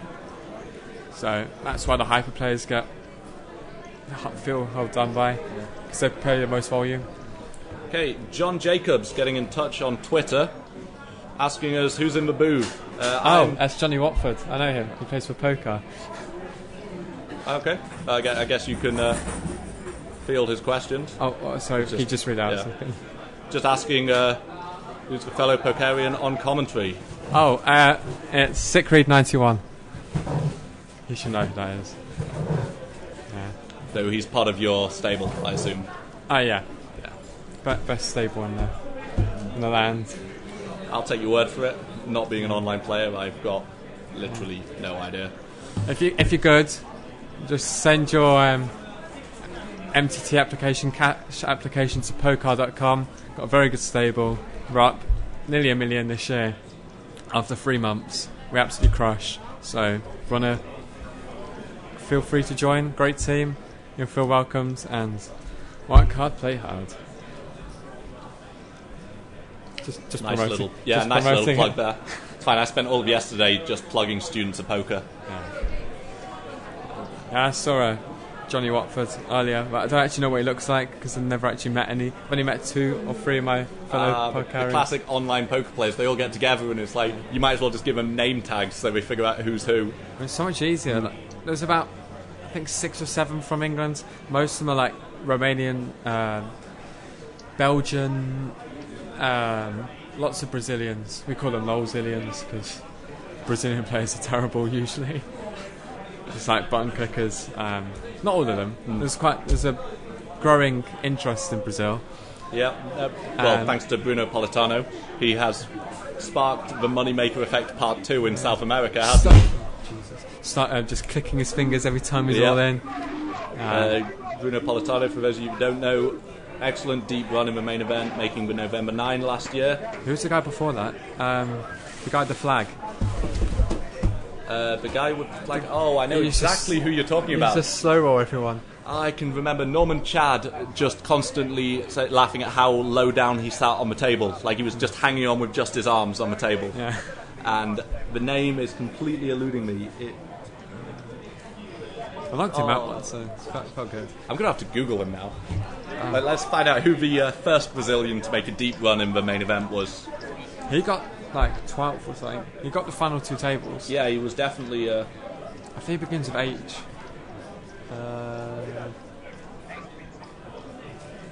If it's like Hector or something, I don't know. I'm trying to find it. Wikipedia Brazilian poker players. Let's hope it's near the top. It's going to be a list of names that I don't recognise, isn't it? There's Andre Akari, he's probably the best. Alexander Gomez. Yeah. Wikipedia has 2 players listed. They're both PokerStars pros. Yeah. Or they were even. Akari, I'm pretty sure still is Team Online, isn't he? They've got rid of loads of players.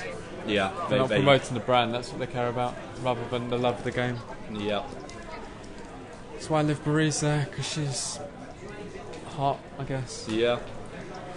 Big respect to Victoria Cohen Mitchell for just walking away from PokerStars after the introduction of the online casino as well. Yeah, I've actually banned myself from them. Not that I have an urge to play casino games. You can play them on bookies.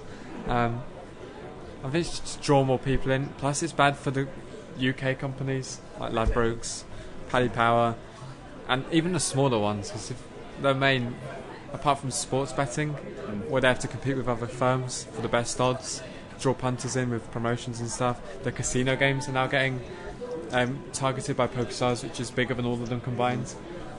And if they offer better promotions, then it's better for the punter. It's just bad for the companies. It's what happens with supermarkets. I mean, eventually the bottom line of like Tesco's and stuff will go down, and all the mini marts will get closed, and the consumer wins. Personally, and I've not heard many people talking about this issue, but are you not a little bit concerned that some luckbox fist might win a big MTT and then just punt it all off on the on online roulette or something?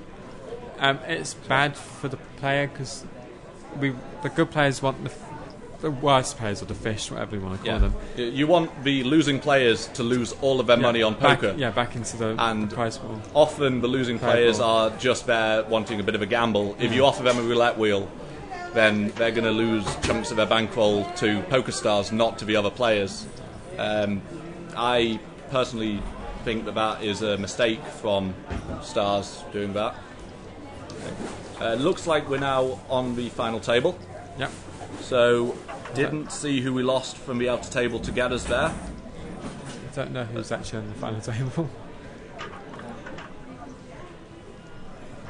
The poker guy was on the final 4 tables of... That might be him now in the red hoodie, the claret hoodie. From Facebook stalking him, I think he's got glasses and dark hair. He's quite tall, at least 6 foot. That's what I'm guessing with. Well, let's just look him up on Twitter and see if we can find a picture. See if that loads. So it looks like they're going to take a break before resuming play on the final table. So we're also going to take a break. We will be back as soon as coverage gets underway in approximately 15 minutes. Yeah. Okay. So everyone go take a bathroom break, go get some food, do whatever the hell you want to do. See you back here in 15.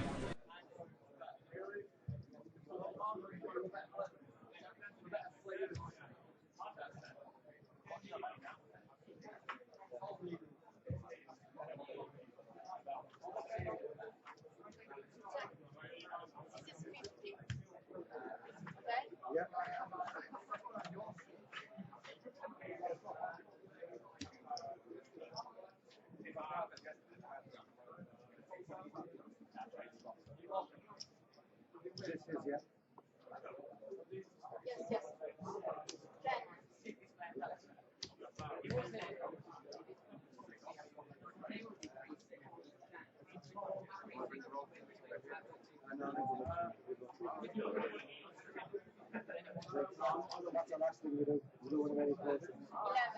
11.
Yeah.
220. Yeah.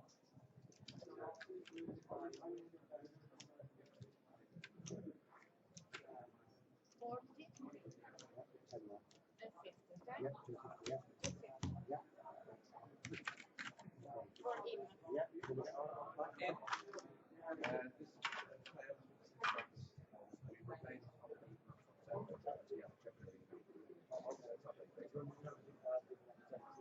Yeah, not fine.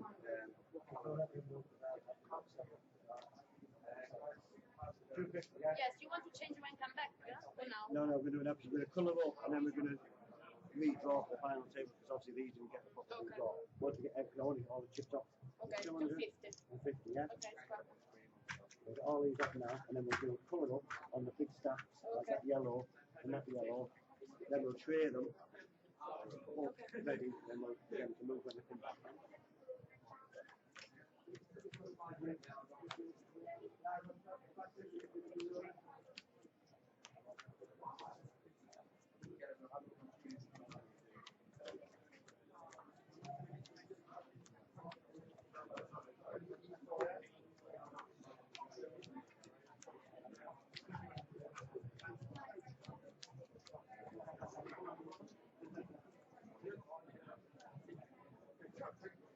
Okay.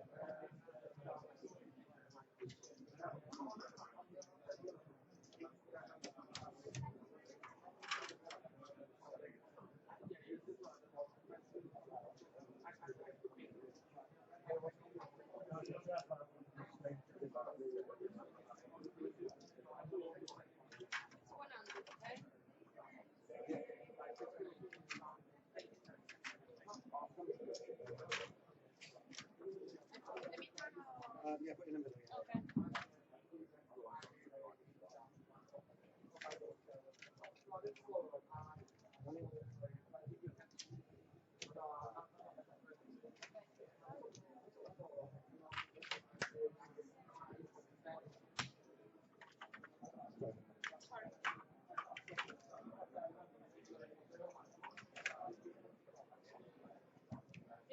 Yeah.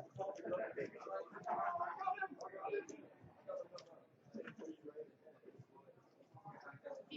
Yeah, 50. Yeah. Yeah. And here.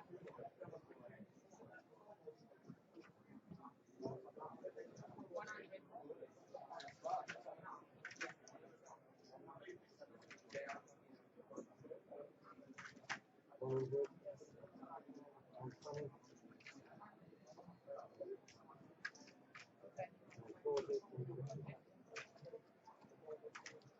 100. And 50. Get some extra trim.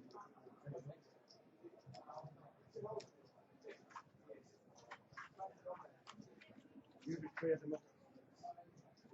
You just clear them up. Yes. You do a draw.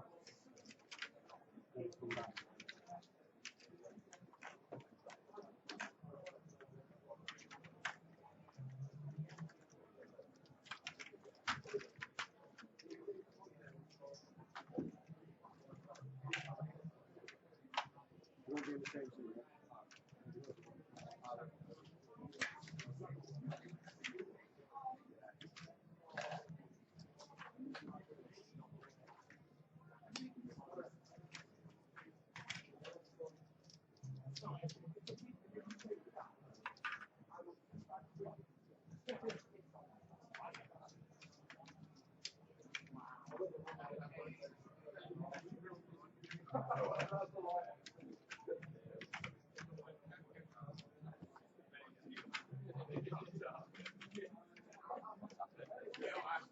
they had a proper draw when we came back. Because we didn't want to do a full draw with hundreds and thousands of chips.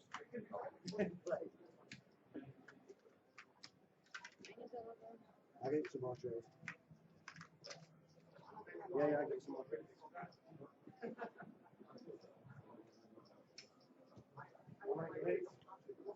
How many? 2 or 3.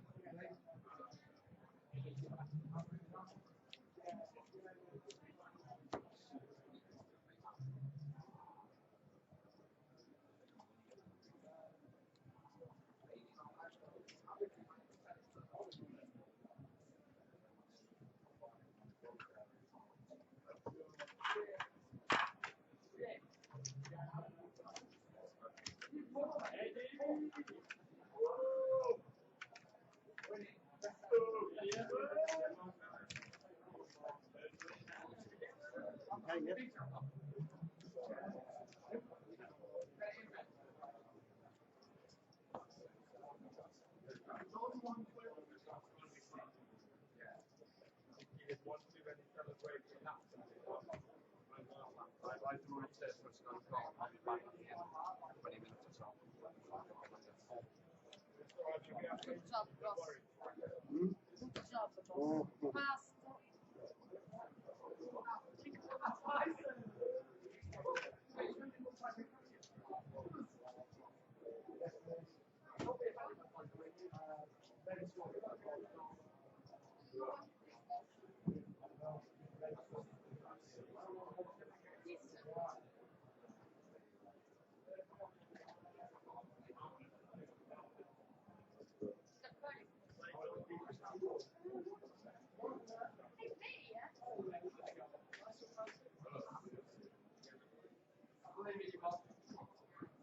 It's open to you. Okay, all the abuse you give me, mate.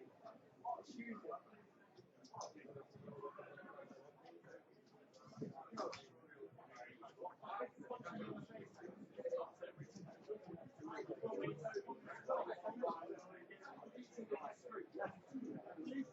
it. Okay, take your visual seats, and then we're going to do the puppet call, yeah? Take your visual seats.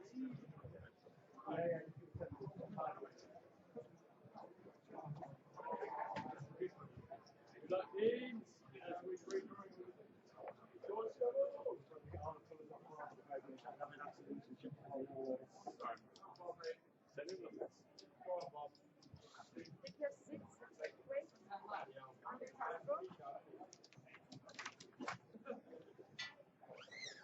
On the platform. Oh, the black one's the big one. Yeah, that's the big ones, yeah. Anyway, we didn't think that's it.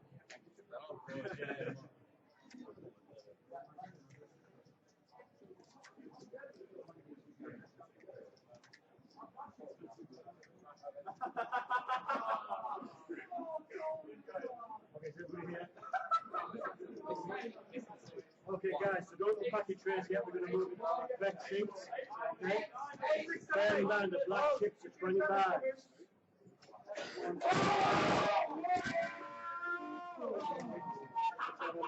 You move out as you have correct positions on this table, please. Correct positions.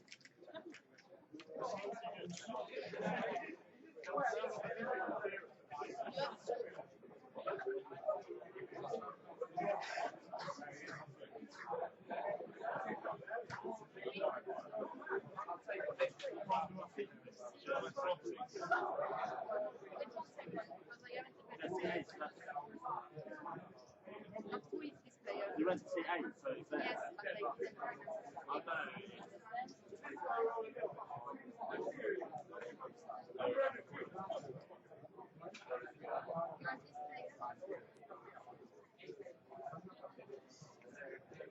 Yes, but they didn't. Yes. Yeah. Seat 1 is not at the table. I moved the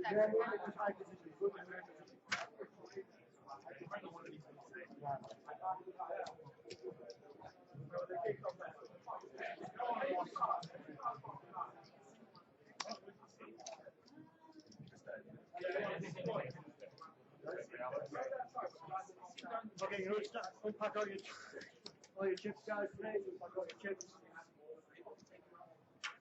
Give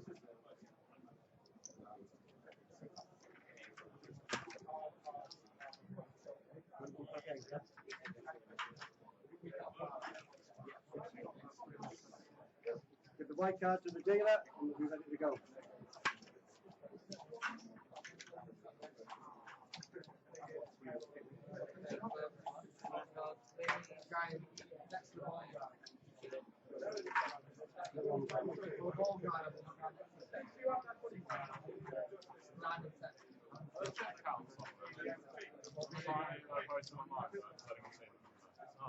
Has anyone not been on this table yet?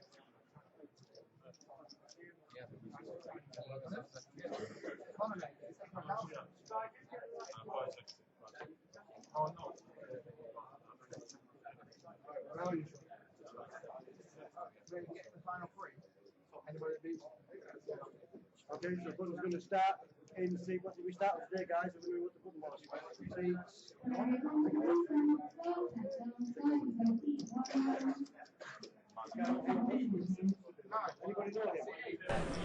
Okay, welcome back to our live stream of the 2015 UKSPC High Roller. I'm Sam Baddeley, currently alone in the booth, but we'll be getting someone to come and join me very shortly. So we are now on the official final table. 9 players left. We'll try and find out who bust in 10th for you as soon as possible.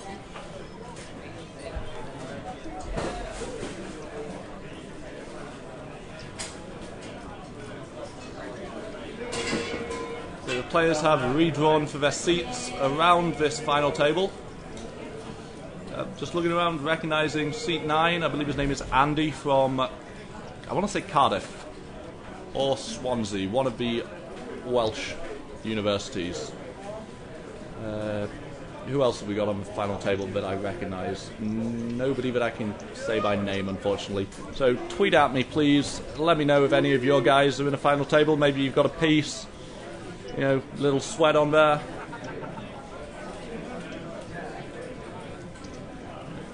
That is an awesome hat, just been donned by seat 5.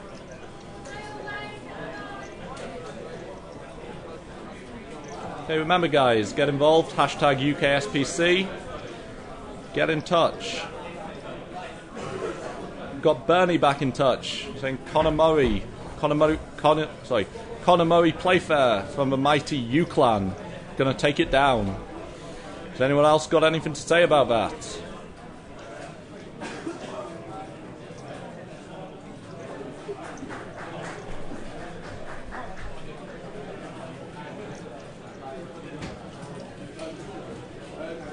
Okay, so the action's folded round to seat 1 on the button. Looks like he's put in a raise with Queen 7 off suit. That's a fold from the small blind. Big blind sat there with Ace 3 off suit. Looking at the stacks, both players seem reasonably deep, but he decides to let it go.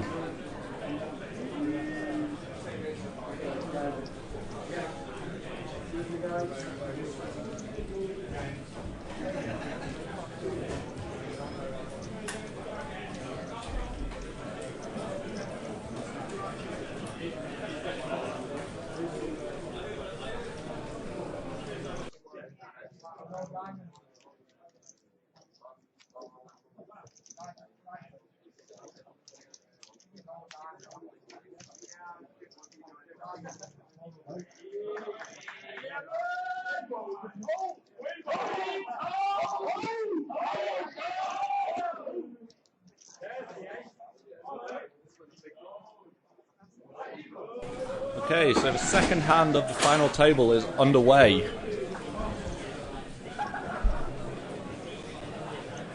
Button in seat 2.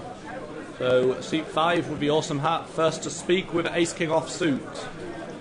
Let's see this raise coming. Seat 6 not even waiting to see the chips go in, just gets rid of it.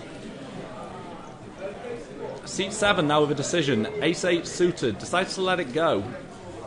And now seat 10, that looks like an all-in with pocket 10s.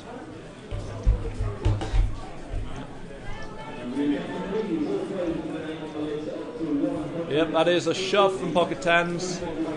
Seat 4 now with a tough decision with ace jack suited, facing an under the gun raise and a reshove from a short stack.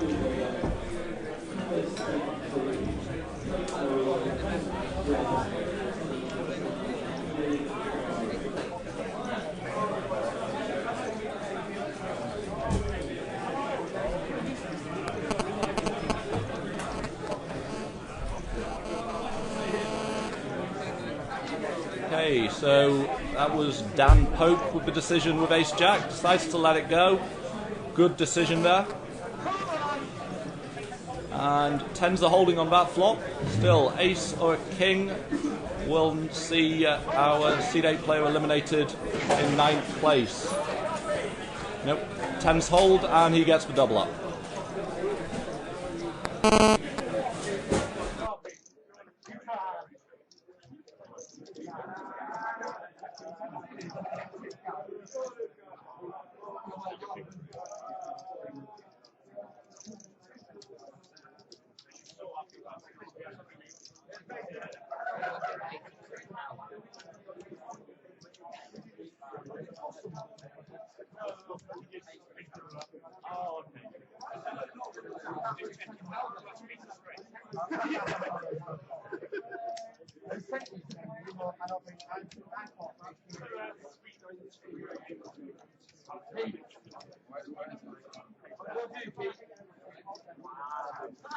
Stop it! Take it down. No one's shooting one up.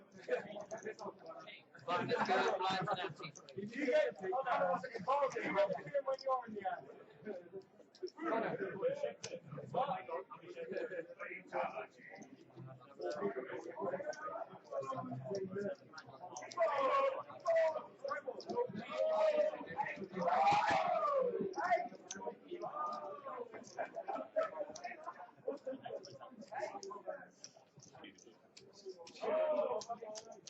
There it is.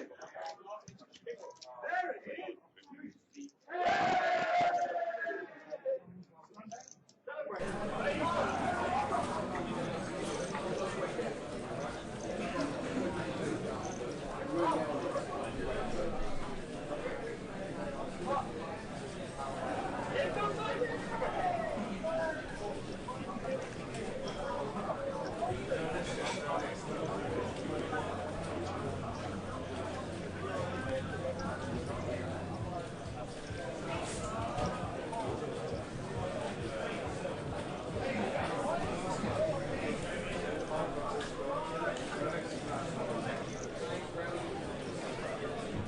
So the action folds around to the button. Sat there with Queen 8 suited. We expect to see a raise here. Looks like he's got a fairly deep stack, so should be opening his button fairly wide here.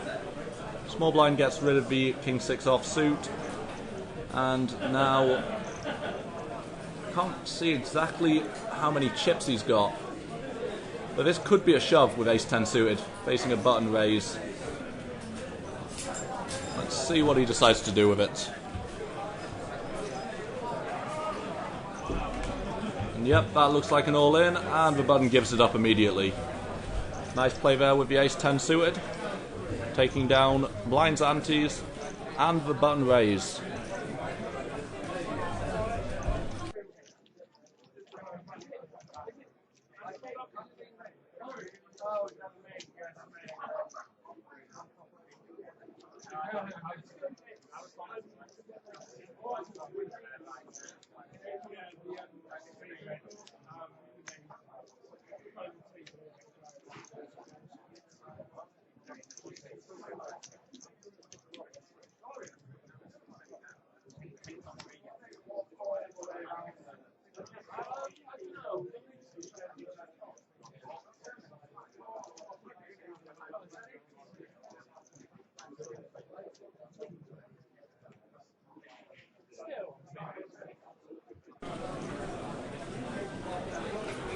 Okay, so seat 7 under the gun with Ace Queen offsuit.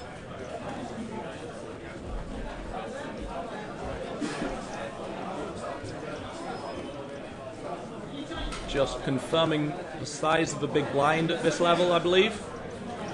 and then counting out a raise.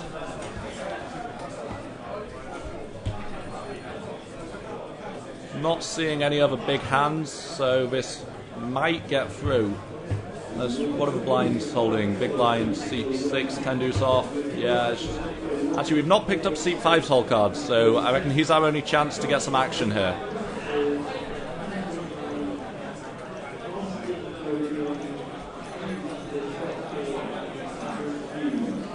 And seat 7 takes it down with the under the gun raise.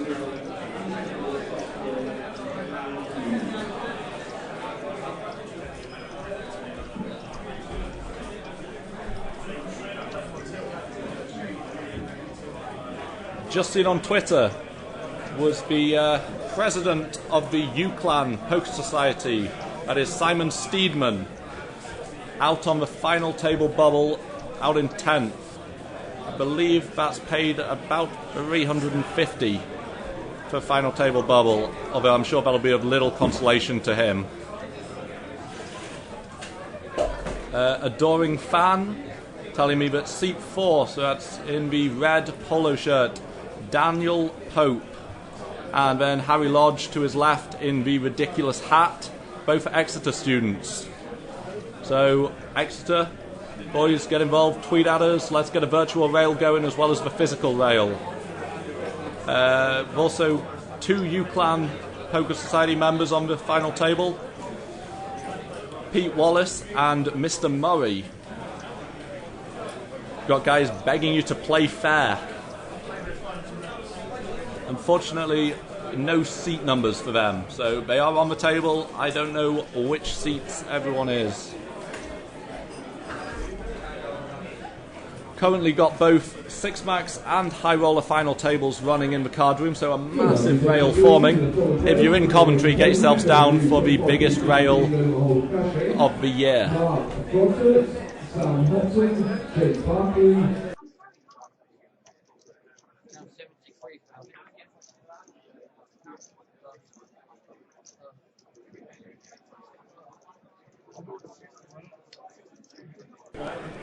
Apologies for that, I just had to cut the microphone out while they were making an announcement.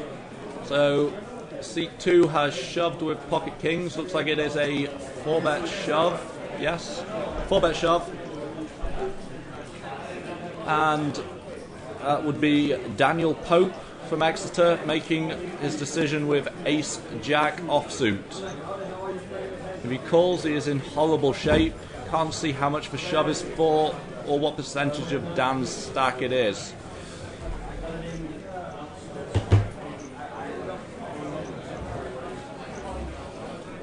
Bernie telling me that I'm wrong about Steedman. He's only social secretary. He's not the president, as Simon Bailey suggested on Twitter.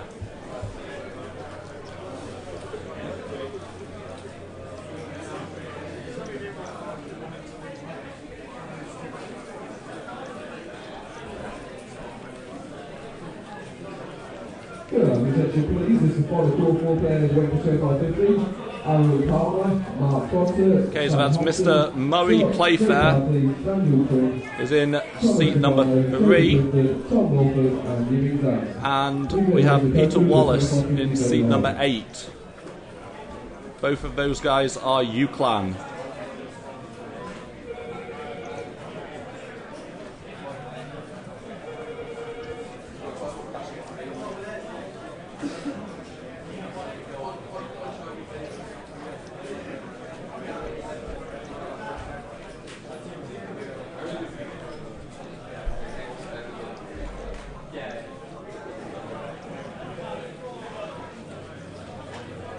Once again, we seem to have missed some players' hole cards.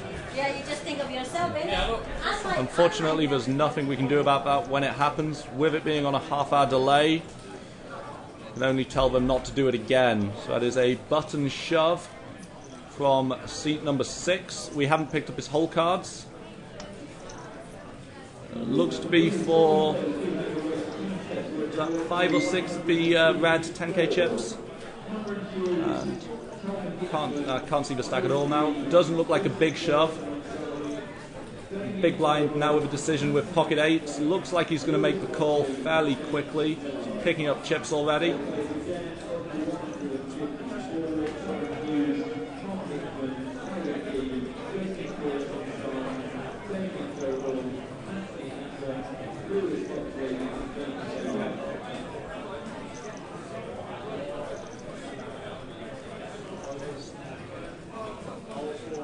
So that's Peter Wallace giving up the big blind with pocket eights.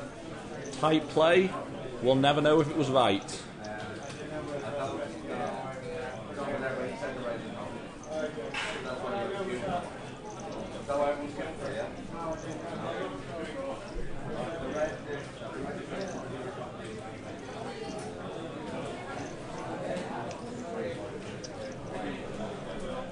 Seeing some excellent chat on the Strathclyde poker thread. Who's your favourite dealer? Got a big case being made for Steph right now. See, have you had Steph on your table? What did you think of her? You got a better dealer to suggest? Let us know. Hashtag UKSPC.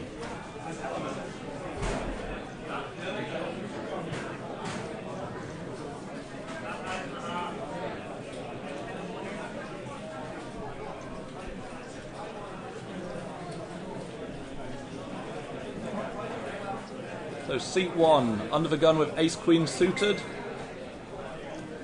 I think he's fairly short, so I suspect this is... No, sorry, new table draw, forgetting who's who. No, he's deep. So that is a under the gun raise with ace-queen suited. Holding round to seat 5 with a hat, Harry Lodge. He gives it up, as does the button.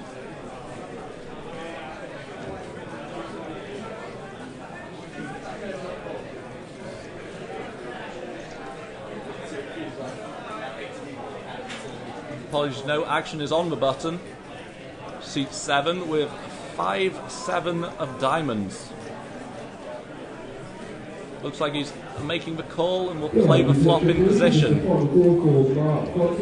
Sam Hopton and Yiming Zhang is the final call for Mark Gottert. Sam Hopton and Yiming Zhang take over. See you on 25.50. Apologies for all of the background noise going on. This is the busiest the card room has been all week, and that is saying something, with over 700 players already in the main event and a good number still on the alternates list. Late registration has now closed. We are halfway through level 7 of the main event. No new entries will be allowed, however anyone on the list is going to get a seat for sure. Simon Bailey getting back in touch. The old Irish guy's the best dealer. I'm not sure which guy you're talking about here. We'll have to have a look round.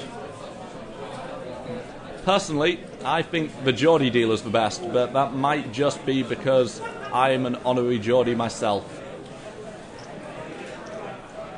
I remember last year having great banter about Greg's sausage rolls with him during several massive pots when I really shouldn't have been talking.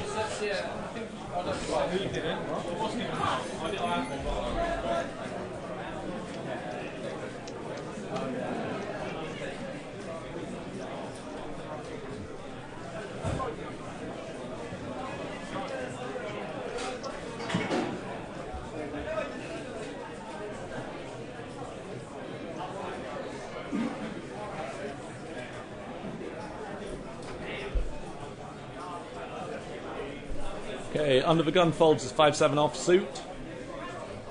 Seat 3, that is Murray Playfair with ace-king offsuit. Certainly going to be a raise. Whether he decides to raise or just shove is what we're waiting to see.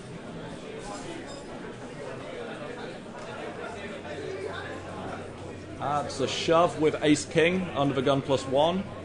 Looks like it's going to get through, although we haven't picked up Seat 8's hole cards. Let's see. Seat 8, what are you going to do? Gives it up, and yep, that's just going to fold round.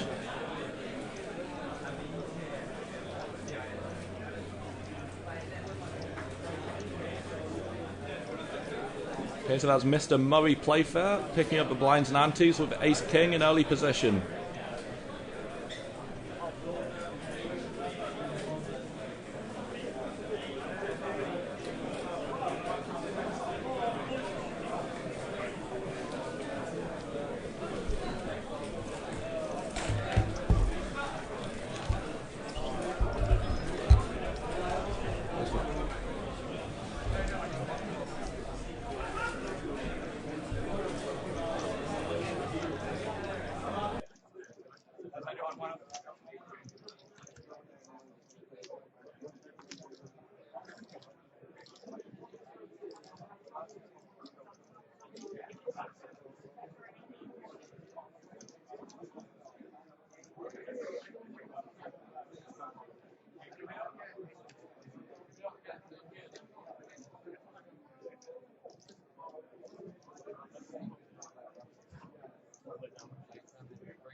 Chop it up. How are we going to spend 3 months? How am I going to spend 3 months? Quite a lot of things.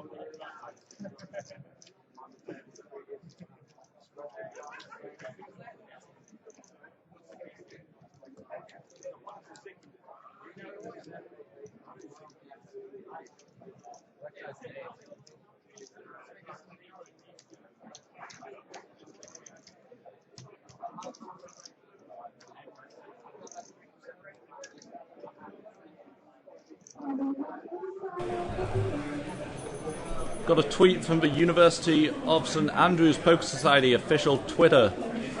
Congratulations to our semi-affiliated member Ross Aitken on making the final table of the High Roller bring home the gold. How's one semi-affiliated to the University of St Andrews Poker Society? Get in touch and let me know, please.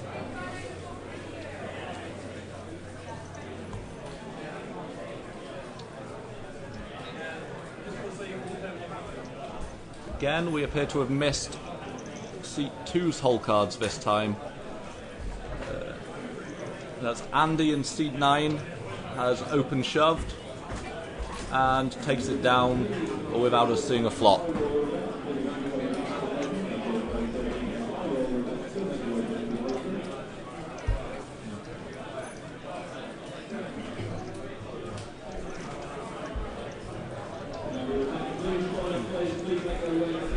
Seems like everyone's playing pretty cagey in the early stages of this final table. No one wants to be the first or the second now to bust. It's just a long feeling out process.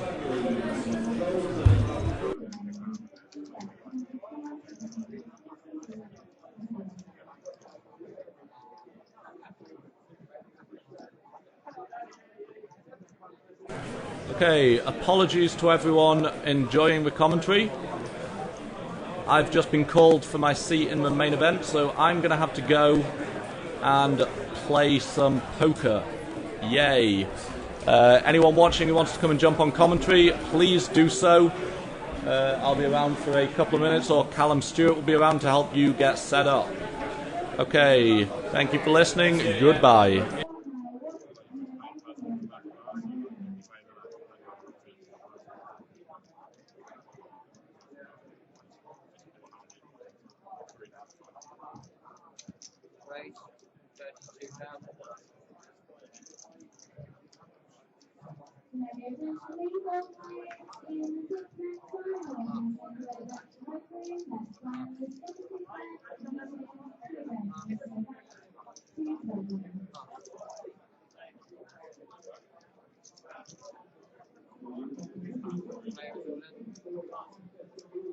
Well, How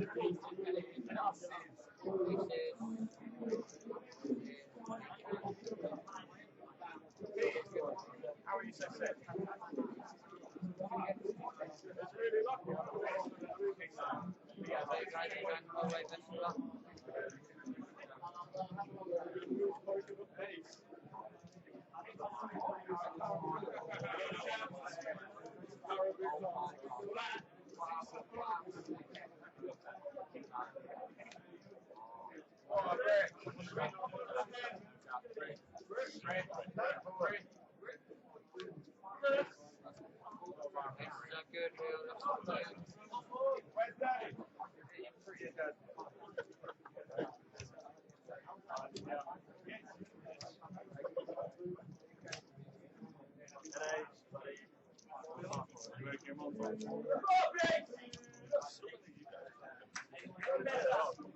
You got to deal with you about that. They're giving you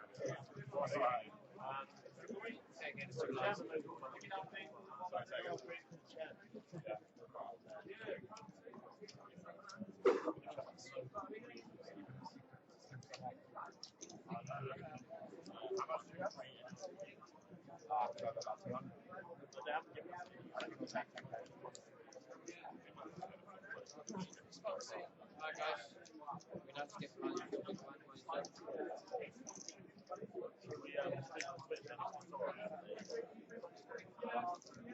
Everybody, please.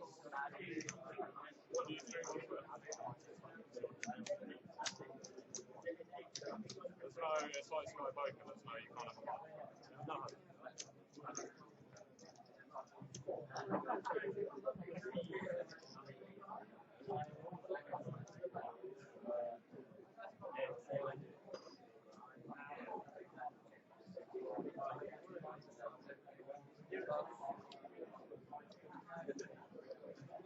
Wait, that's 5,000.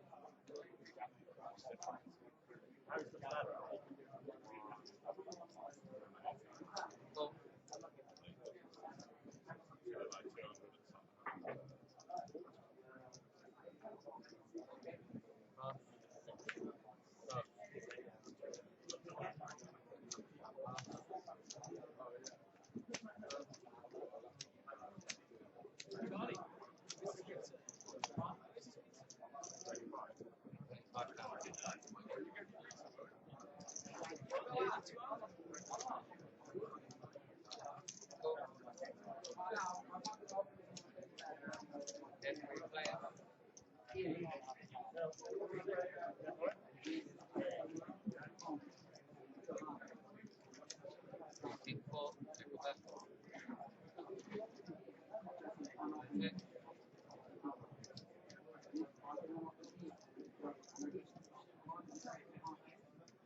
£55.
Be careful with the grease guys and the cars, please.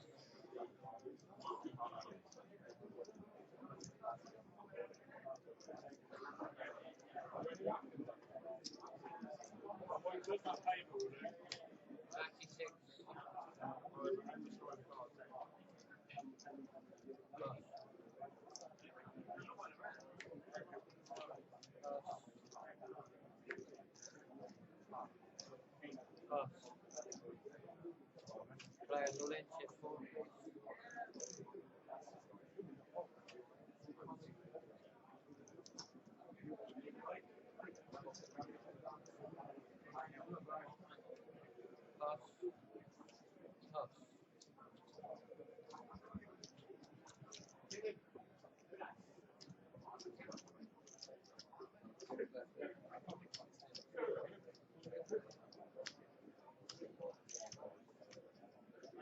$201 total.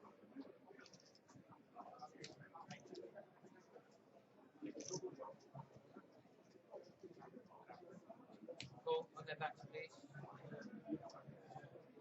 Ace Jack.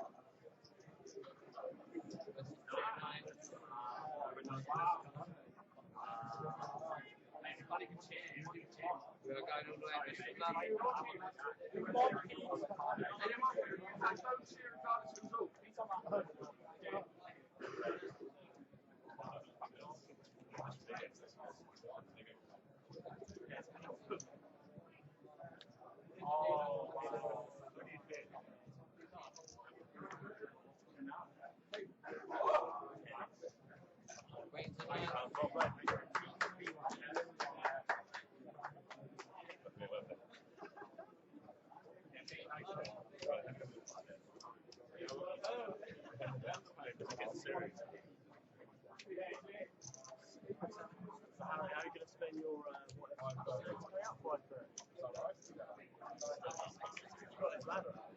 We'll put 500 on the route outside for the taxi. Mine is good, blind to nothing.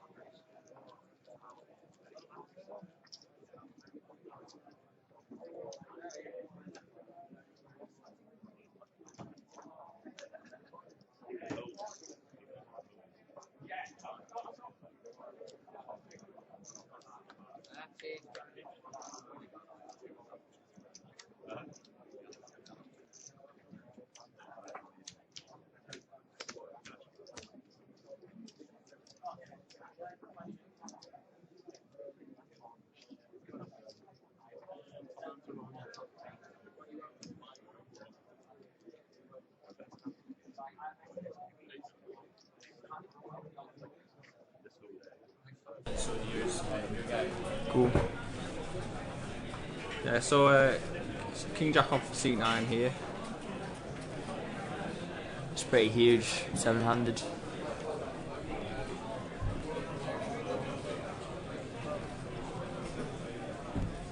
Yeah, C9 moves all in there. No surprise there. Can you tell the hat? Yeah, C9's pretty short stacked, so it's not a surprise really.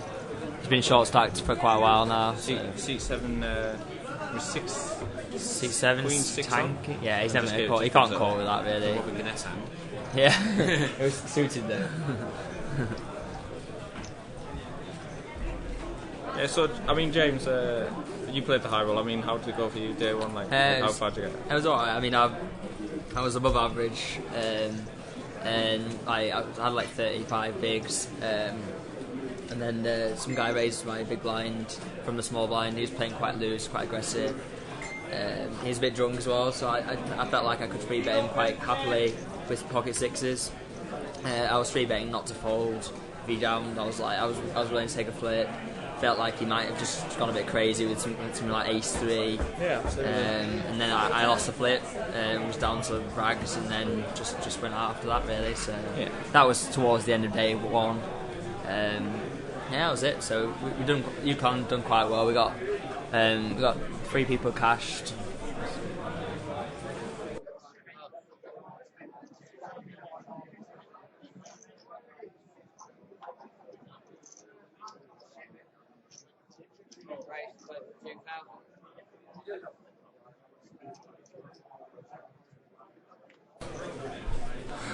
So we've got not many. King Queen's pretty strong, 7-handed.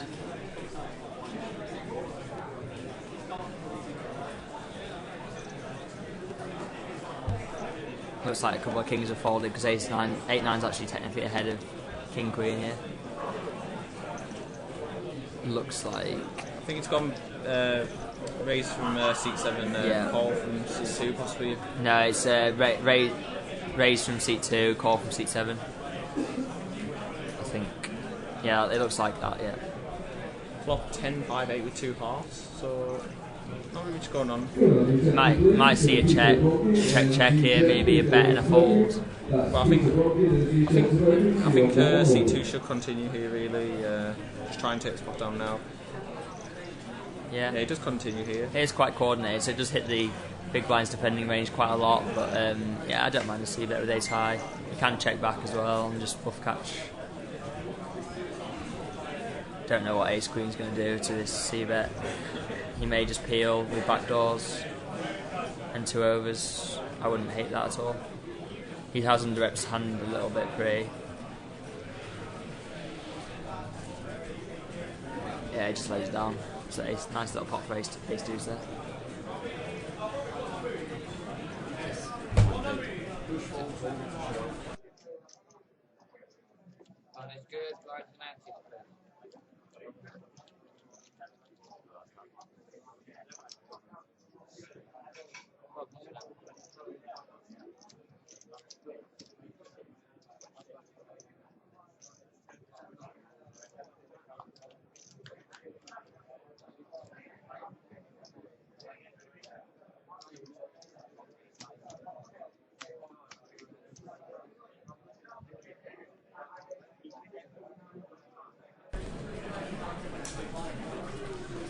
Yeah, so I mean, final 2 tables was pretty sick, wasn't it? Yeah. I mean, some absolute amazing flips there. Like, I mean, Connor when he flopped the 4 house queen jacks. Yeah. Ace 8 stone dead. Yeah, splitting them blind. It's pretty grim.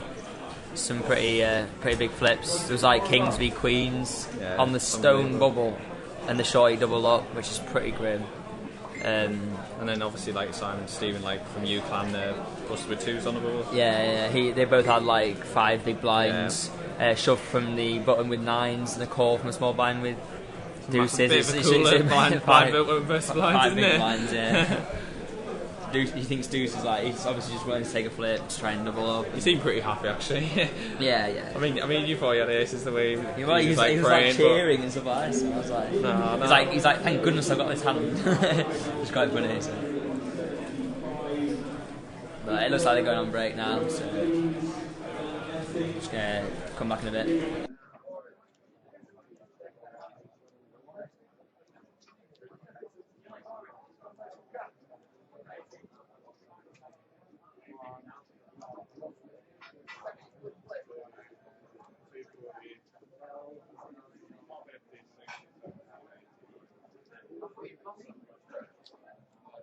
Do you see the hand?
So it looks like we're back from the break. Again, 7 players in. It's going to be interesting. Obviously, there's massive pay jumps on this final table. There's going to be a lot of people's bank rolls. It wouldn't surprise me to see a deal. I guess, obviously, Pete Wallace in. Yeah, something along he's that. got a very, very big like chip lead at the moment, but. We'll see how it goes. I mean, the chip leaders often not that keen to do an ICM job, but I would imagine that in this sort of a comp, with this sort of money up top, it might go like they might chop it up. Absolutely. So it looks like Sevens have got obviously a lock on his hand at the moment.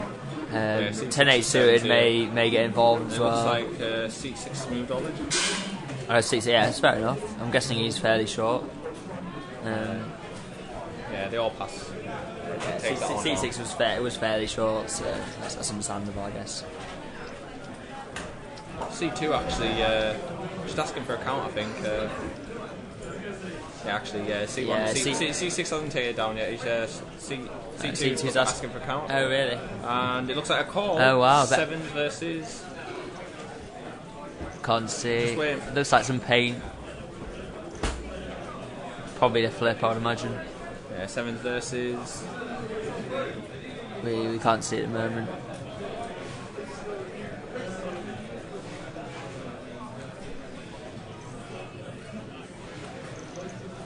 Looks like an ace on the flop, but we can't really see there, unfortunately.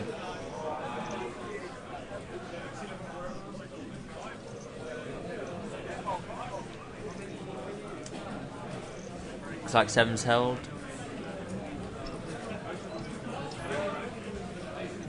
Yeah, it looks like 7's held. It's a shame we couldn't see the flop and what the other guy I imagine had. it was 7s versus like ace jack, ace 10, Yeah, something something in kind of that. ballpark. Yeah, and 7's held. 7's takes off. Yeah. Nice little double up 7s there. Got to win your flips to win tournaments. It's the most important thing. Pretty much, especially when it gets down to like short stack play like this. It's going to be such high variance. I'd like to see chip leader Peter Wallace putting some pressure on. Like he's got a massive stacks to play with. I feel like there's a lot of short stacks he can put a lot of pressure on. Even the mid stacks as well, because they're not going to want to get into a hand with him, and just like because obviously if he's got them covered, it's his for the taking at the moment.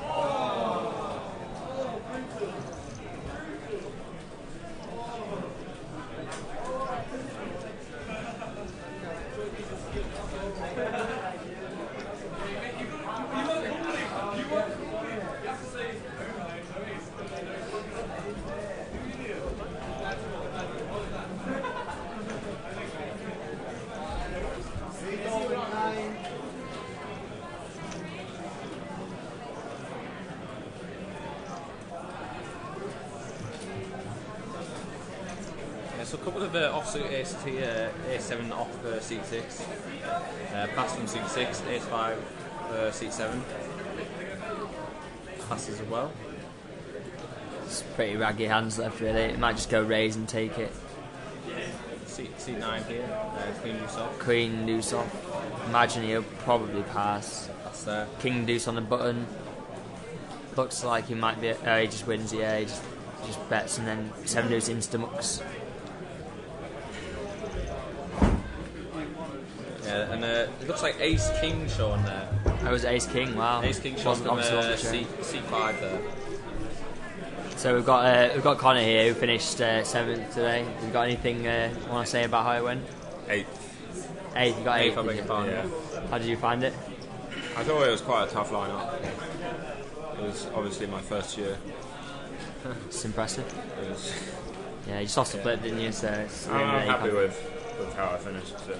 I mean, can you describe like that feeling when you flopped ace8 pretty much dead for queen jack? Like, oh yeah, you'll never get that very often, will you? I shipped queen jack from the small blinds. Yeah, I had like 15 big blinds. I mean, how unbelievable was that? Like, just to flop him absolutely dead. I was happy when I saw the queen in the window. Yeah, like don't get me wrong, that's just amazing. But to flop him dead, like, no danger. It's nice when there's no sweat. So I mean, now we've got C1 with queen jack suited, C2 ace 10 off. I believe C1 opened here, yeah, with jack queen suit. C2 with ace 10 off. Might be going for a 3 bet. I think a 3 bet all the time. I can't really see how deep he is. C1's he's got a decent stack. He doesn't like he's not obviously the deepest at the moment. But yeah, C2 just checking his cards here. Moves all in. Moves in, yeah, that's good. I like it. I mean, against cut-off range, he's absolutely crushing that range. Crushing now. It's a good shove, and he's going to get a fold 90% of the time. I think. Should be passing here. Yeah, he definitely is. I think the guy's actually it's quite a big shove. It looks like it's about 18, 19 big blinds. I can't see Queen Jack ever calling here. It's just too much. It's maybe 10 big blinds. Just asking for a count here. I think he'll give this one up. I imagine so, unless he's got some form of read or something. Yeah, he passes. Yeah. Shows ace 10. Ace 10.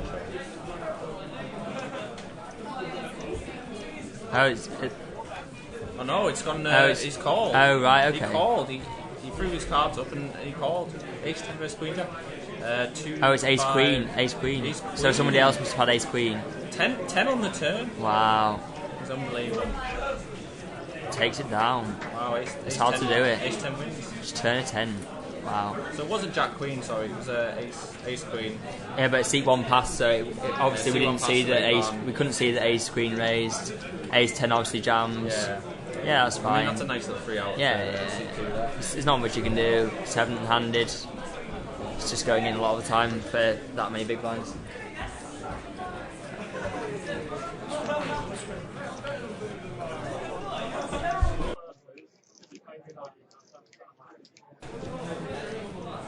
Yeah, so nice little double up. I reckon he's going to be fairly sorted now with ace 10. I imagine the ace queen guy's cripple. I mean, he did double up the other hand, but I can't imagine he's got much left to play with now. Pretty grim, especially on such a big final table for these players as well. There's nothing much more satisfying than hitting a 3 out on Yeah, a final table. yeah, especially with so much money at stake as well. Got Jack 8 suited in seat 6 here.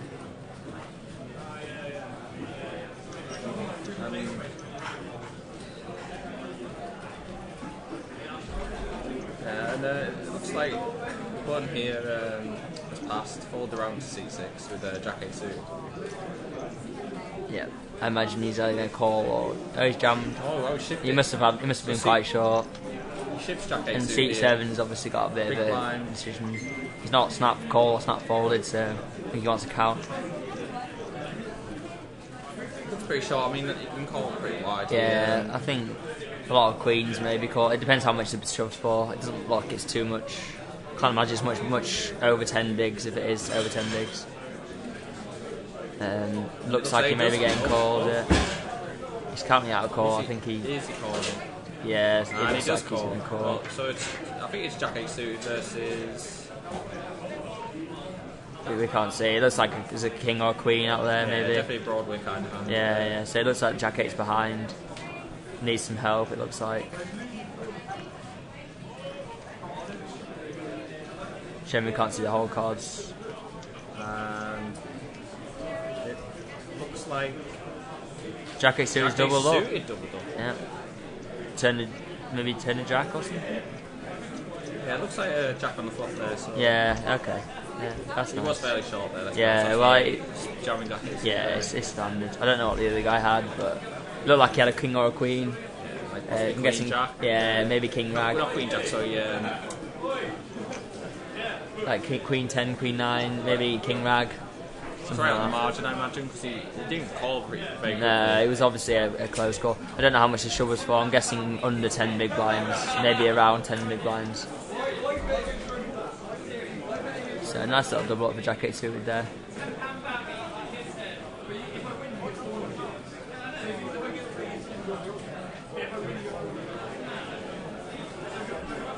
So yeah, ace 5 offsuit for C7, pocket 2s, C5.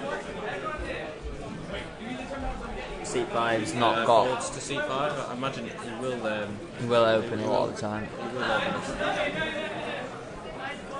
Yeah, he's posturing, but I think he probably will open the cutoff a lot of the time.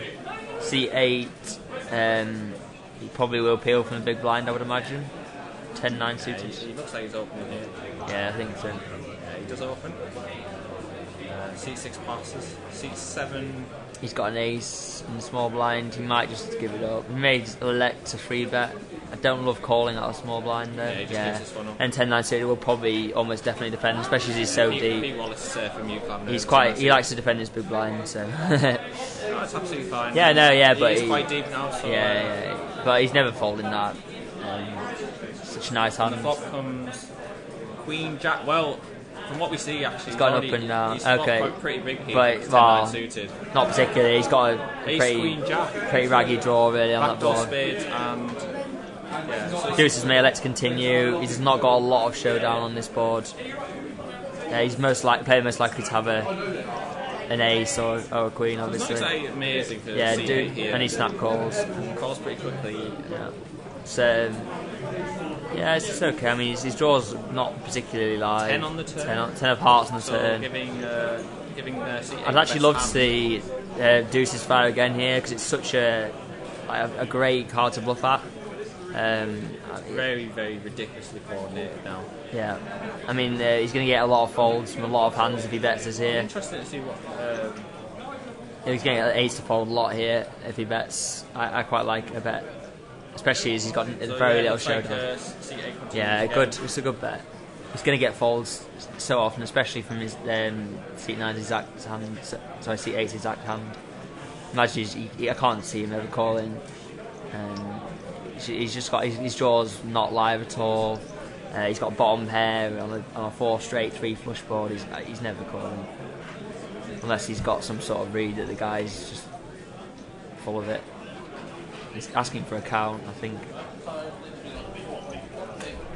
I can't see him doing anything here. Unless he's going for a check raise. I think he's just posturing. Yeah, I can't imagine he's ever going to do anything. I think it's too risky unless he feels like he can put pressure on by check raising. But I think he's just going to give it up.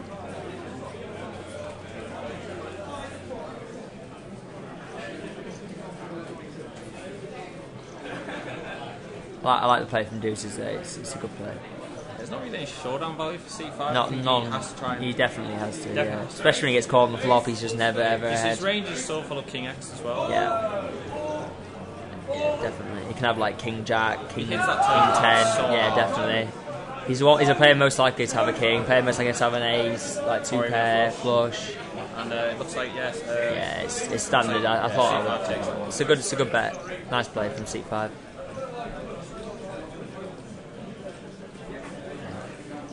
He obviously knows that seat 9 can't call with. Seat 8 can't call very much there. Still called 2 pair, sort of type of thing, but Yeah, a lot of he those can- hands 3-bet free. He just Yeah. never really hits often enough, like No. strong enough there. Not really.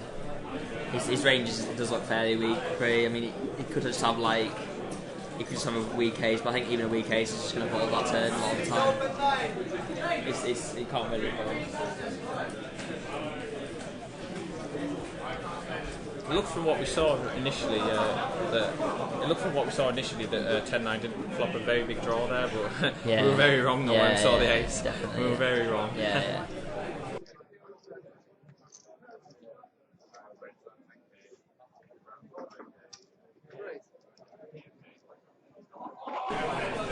Yeah, so ace 2 off here for C6, and he just lets that one go, but lets it go as well. Pete Wallace in the small blind here. What time is it? I think it is.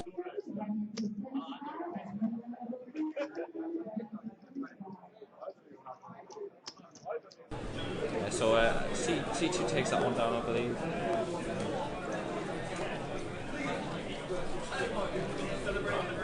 Yeah, so got a bit of an update on the chip stack. Looks like seat 1 has got about 450,000. Seat 2 has 260,000. Seat 5 has 300,000. Seat 6 has 340,000. Seat 7 has 520,000. Seat 8 has 1.1 million. And seat 9 has 173k. So obviously seat 8's got a big chip lead. There's a couple of fairly short. I mean, seat 2 and seat 9 are pretty short. So they'll be obviously looking to double up.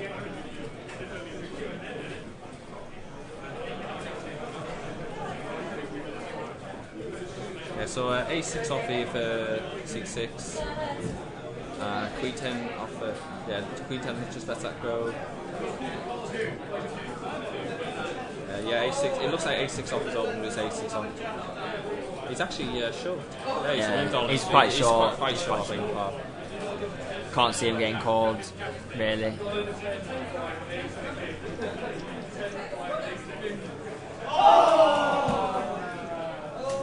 Unless obviously somebody picks him a nice hand, but seat 1's just got king for. I can't. Unless it's very like, imagine he's not tiny shove. I can't see he's going to call unless it's like under 10 bigs. I don't think it is. As we saw him double up, yeah. I think he's going to pass. Be a pretty loose call, I think.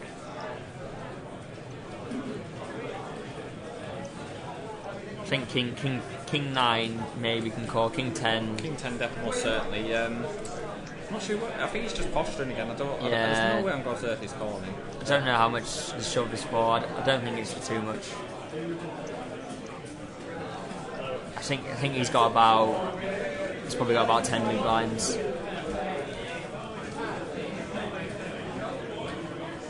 I think seat 9 is the shortest stack at the table.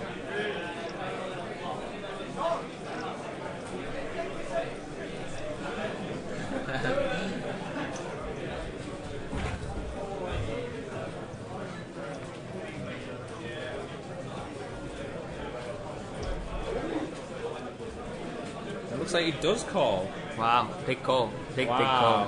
Very, very speculative call there with King 4. So it's A6 off versus King 4. Flop of 5, 3, 4. 3, 5, 3, 4. Wow, he's turned the 4. Wow, he's turned the 4. And wow. Yeah, he takes eliminates him. A6 off, it's gone. A6 is gone. Very, very loose call there, I see. Yeah, it's a bit lucky that he managed to knock him out there. I don't love the call at all. Really don't like the call. It's not. You never head there really. I don't think the shove it wasn't like a 5 big blind shove at it. No, it was for like over 10 bigs, I think. You shouldn't really be calling there. It's a bit spiteful. It is a bit. Yeah, I think it's a bit too much. I don't love it. I don't think you're head often enough to be calling, unless you just think he's shoving like Jack 10 or something. But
So yeah, we've got 6 left at the moment. There's not really any real hands going on at the moment. There's quite a lot of short stacks, so I wouldn't surprise me to see quite a lot of busting.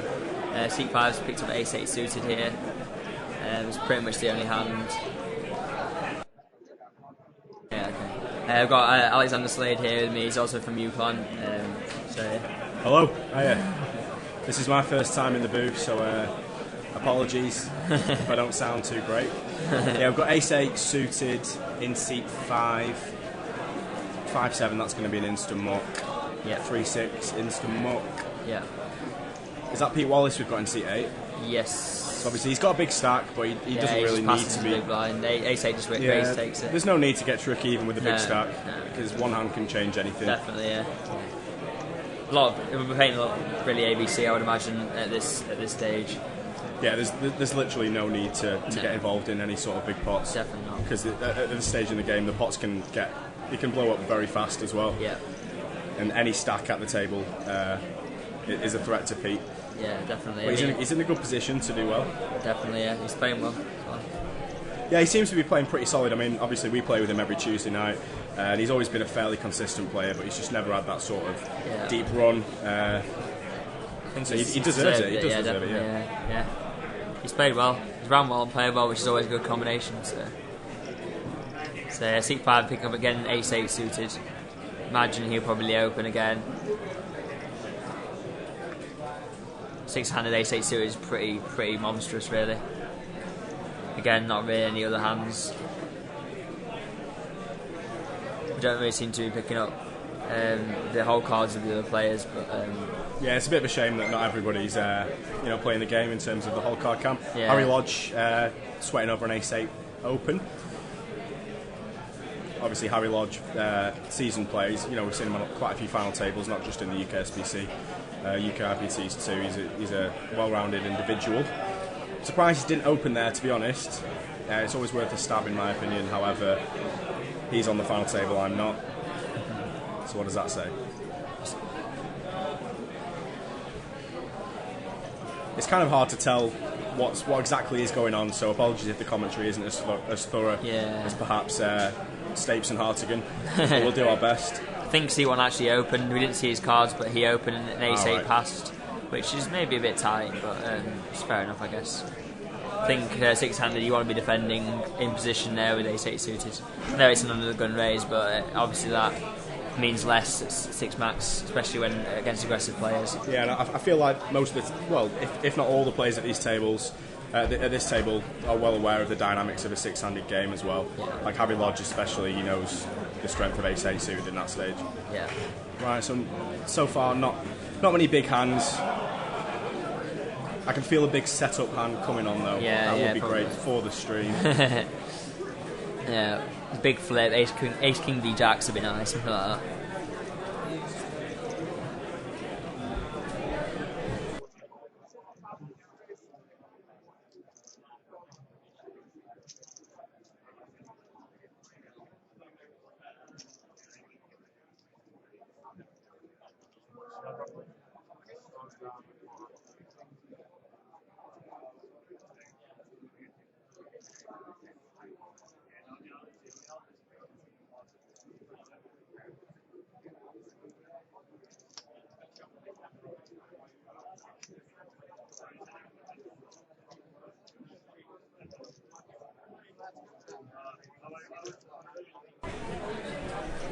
Right, so we're going to see a flop.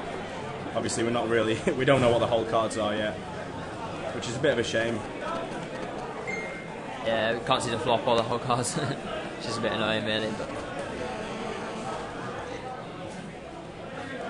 looks like seat 5 is involved, and seat 1 again. I think it might be seat 5 and seat 1, so the two fairly big stacks going at it. Yeah, they look quite active, both of them as well. Yeah. So.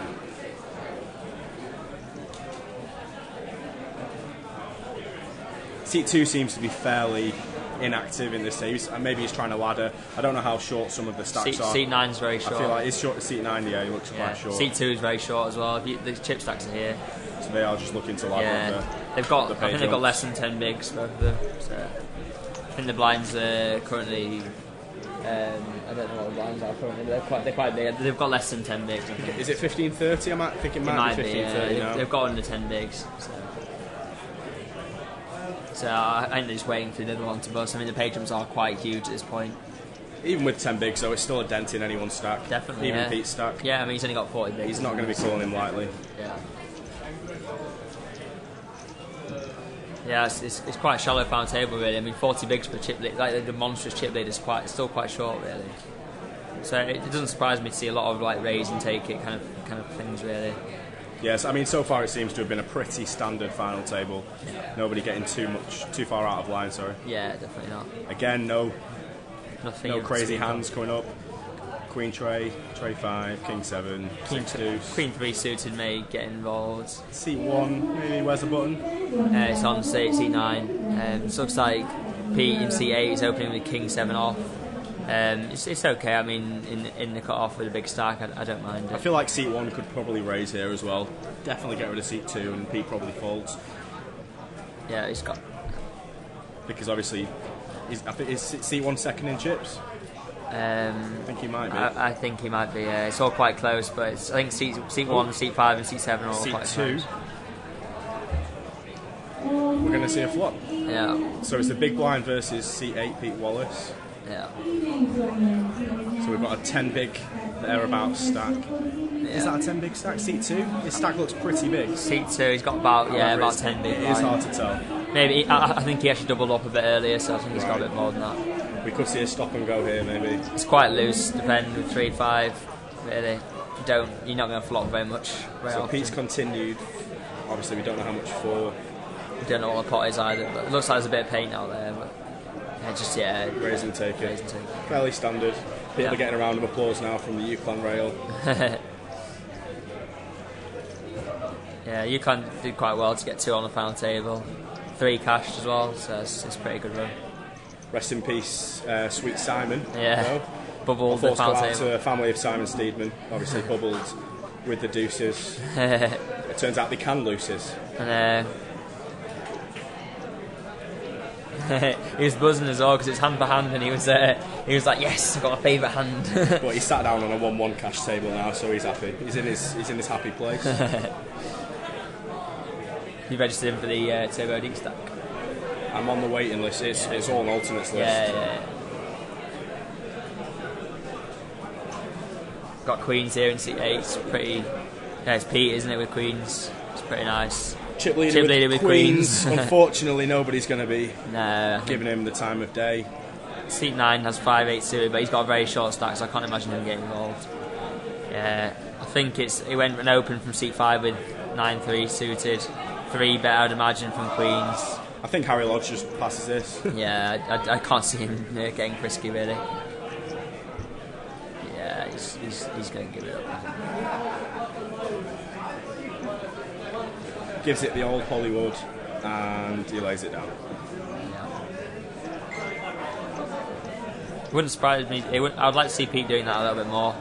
You know, like in position, especially like 3 betting a lot. Because I mean, a lot of the middle stacks are not going to want to get involved in big pots out of position. Yeah, I feel like there is a fine line between putting pressure on the other opponents and putting your stack at risk, because you know he's done well to build that stack up. Obviously, he's got lucky where it's mattered. The 9-4 hand, that was a turning point. Yeah, 9-4 base. That's just poker, isn't it? That's what happens. You got to win your flips, or you've just got to win when you're behind. Yeah, definitely. Yeah, that's true. I will be asking Pete for some top tips on how to win when you're behind, because I don't really seem to do it.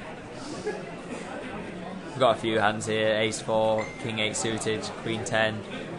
Again, they're not seeing that many hands really.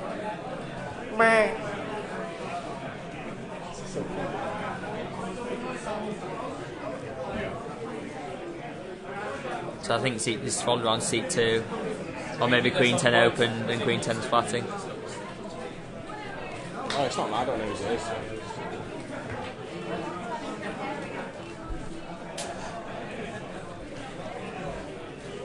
So is that a raise from seat 2 with Ace 4 off? I think seat 5 might have opened, and it might have been a 3-bet from seat 2. Right. So Harry Lodge is open there with the Queen 10. No, he hasn't. Oh, he's in the small blind. No, sorry, yeah, my bad. Yeah, okay. Yeah, so seat 2's open. The action's on Harry. The action's on Harry. And the small blind. Harry passes the Queen 10. Yeah. Well, yeah.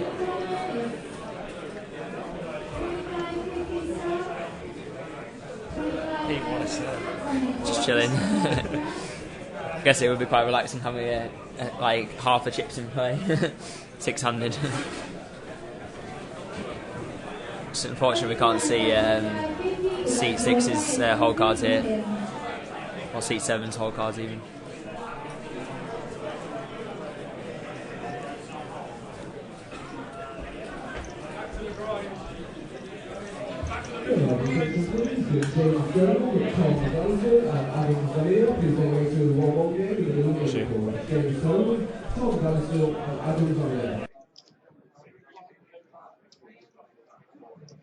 It's 1-1 then.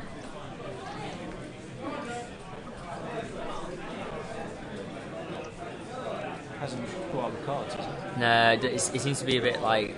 The whole card cam is quite temperamental. Yeah. Looks like we've got some action between we can't see the flop seat 2 either, and so. seat 7.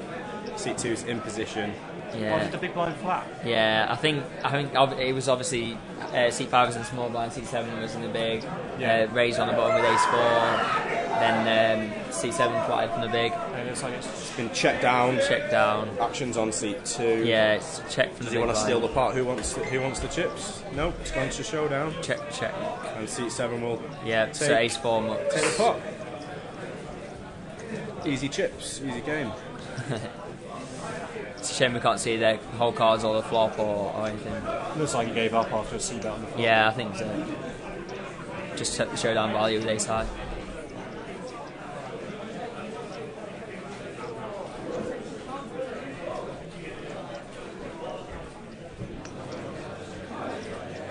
Yeah, it looks like a lot of people are just trying to ladder up, especially the two short stacks. Seat 2 and seat 9 are both very short. So is there 2 extra people, 2 Plymouth and UCLan? Yes. Someone else? No, it's 1 Plymouth, 1 Exeter. So it's all people from different universities. It's Plymouth, Glasgow, Exeter, Cambridge, Southampton. Exeter are on top of the team. Yeah, they are. Yeah. UCLan second, I think. A win from Pete Wallace, though, will secure that custom table to UCLan. To the northwest, which will be nice. We would take that. Right, let's have a look. Seat 9's going to chip it under the gun with Ace 9. It's pretty standard. Yeah, so Ace 9 has gone all in. I'm not sure how many big blinds that is, but he's got Ace 9 suited. I'm guessing it's probably going to get through. Yeah. Pete doesn't need to really get crazy. Yeah, he's been playing. He's not played any hands at all. Ace 9's not played. I can't remember him even playing a hand on the final table yet. So he's going to get a lot of respect, especially under the gun. He's obviously picked up a real hand, 6-handed as well. So I don't think Pete's going to go crazy unless he's got a super premium. Oh, he's called. Pete's called. Okay. Can't see what Pete's called. So we've got Ace 9 of hearts versus. We won't know. The seat 9 was very, very short, so I think Pete can be quite high. I think he has Ace 4. Pete has Ace 4. Ace 9 holds, is it? Yeah. Okay. Seems fair. I think the guy seat 9 had about 5 or 6 big blinds. Yeah, I think it's a fair call. Yeah. Definitely, yeah. Yeah, he definitely had Ace 4 in that hand. Okay, fair enough. It's a shame we can't see what half of the players have. We can't see how the board ran out either, but yeah. Seems like a reasonable call, yeah, definitely. Brick.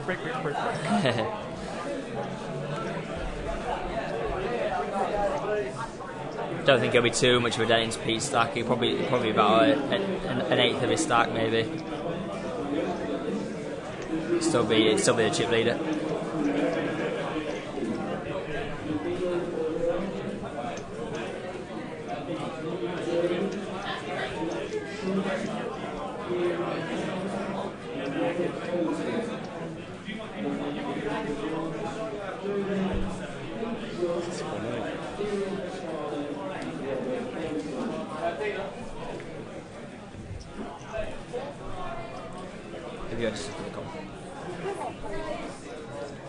Right, so we've got a Queen 9 suited with seat 7. Action is on seat 5. Yep. That's folded. Two passes. I'd imagine button, seat 7. I imagine we're going to see a raise and a jam from seat 9. Raise from seat 7. I don't know what Pete has, but I imagine it'll probably go raise, fold, jam, call, maybe, depending on how Pete flats the button raise. I think ace 9 has to This jam. would be a nice spot for seat 9 to get it in. Yeah. I think he's going to move in here. Yeah, there we go. And that's exactly what he does. He will put the money in there. Yeah. I feel like Pete must be. He can call so wide again. It's hard to tell. Yeah. He can call with maybe top 30% of his range. Yeah. He doesn't want to be calling too wide because then again, double the him blinds up, are so high. He doesn't want to double him up. He can call. I think he's just taking it down. Folded. Yeah. Pete was obviously just. I mean, that's fine. Pete's got the chips to be able to, try and peel 3 cards. Yeah. Especially from a button raise, and the big blind very rarely wakes up with a hand there. He's just working up with ace 9 twice in a row. Plays itself. It's quite a nice pot for ace 9 actually. Well, 2 in a row. He's obviously chipped up quite nicely there. So a raise and a call and taking that down with a blind stand is pretty huge. Yeah, definitely. Especially for short stack. Well, we've yet to see a cooler, a set-up hand. Yeah. I can feel it brewing though. I hope so. Well, yeah, it's a weird table dynamic with a lot of short stacks and one big stack. Yeah, definitely. A lot of people are just trying to ladder up. Got a bit of a cooler. Fairly big. We've got a bit of a cooler here. I mean, ace, jack, and 8. It might see this go in depending on how deep they are. Who was on seat 5? Harry Lodge. We've got Harry Lodge with the ace, jack. Looks like it's and Peter Wallace with the 8. Harry Lodge is in the big blind. No, where's the button? I think the button's on seat 9 now. Right. Okay. No, I think it went raised under the gun. The actually, button's on Pete Wallace in seat 8. Yeah, it went raised. Looks like under the guns put chips in. Harry Lodge just mucked his ace jack. Wow, that's pretty tight. I think. Doesn't want to get involved there. Maybe, I mean, it looks like he's moved a raise under the gun with 7-8 of diamonds. That's what it looks yes, like. I think that's a very, very tight fold from ace jack. Raise under the gun from seat 2. Obviously, he's not played that many hands. I feel like ace jack, especially in middle position and out with so many players to act behind you. I feel like it is a muck as well, especially at this stage. I mean, you either muck in or you're free betting. Free bet. Yeah, I know what you mean. Yeah. I can see why he folded. I think maybe ace jack it potentially is too strong to just fold. Like, I mean, if he feels like the 8s. The 8s are going to the muck wow. again. Okay. Getting a lot of credit then, this under gun raise. Well, he has raised under the gun. Yeah. So I guess. Wow. I think that's a pretty tight muck from the button. There, I'd probably like to at least take a flop. Yeah, with 8s. Probably even free bet. Yeah, definitely. Who is this in seat 2? Ross. How do you pronounce it? Ross what? Ross Aiken, I think. Ross Aiken. He's got quite a reputation as being an aggro player, so probably take the free bet here. Yeah. Looks like there's some action there. Is somebody 3-bet? 3-bet with deuce 3? Oh no, it's cards up. No. So I think it's gone 3-bet and a call. I'd love to see seat 7's hand right now, but it does look like we've got some action between the pre-flop aggressor seat 2, Ross Aiken, versus the cut-off seat 7. It's gone check on the flop. That's Joe Thomas. So it's Joe Thomas in seat 7. Check the turn. Yeah, check. Yeah, so it's going check flop, check turn. I would like to have seen a continuation from seat 2.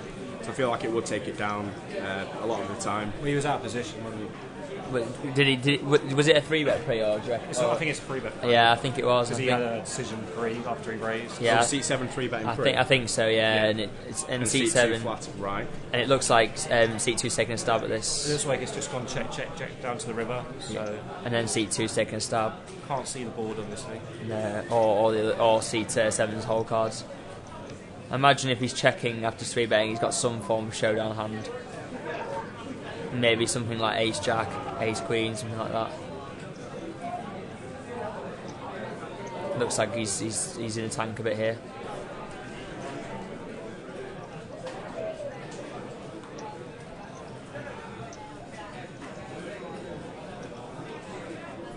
Definitely got a decision here. Yeah.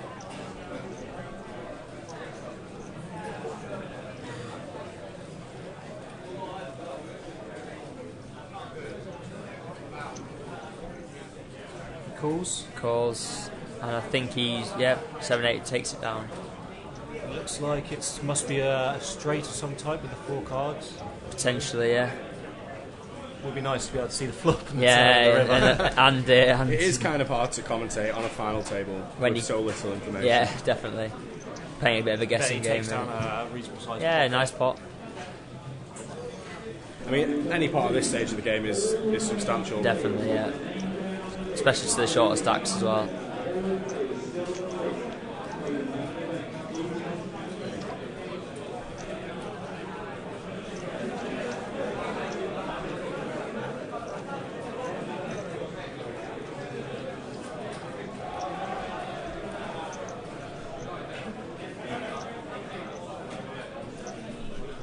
Seat 9 on the button for this hand. Hopefully we'll get everybody's whole cards. King Queen, C1. King Queen. Ace Jack, wow. Small blind. Ace Jack for seat 8. I've seen a few more legitimate hands here. We can only see 4 of the whole I feel cards. like seat 9 will be getting the money in this hand. I don't feel like there's any way we're not going to see an all-in and a call.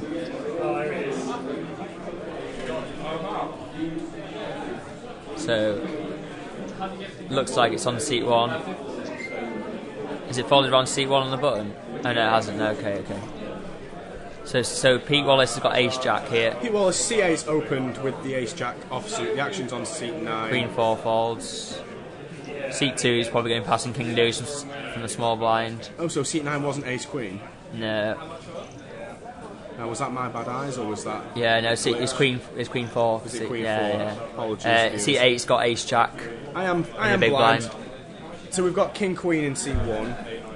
King Deuce is on. It's on King Deuce now currently. And seat 1 called? Oh, sorry. Yeah, my bad. Yeah. The action's on seat 1. Yeah. With He's the King Queen probably going to flat. He might decide to 3-bet out of position, but against the big chip leader, I'd like to see a 3-bet. I think flatting's a good move. It's not great flying out a small blind very often. Pete's got a big stack. He's in position. Yeah. He can be opening a fairly wide range You're of right. hands there. Yeah. True. King Queen's a good hand to 3-bet with as well. King Queen flops well, and it's got a lot of blockers. A lot of the time, he's going to be ahead on the flop, and he's just going to take it down on the flop. Yeah. But we'll see. When he does decide to give it up, that's very disciplined. Obviously, seat 2 is going to stick his hand in the muck. I would like to think. That's if these cards are up to date that you're seeing on screen. Yeah, he mucks. Pete will take down the blinds and antes. Fairly standard. Ace Jack is the nuts. Yeah, I'm surprised King Queen didn't get involved there, but maybe he just didn't fancy 3-betting. Flying out positions not optimal either. So. Has decided yet, of course. What time is it? 8:45. Yeah. Wow. I think it started, but massive waiting list. Yeah, it's like 50 people. Right, so the button's on seat 1 now. Obviously, we've got a fairly short stack in the small blind, Harry Lodge in the big blind. Just wait for the cameras to flip around. We've got a King Queen in the small blind. Seat 7 with Ace 10, who I believe the action is on. I think it's on seat 5 currently. Seat I know. 5 Sorry, it is on place. seat. Sorry, it is on seat 7. Action's on seat 7, and he Has he moved in, or is that an all-in, or is that just? I think an he's open? moved in. It looks like it could be an all-in, or a very strange size bet. Yeah. Seat 2 with the decision with King Queen. Obviously, a fairly short start. Yeah, Decides to give it up. That is disciplined as well. He doesn't need to. He doesn't really need to get involved there, especially for his tournament. And it's life. on seat 5. Yeah. We don't know Harry's whole cards. He does mock them. Yeah, it was a jam, I think. Fairly standard. I'd love to see a cooler. I'd love to see a big hand or a bit of action. I think there was a lot of quite passive. People don't want to be calling off really. Yeah, these guys are playing for a lot of money. They've done well to get where they are. ICM spots as well. Like there's big pay jumps, so I can see why people are folding a lot when there's been a raise in front of them. I don't mind that at all.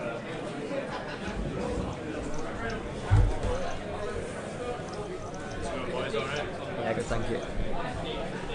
Come on. Come on, Pete.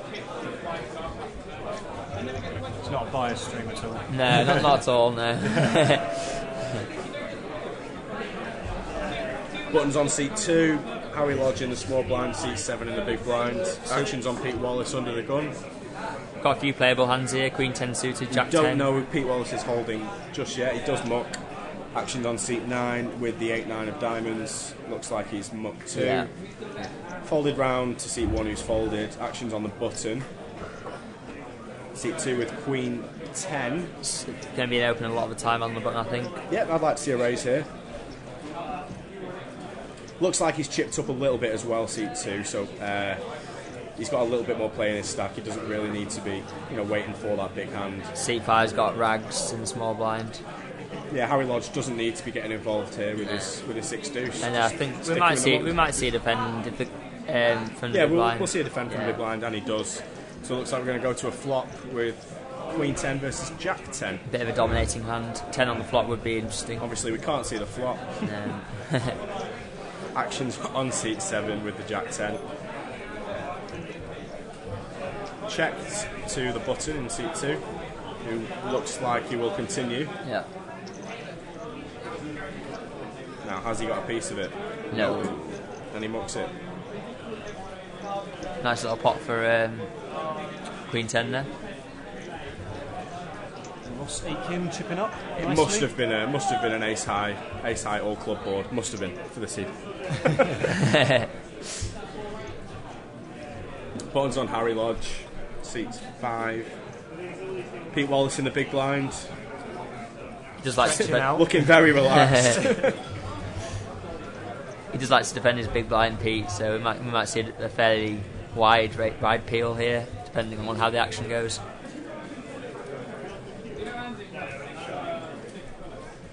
So the action's on seat 1, seat 9, who is under the gun. Seat 9's folded, seat 1's folded. Seat 2 passes seat 2 as well. Passes. Fold around to Harry on the button. Jack 5. No, 10A. I think Jack 5. We don't know Harry's hand. I think Pete Wallace has got Jack 5 off in the big blind. It seems like we're having problems with Harry's. Yeah. Sort of only half the whole cards are showing up. I think it's just we don't need to know the cards. raise and fold. Yeah, raise from the small blind, fold from the big blind. I think.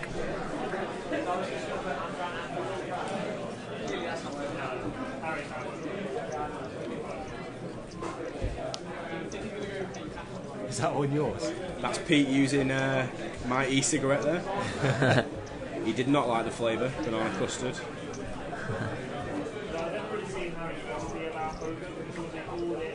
Vape safe, friends. The UK SPC is actually sponsored by an e-cigarette company though, so I don't feel as bad when I'm chucking the clouds in the casino, getting funny looks. I just refer them to the table graphics. Ziggy e-cigs.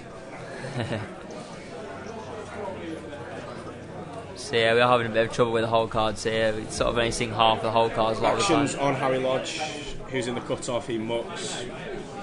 So it's been folded round to the button in seat 7. It's free.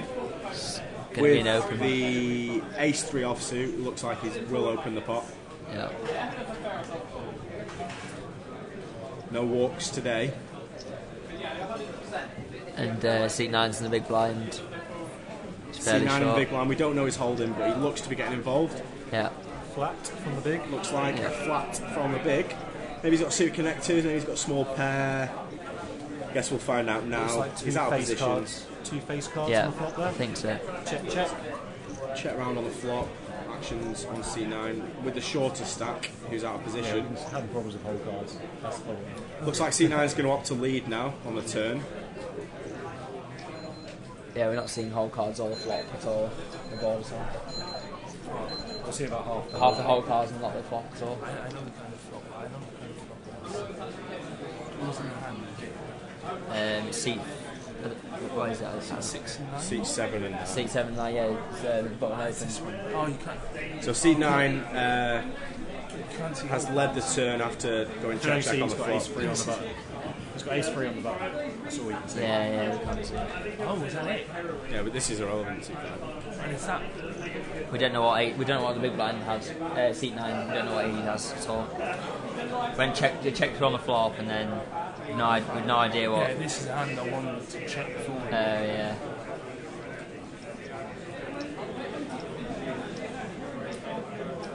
Yeah, unfortunately we can't see his whole cards.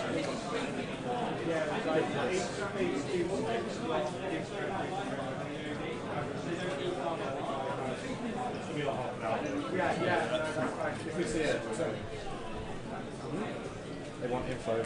Yeah, it's not. We can't really get info either. So what's happened here? This is the pot where he bet into him and then he shoved. Okay. Yeah, so the action's still on seat 7, who's taking a little while to sort of think about what to and do. He's, with behind, the he's got ace-3. about 170k behind. Right. Okay. To cool off. And I think the pot was about, when the shove came over the top, I think the pot was, he had just bet about 50k. So check through on the flop, and then the small blind led the turn, and then check on the flop, and then small blind led the turn, and then the button jammed. Okay. Still 6 left. How many's left?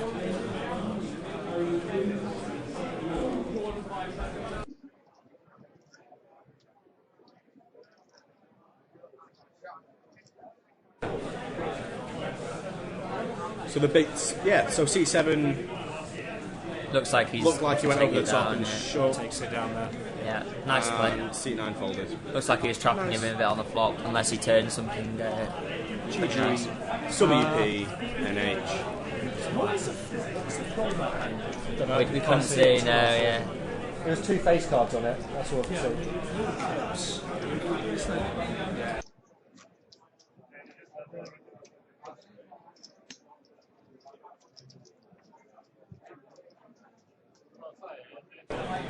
So how's everybody's experience been at UKSBC so far? Yeah, it's been alright, yeah. It's been a good laugh. Are we all in day 2? Yeah, we've all made day 2. Day 2 of the main tomorrow. Yeah, so it should be interesting. See how it goes. Be on the feature table, obviously. Would be nice. I was on the feature table first day of the main, just didn't get up too much. It really. took me 2 bullets, but I got there in the end. How much are you taking through today too? Like 20 James? bigs. 20 bigs. I'm taking roughly 40 bigs, 87k. What about you, Simon? I'm a double average, got about 138. 138k. Not too bad, not too shabby. Lines 12.24, I think. Was it 1,200? 1,200, yeah. I feel like the blind's going to be 1-2. That's pretty nice. Yeah, 70 bigs. Nice. Day 2. Good position. Yeah, Right, back to the action. Right, so Pete's on no the big button hands here. really. 10-8 clubs. Looks like the action is on Pete, on the button. So it's been folded round to the button. We can't see Pete's whole card. Oh, no, we he's got can't. 10-8 clubs. suited. We can Seems like a fairly 10-8 reasonable standard. open. If he can get through small here, if he can get through the big blind, then he's picked this up. Yeah. So small blind's got a bad pair. Yeah. No, he's got 8 deuce. deuce. Yeah, he's got pretty bad. So he makes the raise here. I think he made it about 65k. Yeah. The blind's what 15, 30 from yeah.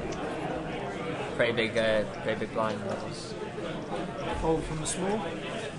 Yes. The 4 from the big. Insta-book from the big blind. That's a good steal from Pete. Yeah. It's an easy game when you're from UCLan. Yeah. Obviously not all of us are, however UCLan just UCLan do it, as they say. Although we're not winning the team event as of yet.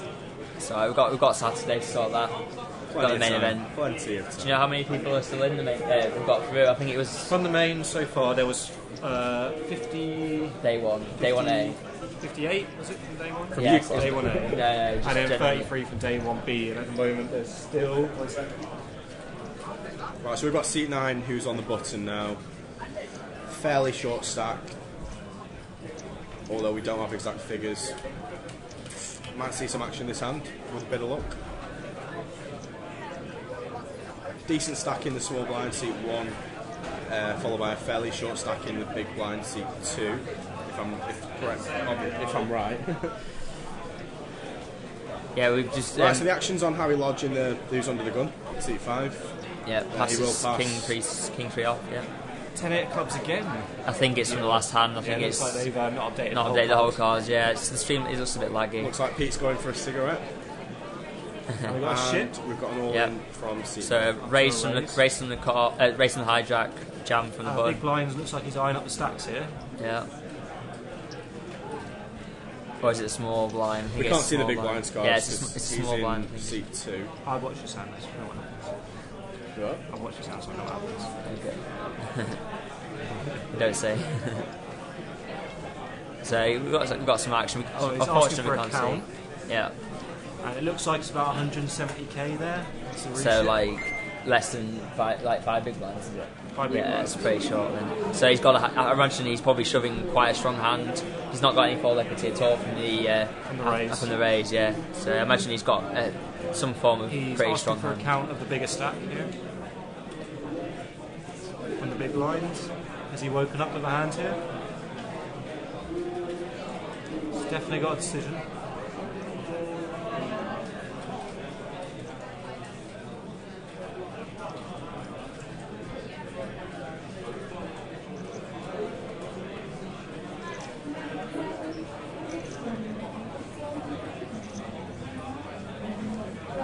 Is it the big blind or the small blind with a decision? Is the Big small blind blind. passes? Oh, right, the big blinds. Okay. Oh wait, he's going to bite. It must be a small blind then, sorry. Small blind's got a decision. Yeah. It'd be fantastic if the cameras could flip round. I can tell you what the hook you want. Yeah, do it, go on. Okay, the guy in the bold has ace-10, and the guy with decision has ace-queen. Right. At the moment. And what about the guy who I don't know. So it looks like the small blind has reshipped. reshipped. He's FC, Which told you means he's got ace-queen. C7 can probably just pass. Yeah.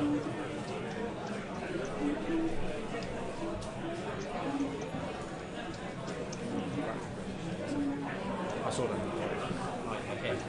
Yeah. We're joined in the booth now by Chris Weatherall. Say hello to the viewers, Mr. Weatherall. Right. Yeah, they're all right. Another it's all in. Connor. It turns over ace-10. Ace-queen, yeah. Ace-queen versus ace-10. Looks like it's off to the rail for seat 9. And the flop is... might be wrong. Jack 8-7. Is that right? Oh yeah, okay. Yeah.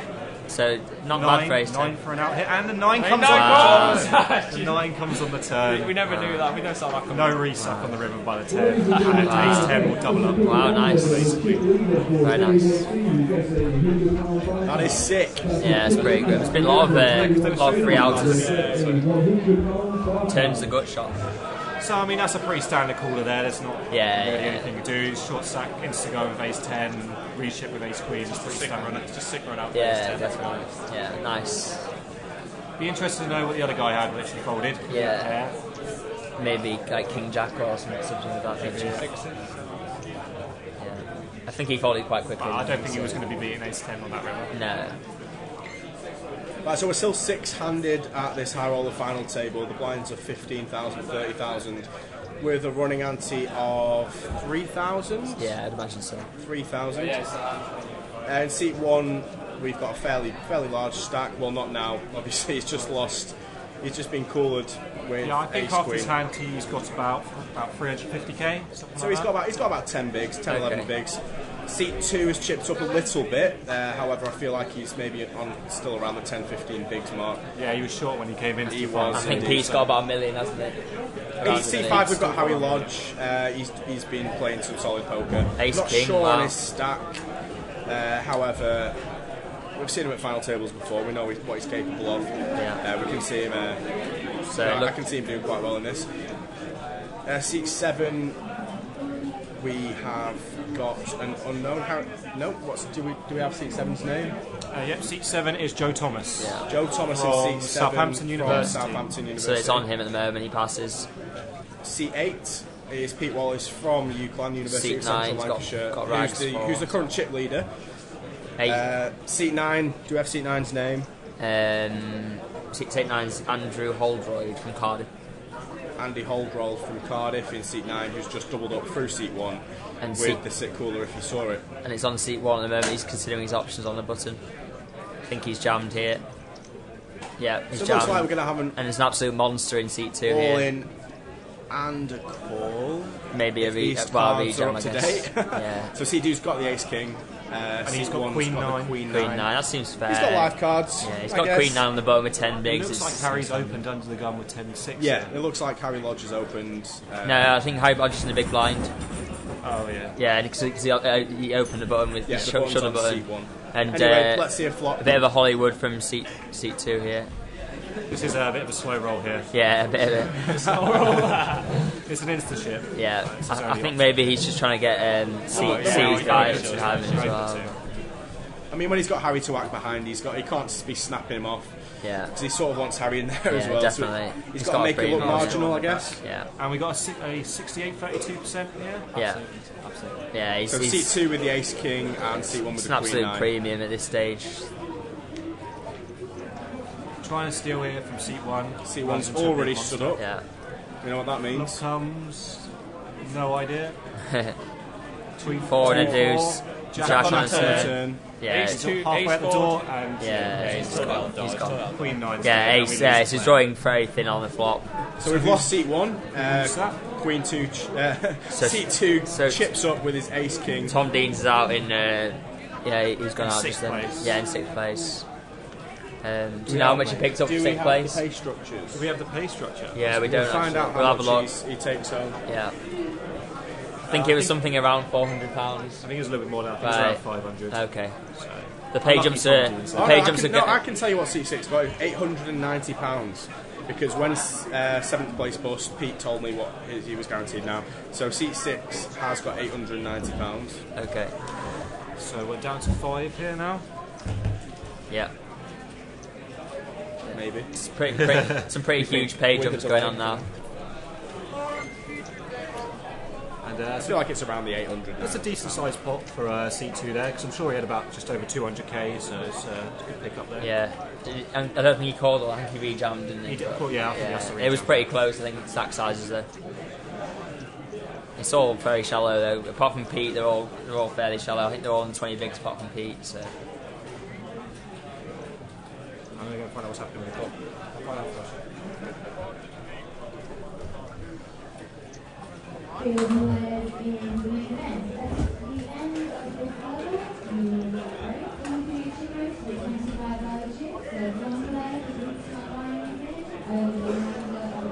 we've got Ace King again. It's Joe Thomas in seat 7 with Ace King. We can only see 3 of the whole cards at the moment, but Ace King off is a very, very strong hand, 5-handed. The button's on seat 2. So the button's woken up with... We don't know yet. Not sure what the button's got. So yeah, we've got Ace King in the big blind. Yeah. He's called there. Yeah. It looks like a jam from the small blind, an insta-call from the big blind. Yeah, so it looks like a jam from 10-8 and a call from Ace King. She always sounds really stressed. King. As well. It looks like... And we've lost Harry Lodge in 5th place. Yeah. What was the action on that hand? It folded onto the small blind, shoved from the small blind, snap call from Ace King in the big blind. Do you think know how many chips he had around about? He didn't have a lot, I don't think. It was definitely under 10 big blind. I think it was about just under 300k. So that seems fairly standard there. It's a shove or a fold. Yeah. He chooses to shove this time. It's just unlucky he wakes up with ace king Yeah, there. definitely. Yeah, it was a shove and absolute insta call. So it's four-handed. So just like that, we're now down to 4 players. Pete Wallace still with the chip lead. However, he's going to have to start winning some pots, getting involved. Yeah, because he won't have a chip lead for much longer this way. Well, do we know what they're guaranteed currently? We're going to try and get you the payout structure so we can keep you all updated. Seat 7's got a nice stack now. Yeah. I think looks like we might be in some action now. I think he's got a similar stack to Pete now. Are you expected to do it? Or you've done it already? So just to recap, in seat 2 we've got Ross Aiken from Glasgow. We've got in seat 7 Joe Thomas from Southampton. In seat 8 we've got Pete Wallace from UCLan. In seat 9 we've got Andrew Holdroyd from Cardiff. We've got the payout structure here. So for who busted in 6th? Seat 1 Tom Dean. Yeah, he busted in 6th. He ended up with £660. Very nice. For a 6th place finish. And Harry Lodge in 6th place. Locked up £890. In 5th place, sorry, locked up £890. And what are they guaranteed currently? So we're guaranteed over a K now, guys. Wow, very nice. 1.3 for 4th. Wow. 2K basically for 3rd. 3.1 for 2nd and 4.7 up top. Very, very nice. We don't know of any deals that have gone on yet, so we'll see whether they want to make a deal later on. Yeah. This is the kind of time when they do start to want to make deals. I think they are looking at the pace now. Pete has such a strong bargaining tool place at the moment. So I mean, you can see ICM chops at this stage sometimes. Looks like they may be looking at payouts and things like that, and maybe looking at a deal.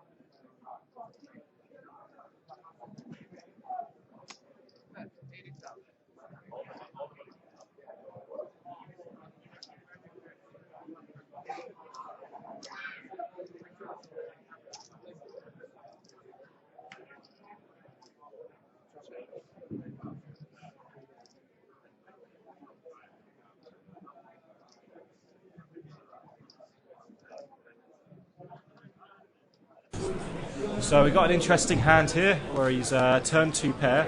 That ace is a massive card on the turn for seat 2. So we could be seeing a lot of chips going into the pot here.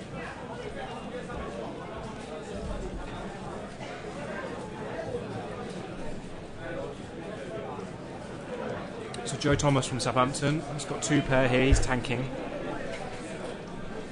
Do you think a raise on this turn? It's a very dry board. So what's the action on a seat 2? A seat 2 raise. Seat 2's led. 3 flop, and seat 2's now led the turn. It's a raise, it sounds like. Yeah, I like a raise there. I think a raise you're getting, especially if he's raised pre into you, you're hoping he's got ace especially queen when the here. aces come on the turn as well. It's a nice spot to get some more value out of the hand. So he's raised here. No, he's just flatted on the turn here to try and trap. And the river. The river's a blank. 4. It's a brick. Sorry. Yeah. No, you can leave it there just now. So Joe Thomas earns the check mark. Now is seat 2 going to fire again? Probably going for value in his head. However, we know whatever happens, there's likely to be a raise from seat 7.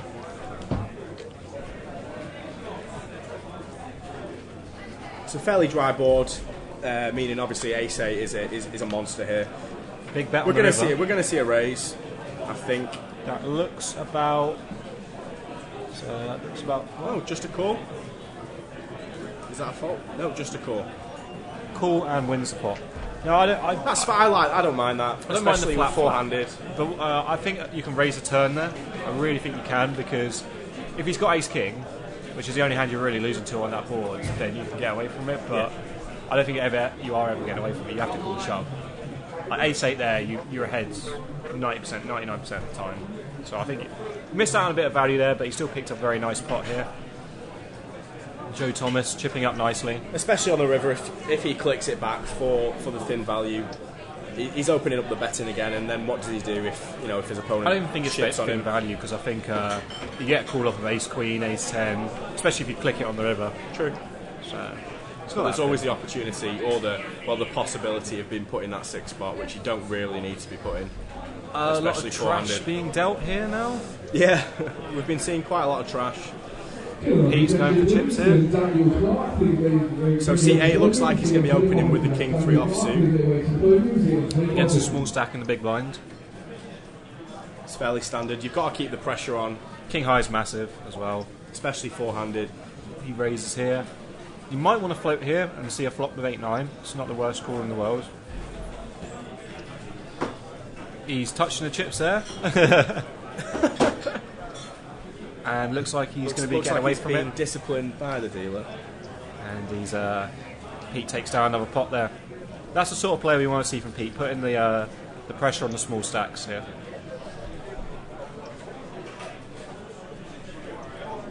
Yeah, Pete Wallace has really shown composure throughout this whole high roller tournament. He's been keeping us updated throughout his suckouts.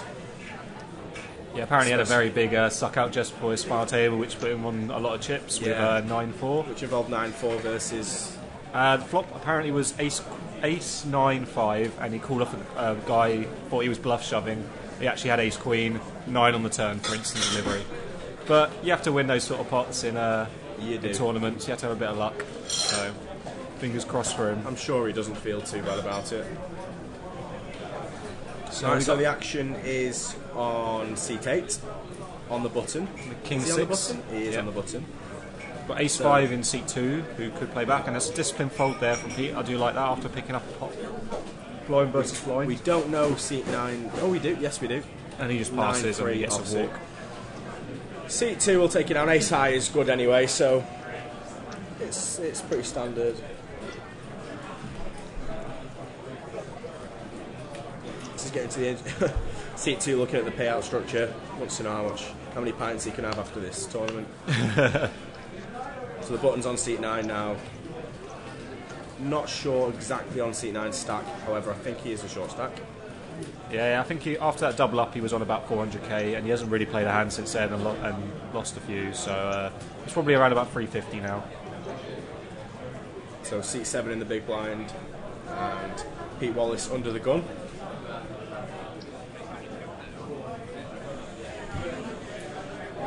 Pete Wallace with the Jack 4. Don't think he'll be opening that one, especially with seat 9 on the button.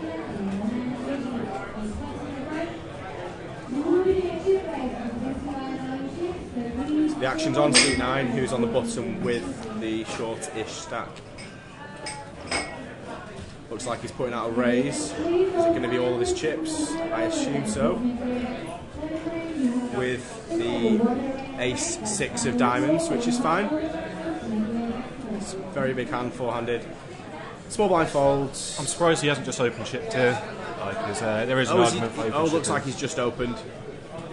Yeah, either way, I feel like it's the same result at this stage. The chip's probably going to be in before the flop, regardless of whether he opens or ships. But he takes down that pot nevertheless, and the button's on seat 2. So Pete Wallace in the big blind now, our chip leader at this high roller final table. Looking relaxed. Looking very composed. Can he take it down for you, Clan? He's got a better chance than us. Well, we got to win the main tomorrow, that's the main thing. Yeah, I mean, I'm not too bothered about busting the high roller because, when I bust the main, this will look like sort of, shrapnel. Even though it's probably more money up top for the high roller than it is for the main. Right, so we've got Pete Wallace in the big blind, seat 9 under the gun. Seat 9's got ace king here. Seat 9 will be getting his chips in. Doesn't look like there's going to be any hands that really play back in. However, Pete might make the call with 4-8 of clubs, maybe. Oh, looks like he's just opened. Yeah, Pete will see free, I imagine. depending on what the small and big blind do. Well, the small blind and the button. The button folds, so it's actions on the small blind in seat 7. Who folds? And Pete mucks as well. Max respect from Pete Wallace. And seat 9 takes down the blinds and antes with Ace King. I'm sure he's a big got well. Let me know when they call my name. A win's a win. Right, so the button's on seat 7, Pete Wallace in the small blind. Seat 9, Andy Holdroyd in the big blind with the short stack. He'll be looking to... he's really just waiting for the perfect spot now to get his chips in at this stage of the game. It looks like seat 2 had chipped up very nicely there. Those are stacks of browns. It's about 3 or 4 stacks of browns. Which are 5Ks. What's he going to do with them? He's under the gun, seat 2. And he's got 8-9 offsuit. Does he raise? No, he doesn't. Seat 6. Seat 7's moved to seat 6. And he's now putting his cards on the seat 6. Whole card RFID sensors for some reason. Right, so we no longer have a seat 7, guys. We've got a seat 6. And it looks like he's raised. And he's taking it down.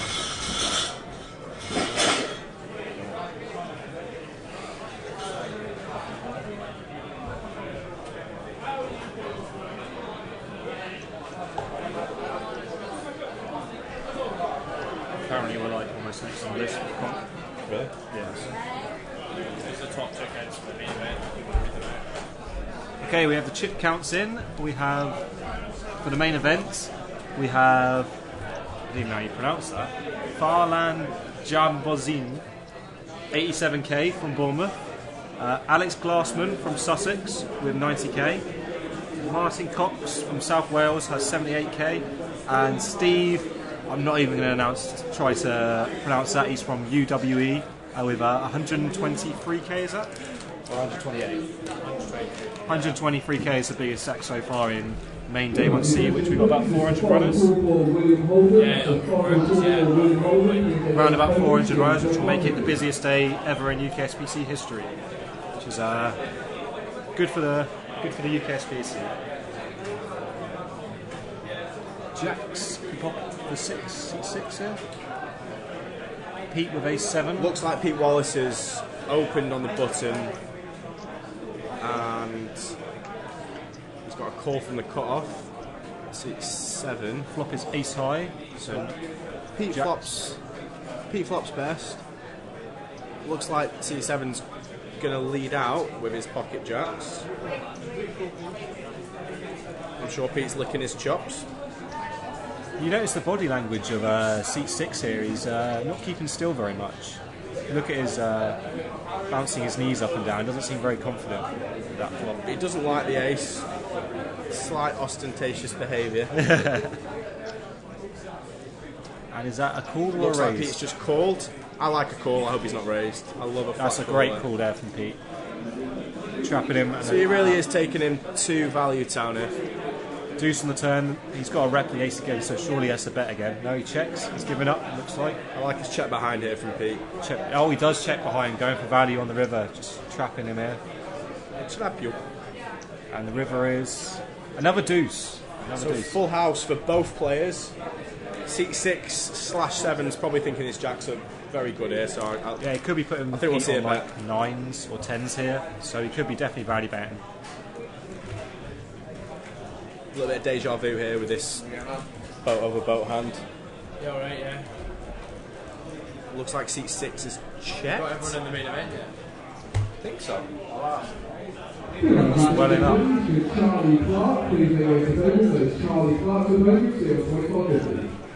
And he leads out on the river. So Pete Wallace with the check mark with the ace will lead the river after a check from seat 6 with the jacks. I feel like he's going to call. The way that Pete's played it, he very often gets call off jacks here on the river. With the check on the turn, he's got him trapped here.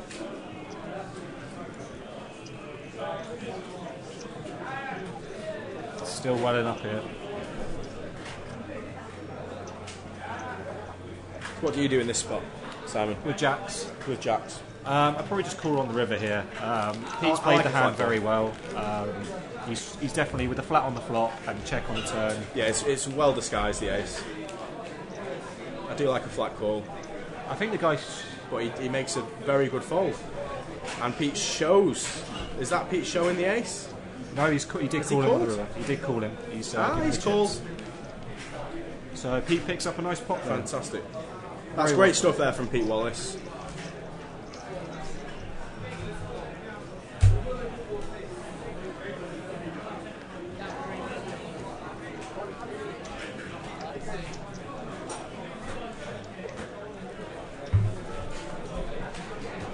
Buttons on seat 9 now. Pete Wallace stacking his chips. We've got a new dealer, which means new luck.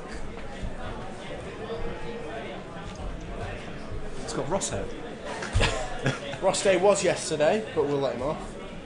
So it looks like the two big stacks are definitely Pete Wallace and seat 6, I'm going to say. Yeah, he's got a few chips out. Seat 2 and 6 seem to have similar stacks. Seat 9's just clinging on for dear life, trying to pick a good spot.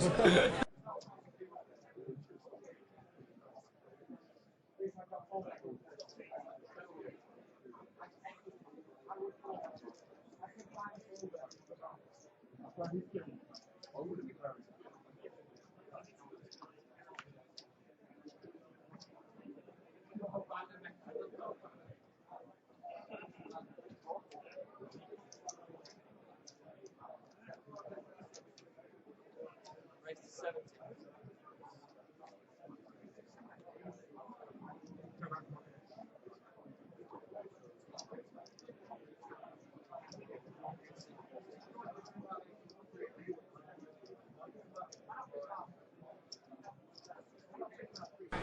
I think they're going on break anyway pretty soon on this one. So it looks like seat 2 has taken that pot. And now the buttons move to seat 2.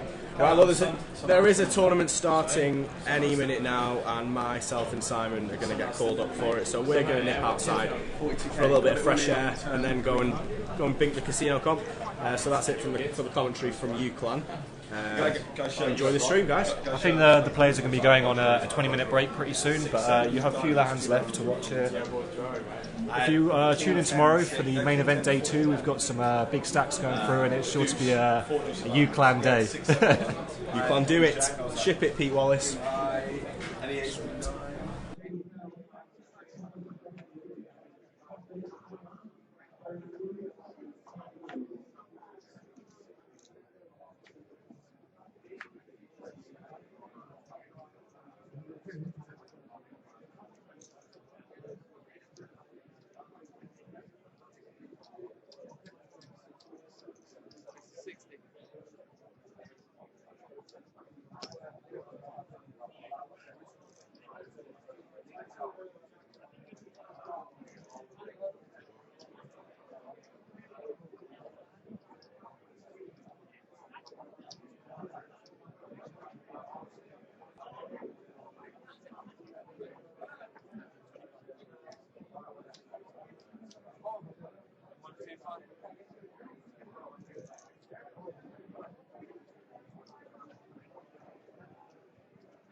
Wow, yeah, before rounding something like that.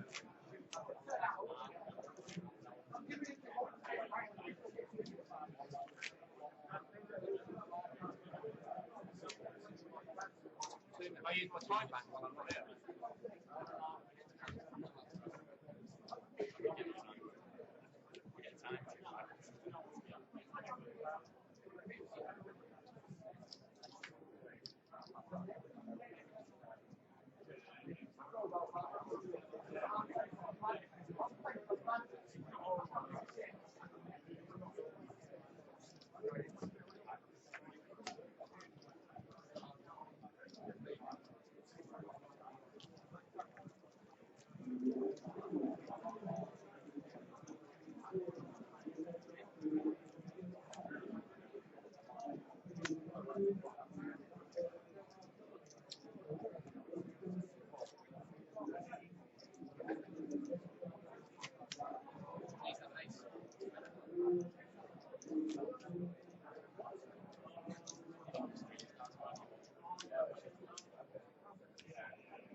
Be over by then.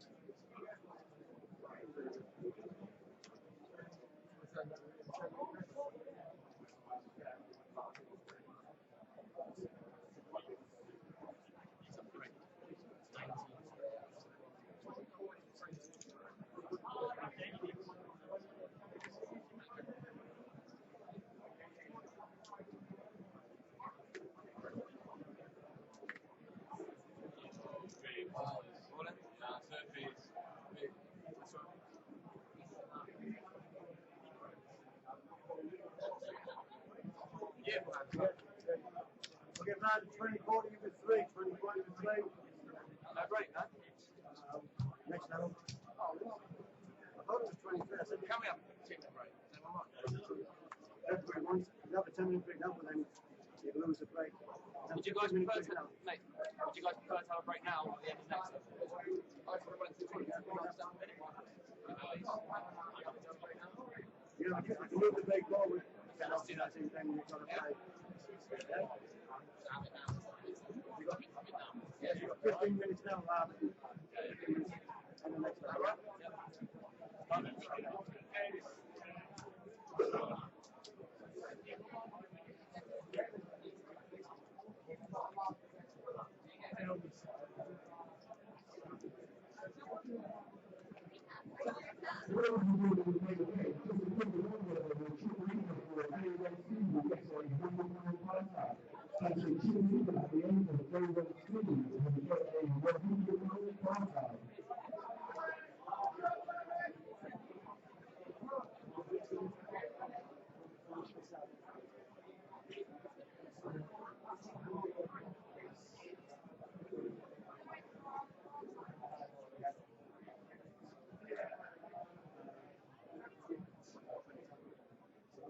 I'll cover this here.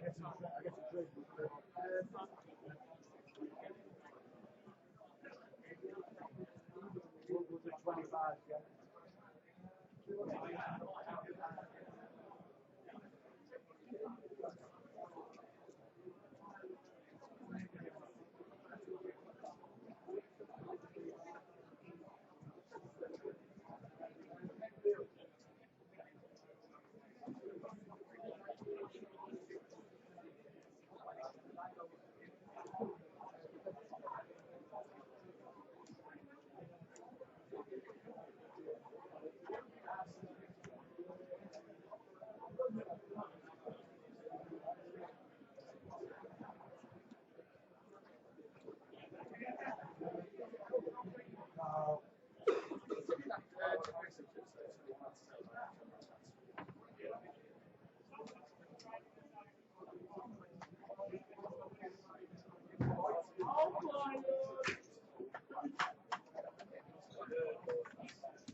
take 50 off here, do 50, and then take a stack of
I didn't know it was like this at my last job. I might have bypassed it, I'm not going to lie. That's been fun though. They're all nice people. So. Yeah, it's pretty good. And anyone who's been a drunk idiot has been told. Yeah, it's pretty good. It's just You just needed like 2 more floor people and 4 more dealers. Yeah, 5 more tables.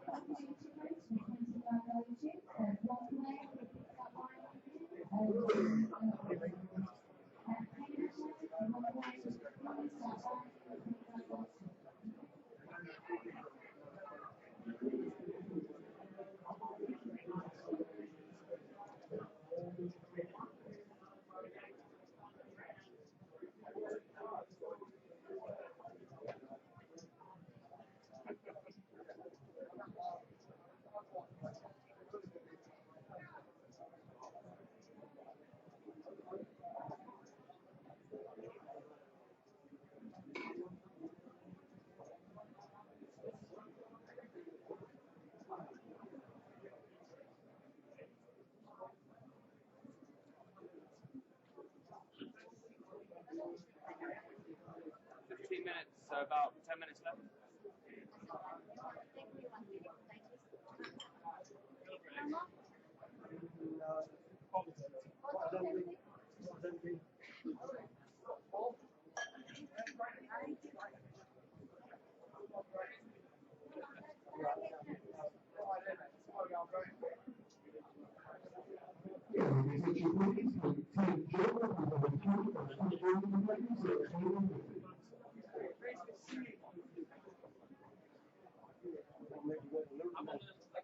Opportunity.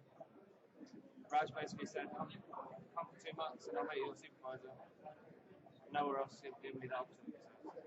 I just don't want to deal anymore. I'm too old for it. I want a career, I don't want to be a dealer. the difference between being a dealer and a supervisor. Yeah. But, I mean,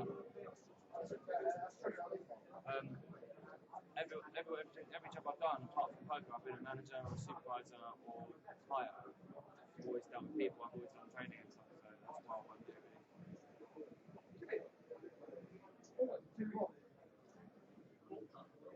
What's that? You think it's a bad idea?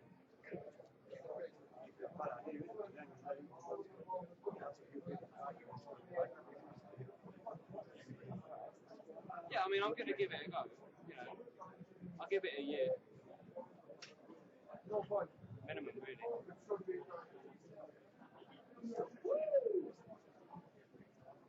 Yeah, if it works out, it works out. If it doesn't,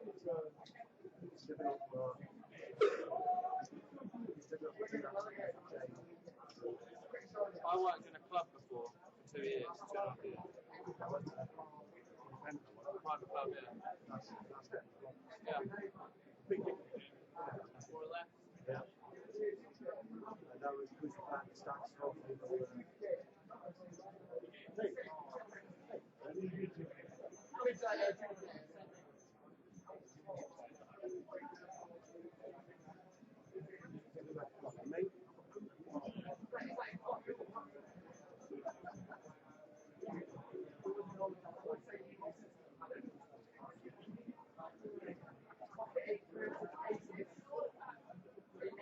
We'll see.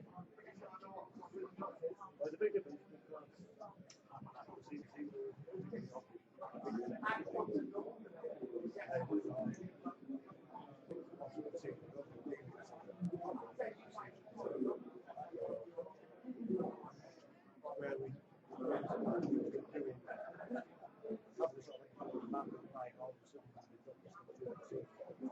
we that's what I don't like about this. The fact that it's a maverick club.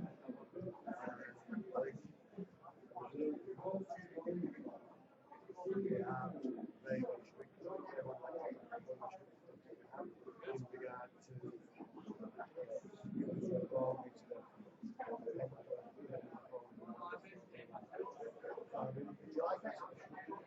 Yeah, I prefer those kind of parameters. because I think that's where Nicky sort of felt out. Nicky? What's Nicky? Nicky Enna? Who's up at VNR? What did she do wrong? What do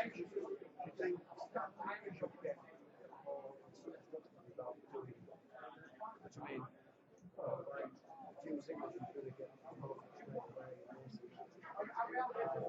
Yeah, I mean, the only reason that I say what I've just said to you is because when I went in at the meeting, I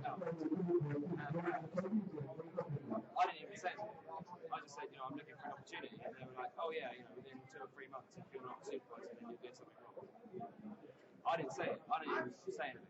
And they were just like, that's just the case. So, I mean, if I'm not in 5 or 6 months a supervisor, I won't say it, because I'm not going to live on a deal of money. I could get a job back in the city doing what I used to and earn as much amount of money as I wanted to. But I'd rather do a job that I like and earn slightly less. But I don't want to deal with it. That's the key point now. I'm happy to do it for a little while longer and prove what I need to prove. I'm 32 this year. I don't want to be an 32. I have ambitions in life, and I'm not to be sitting at the table throwing cards at people. It's not about money or anything like that. If it's about money, I wouldn't be doing the job. It's about doing something that I like to do, that I feel like I'm good at. I mean, if you think that the opportunity isn't there,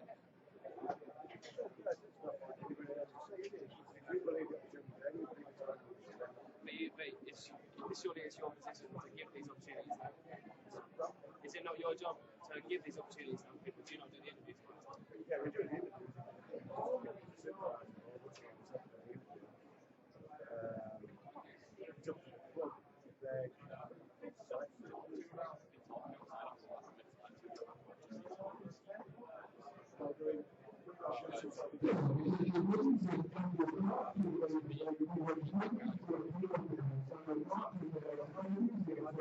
We got some things on those new characters set up. rather than somebody being pressurised. I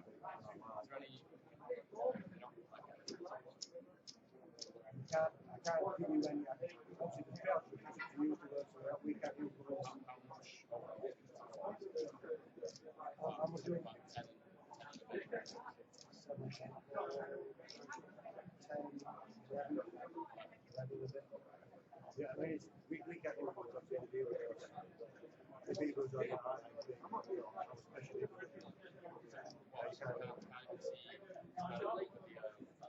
what you got to do is you've got to do a deal no deal card to just discuss it. You don't have to do one, you can discuss it. If you're a real deal, then obviously it's up to you. You can see the numbers, but we can't influence it. We can't say. We don't get involved. If you've got a phone, if you want to pull up yourself, that's your choice. But we can't influence it. 11-1. 11-1-6. I get some deal no deal cards ready.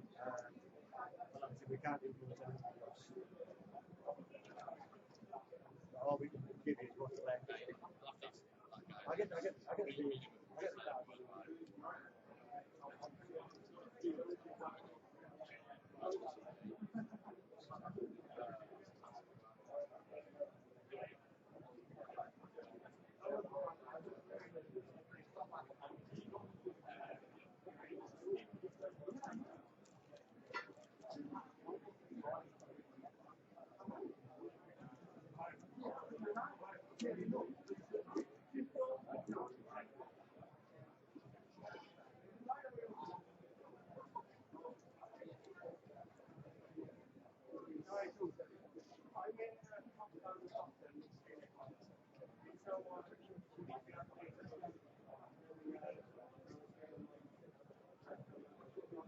I mean, Christian is going to ring back into you. It's to complain.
Okay, guys, just before we start, it has been mentioned that she's got possible deals. We've got some deal and no deal cards here.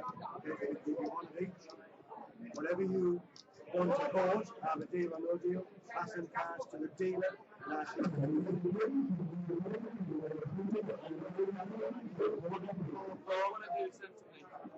Whatever one that you want to vote for, give to the dealer, please. Don't show up to anybody else, please. That's the whole idea. Okay, so if there is a no deal in here, then we continue. So please don't show anybody else. Okay, there's no deal, guys. There's no deal. I can't see that. There's definitely no deal. Okay, we're going to carry on. Okay, what's the levels now? 2040? 2040 with 4.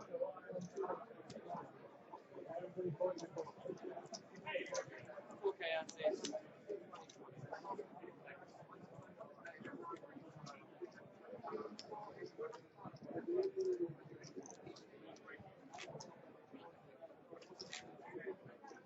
Come on, Jack. Okay, do you have anything else now?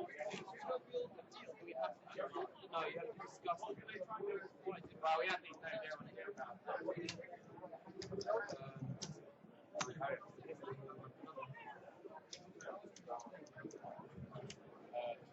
big one, please. It needs to be in your seat.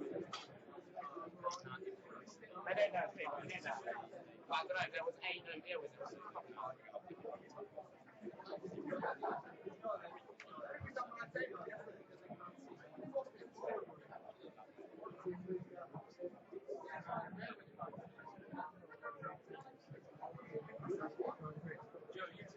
Face. 100. That's 2. Both that deal. 100.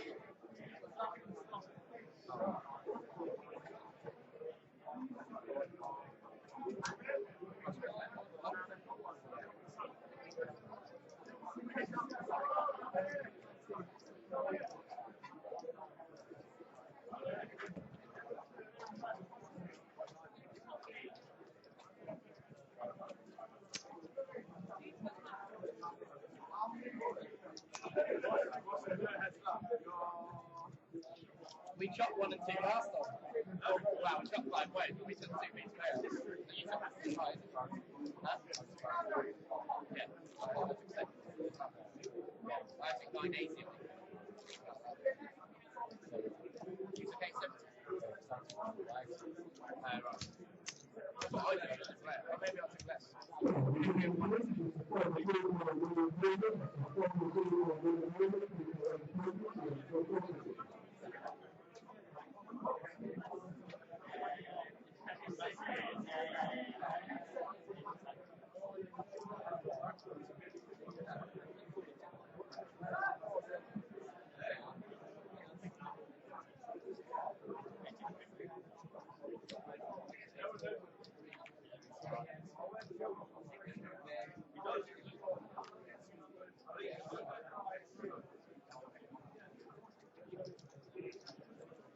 GG.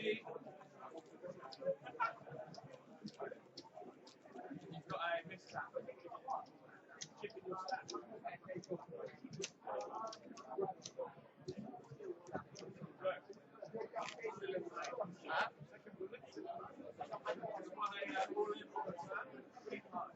Can I have a courtesy 1%? And he's in.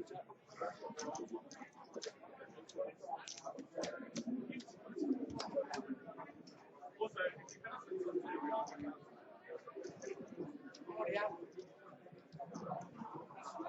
you're going. This is what I do for fun. You let me do some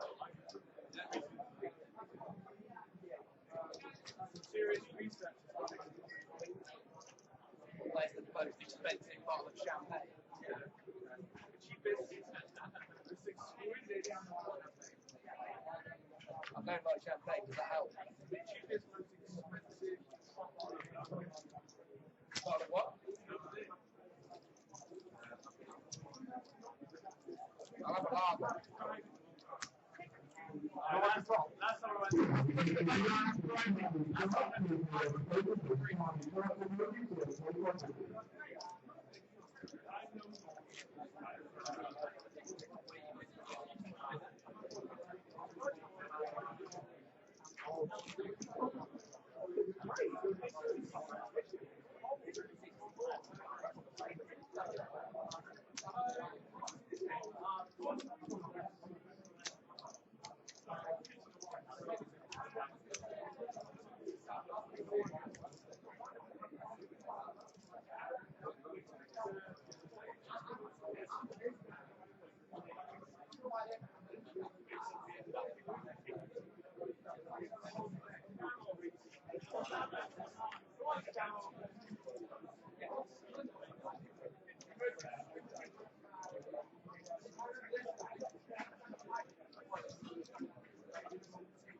25.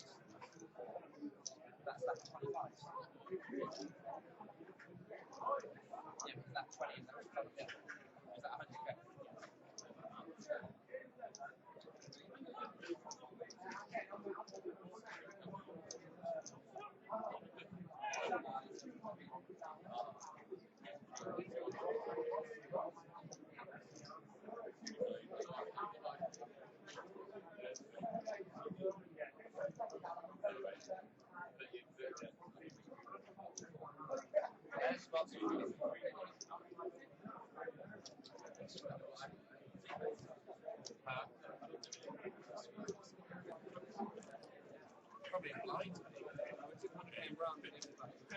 Just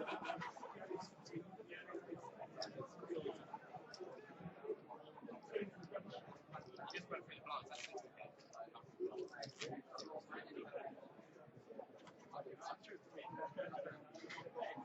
That's £5 to 4K, 20K. Hey, there you go. Well, discount 20K. Didn't want to gamble.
We're going to look at the numbers, potentially. Wow. They know that I said no down already. Yeah, just send me the one you want to do. I don't want to do it, so I'm sure that's what maybe one. Send me the one you want to do. Whichever one's yes. What do you have to do? Okay. Of course, clocks. They want to discuss a deal.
We're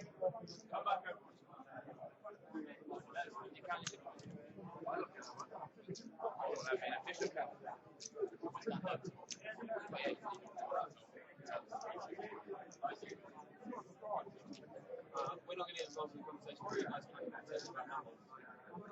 Top three numbers are there.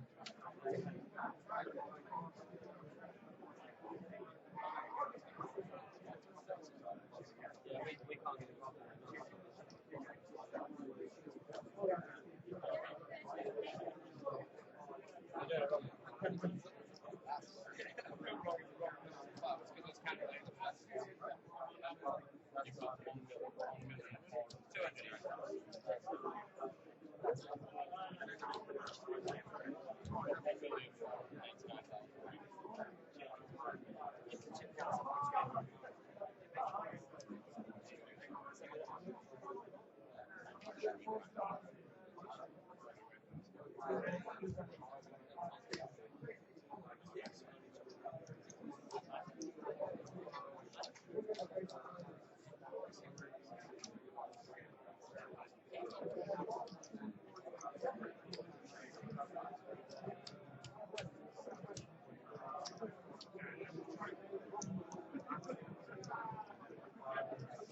we can't get involved in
that.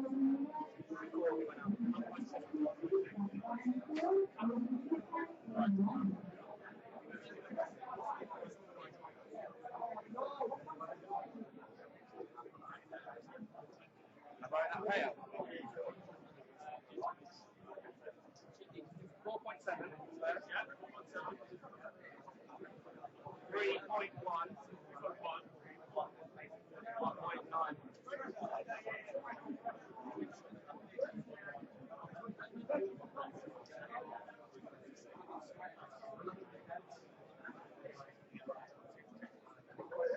Which one's yours?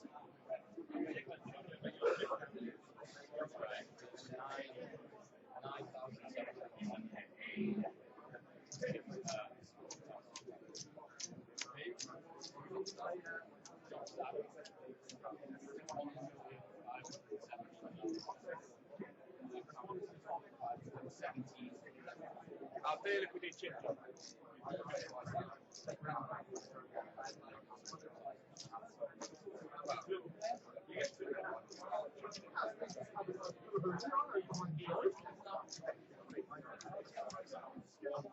I'll chip job.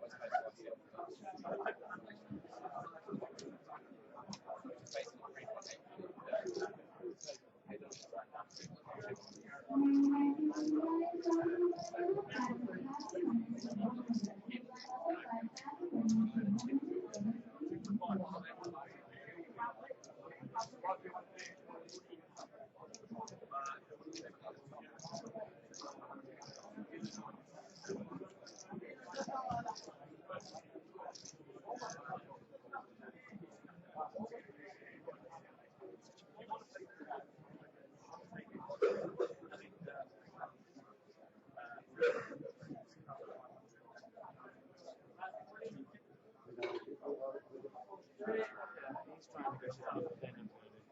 200. 300. 200. No, 800. I'll get ready to find out again. Write him down.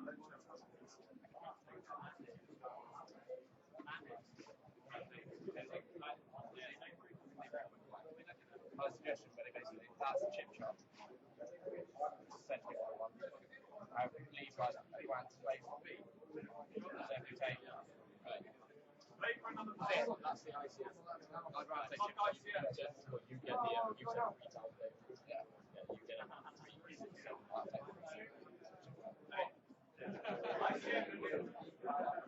Unless you take. What will we say? Take off 2, 5, and 3. I'm there. Bring my phone. We want to leave money on top.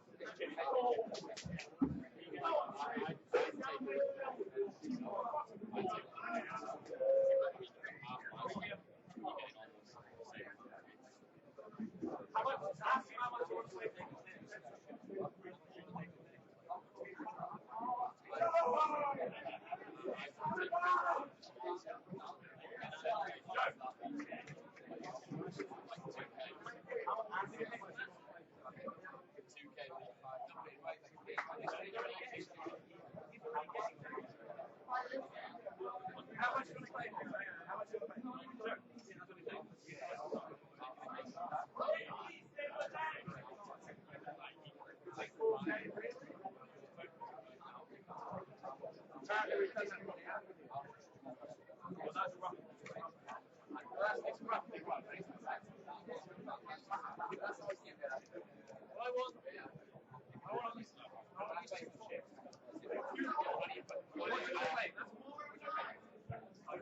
It says 2.7, I should be getting.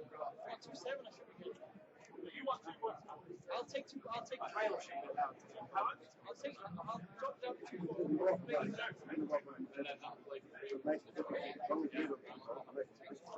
If we do a deal, it's just wrong, man. Yeah,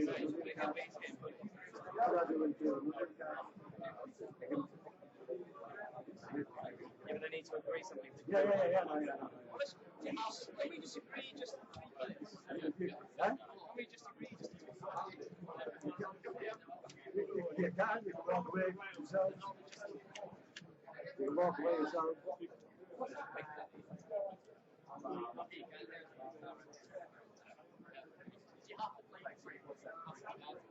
I mean, ideally you should leave some because it makes the game interesting. It's fast, you should leave some.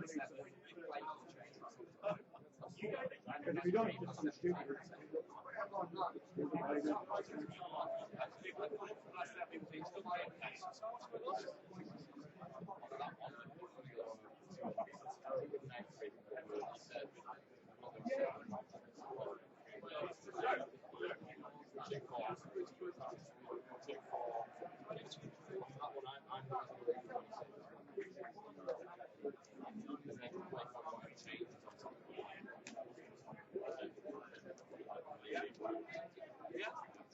What are you talking about?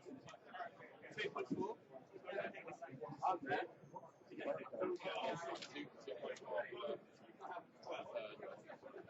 Sorry, first day. I was going to say.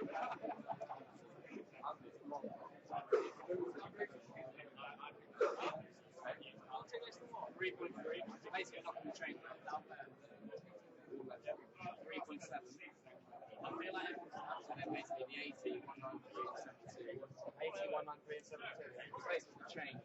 We rounded them all down. Actually, I just went through so same time we start 20 years you put it in. Now, let's go through numbers sphere. Let's take that's 2.5. Round them all down. Numbers sphere or. Well, that was chip through. Right, so you went 2.5. Round them all down.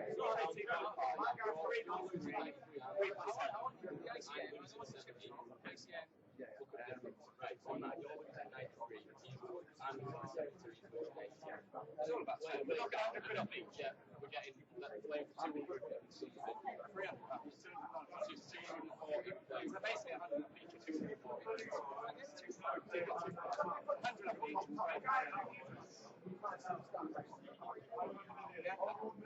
round it all down, basically to 2.5, 3.7, 3.3. Right, change. We just need to get the cars out the game, guys. We need to do the cars down. Just like them. 2, 5, 3, 3, and 3, 7. So what's it?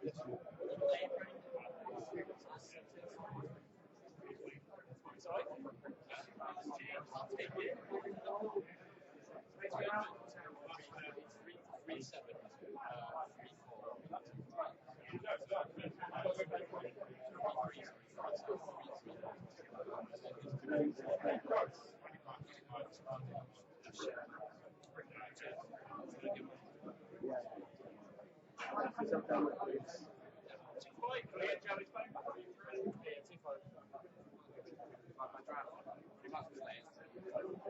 Okay, guys, I need to say the process again. I need to give one card to me if you agree with the deal that you've just said. No, don't do that. It doesn't matter. We don't do it. Don't do that, yeah? Right, give me. Yeah, I really I do. What if you specialise in things and I'm only saying yes, I agree, then says I'm not going to do it. Well, I know it's not me, it's the guy like that. Because there's no deal, then you have to think about it. It's like God. Right. So you're playing like you're it's not even off. It's not even off. The only thing I know is it's one of those. You might have been specialising in it. Okay, there is a deal. You're playing for £246 and £2. I want to show you my cards. You can't absolutely. Somebody specialises in it. Choose your card. All you do is help people limited to yourself. I know that. I know. If I want to reveal what you've got next. No? Why not? Because you might be specialising. You might say, oh, you're yeah, but then they, one of them, two of them, and I they don't have to show. £246 and 2 pence. Yeah. Good game, guys.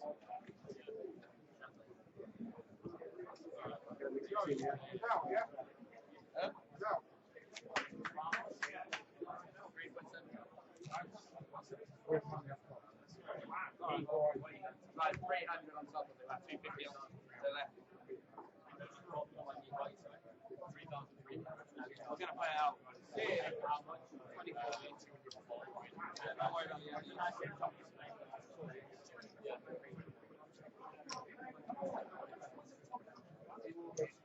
don't worry.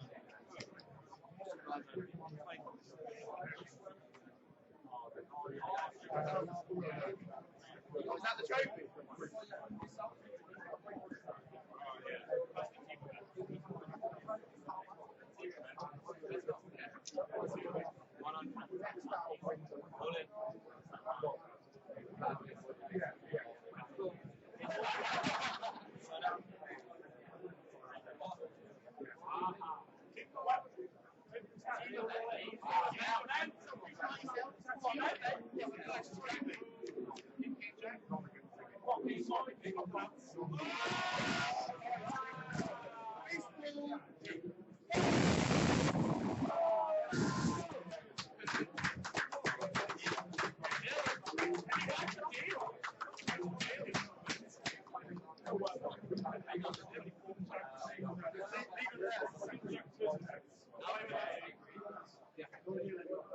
I assume when it takes the seat, there is a seat. Can you move your leg? They're going to move your leg.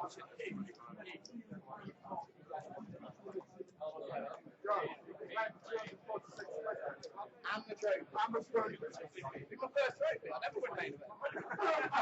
I'm the expert. I finished in second and third. Imagine that this is at 888. You're on Monday to Tower Homeless Vigil. I wouldn't have got to heads up at 8 in the third. She just asked me to wait. Yeah, if you go and see the guy who's been sitting here the whole time at the cashier's desk, he'll get you your slip, okay? Well done, mate.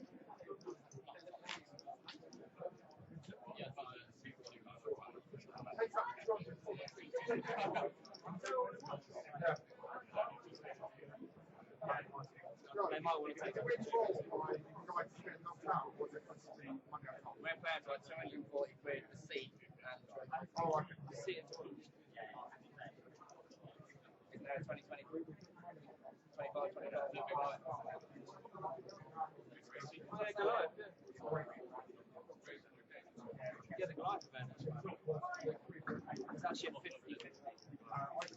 50k guaranteed for 50,000. How is that for 25? This is going to be 200. Last year was like 26, yeah, 26k.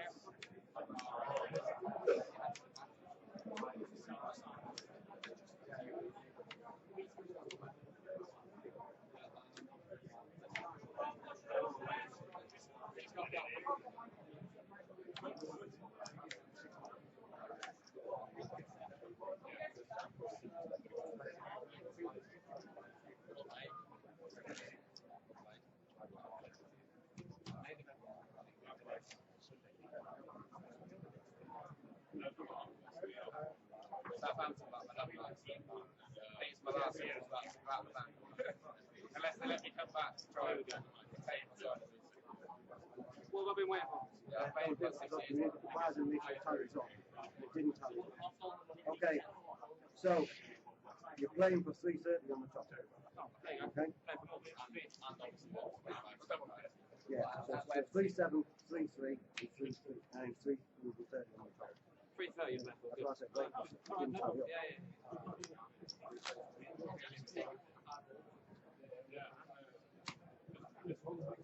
So if you're on the button, your small lines, carry on. I've got our stacks in just like 1.1 seconds as opposed to the I'm all in. Cool. Oh yeah, come on, Joe.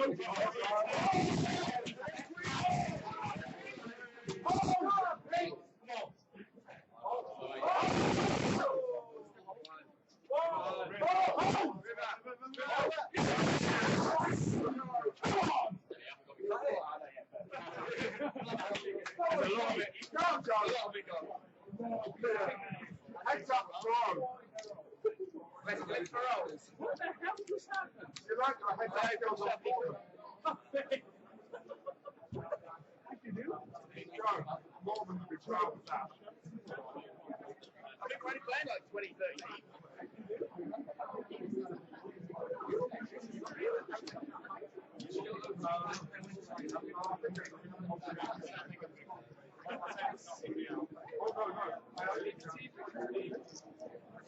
Go.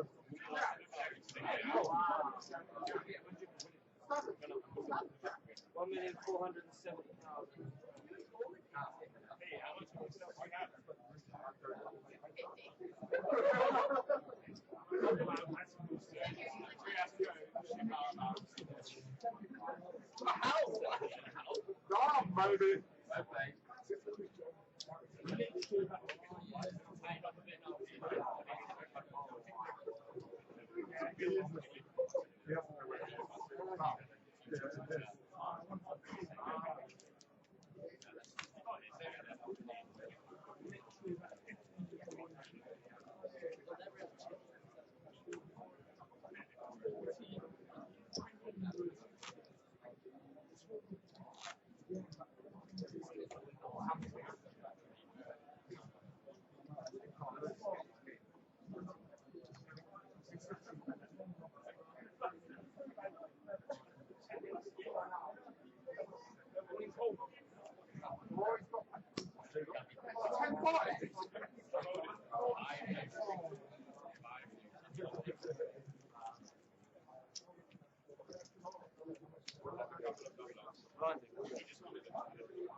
I stayed to witness.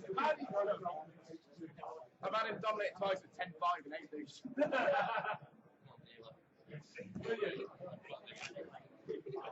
No joke.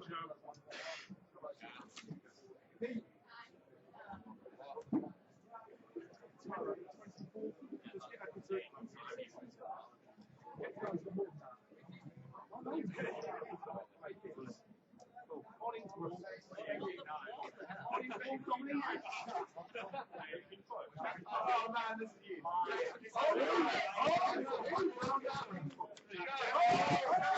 He was a slap.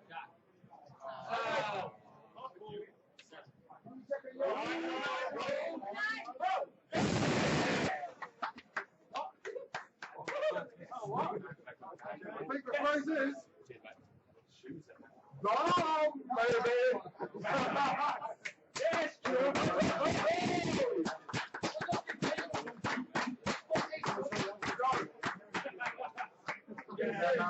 They're gonna want to take pictures of it. Dom, baby. Come on. Come on.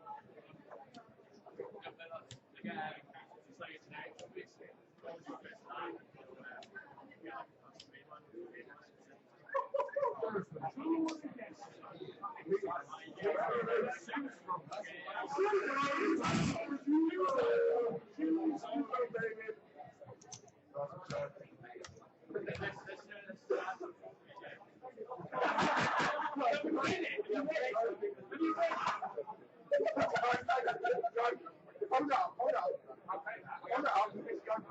You can take pictures. Pictures.